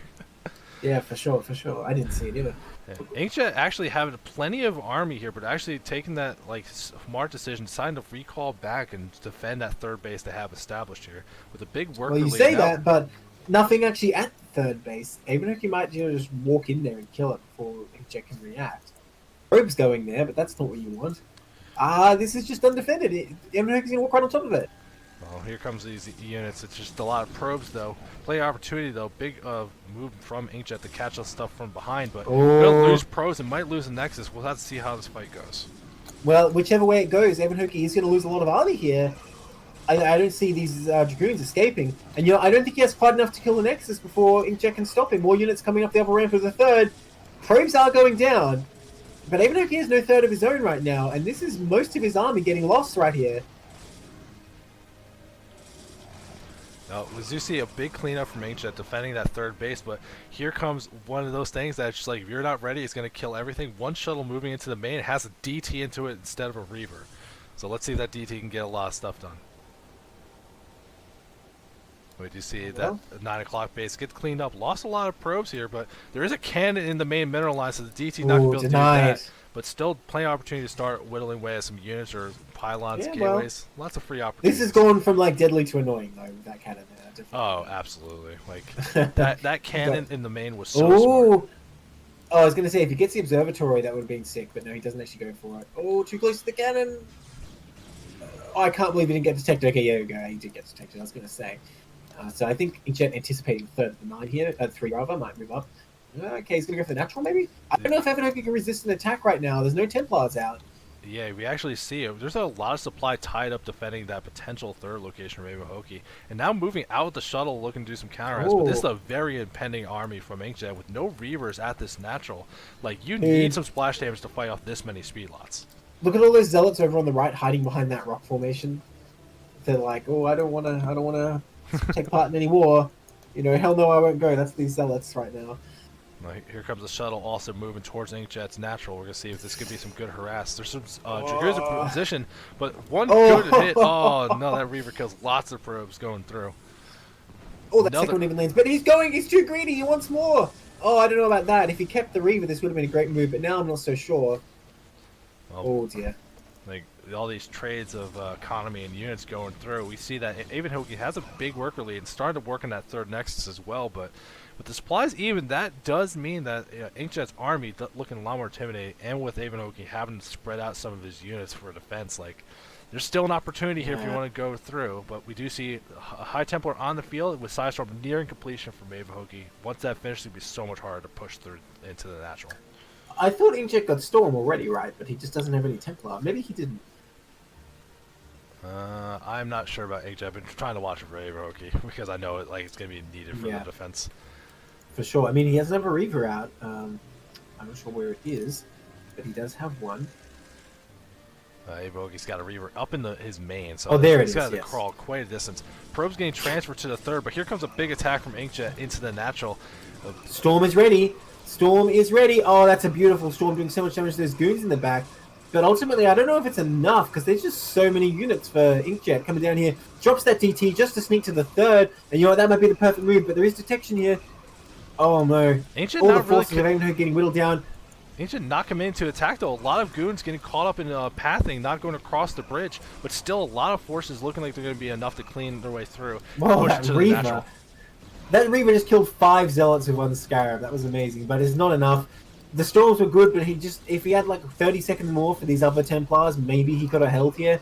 But I think he will take critical damage here. Yeah, actually, those zealots behind the rock formation, they might have made the difference here. But sadly, they're not in position, so it seems like Inkjet's gonna take this out. Yeah, a lot of nice storms though. Yeah, there's a couple of Dragoons that are just letting the High Templar hang out. They were shooting buildings, shooting probes. If they killed the High Templar, those storms wouldn't have happened. But unfortunately, not really securing that. And I think that's going to let this force almost get cleaned up, but just in time, reinforcements from Inkjet come and Archons too.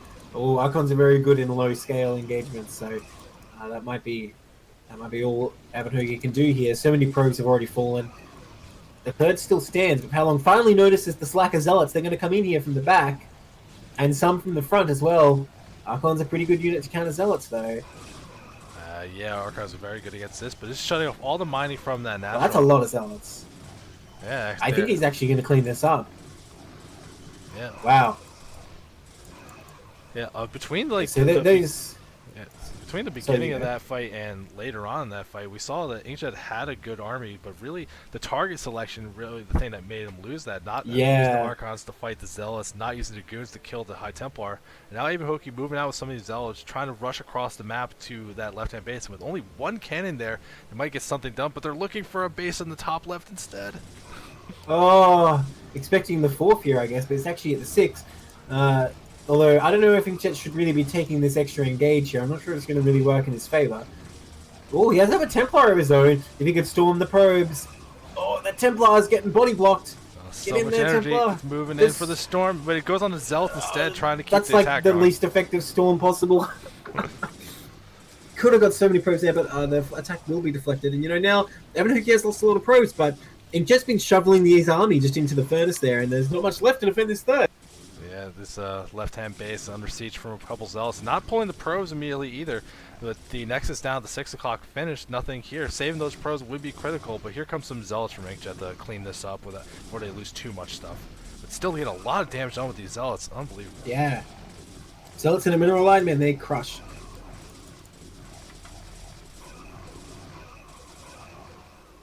Okay, so I guess things have stabilized for now. God, that was like a fight that went on for like 6 minutes. Yeah, now we are seeing between how things have been going between the two players. The main for Inkjet is actually mined out, had to transfer those probes down to the 6. So even though there is the extra base, the economy shouldn't be too different. Even Hoagie down a good amount of workers though, and that main gonna mined out very soon. So needs to think about how they're gonna secure that 4th. But with Inkjet putting so much pressure on and keeping these attacks going, I'm actually not sure if they're gonna be able to do it. Yeah, I mean, well, Evan's shown the willingness to make Templar, whereas Inkjet's taken this whole time to make any. Maybe he can get the storms out better. I don't know, maybe Inkjet's reluctant because his storms aren't as good. I guess we'll see. Scout going to go down Evan here. I think he's going to find that 4th. Well, we see Inkjet going up to that top left with a big army and also a probe, looking like they're going to take that What next is it base with as the well. two of them? Oh, he's going to expand there. Okay, I thought he was like trying to deny, but I was like, really? Like, there's nothing there.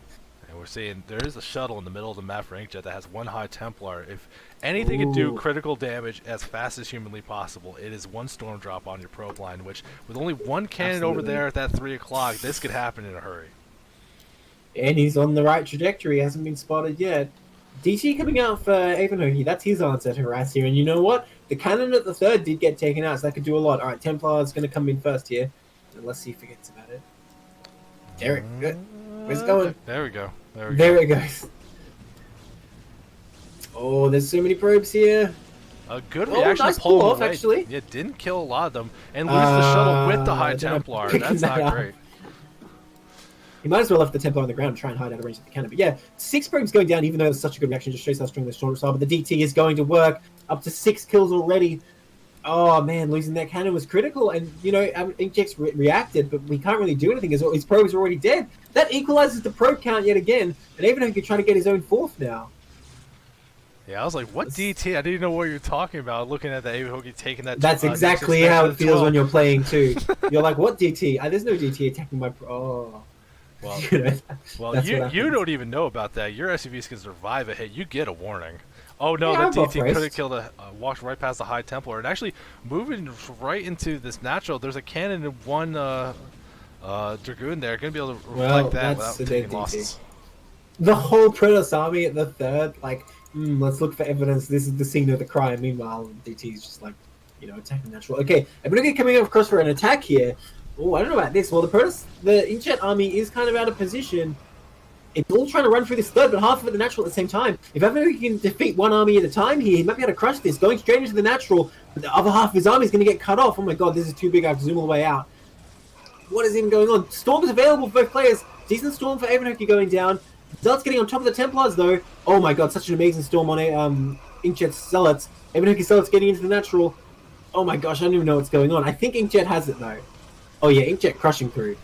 Yeah, a lot of storms doing some good damage, but the Dragoons as natural managing to survive and fight their way through. And with the army getting reset, like this is kind of a dangerous spot for Avon Hoki to try to take that next expansion up to 12 resetting your army is not really what to do, and Inkjet pouncing on this for an opportunity, taking another base down at the bottom right. So Inkjet seems one step ahead, keeping the economy going. And one of the big things I gotta criticize about Aven Hoki throughout this game, not really adding on gateways as they keep expanding and adding things through. Inkjet having a lot more potential to macro out units. Oh, this 12. It's not ready. The cannon's not ready. Ibrahim does have something of an army to come out here with here, but he has to be quick. Oh, these cannons needed to finish. That was Abraham's real hope here. But the army is coming across. We have a whole bunch of probes. Oh, storm those probes! Storm the probes! No! Oh my god, that temple had so much energy. But nonetheless, I think this base will go down. Oh, that Archon going to get enough probes on its own. Okay, no, not finishing them off. Oh, this is so chaotic. I can't even really tell the colors. Not the best storm. Oh, and the Zealots getting in. Yeah, I think there's not that many Zealots for Inkjet here. Nice storm on those goons as well.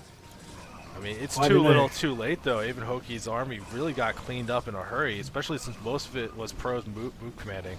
They won't be Yeah, tapping GG. out. So That was a crazy game. Oh my god, I think that was one of the best PvP I've ever seen. yeah, a lot of counter harassing back and forth, but Inkjet just a little bit ahead each time as far as like how everything was going. So that's a 2-0 for Inkjet, correct? Yeah, it is indeed. So that's another point for Socialized Healthcare. All right, so we are ending day 2 of our casting with 7 points for Team Socialized Healthcare and 5 for Operation Indecision.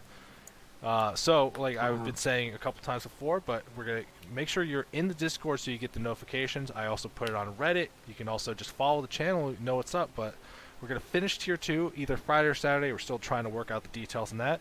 And then the finale of Grand Finals is going to be on Sunday night. That's Tier 1 play. We're going to do the whole thing in one shot. It's going to be a great time. I'm so excited to keep watching these Grand Finals. Everything's been so man. great. These games have been intense. Players pulling out all sorts of strats to win here. Yeah, I love this. We're seeing a lot of standard players, seeing a lot of weird stuff, but just everyone really wants to make sure they win the finals and become the champion of CPL 5. But until we get that next cast going, we're going to have to bid you guys a good night. So make sure you keep eyes on it. I'm going to try to communicate. As soon as I know when that cast is, it will let you know as well. But we'll see you for the part 2 of Tier 2 in the near future. Everyone, you have a good night. See you guys.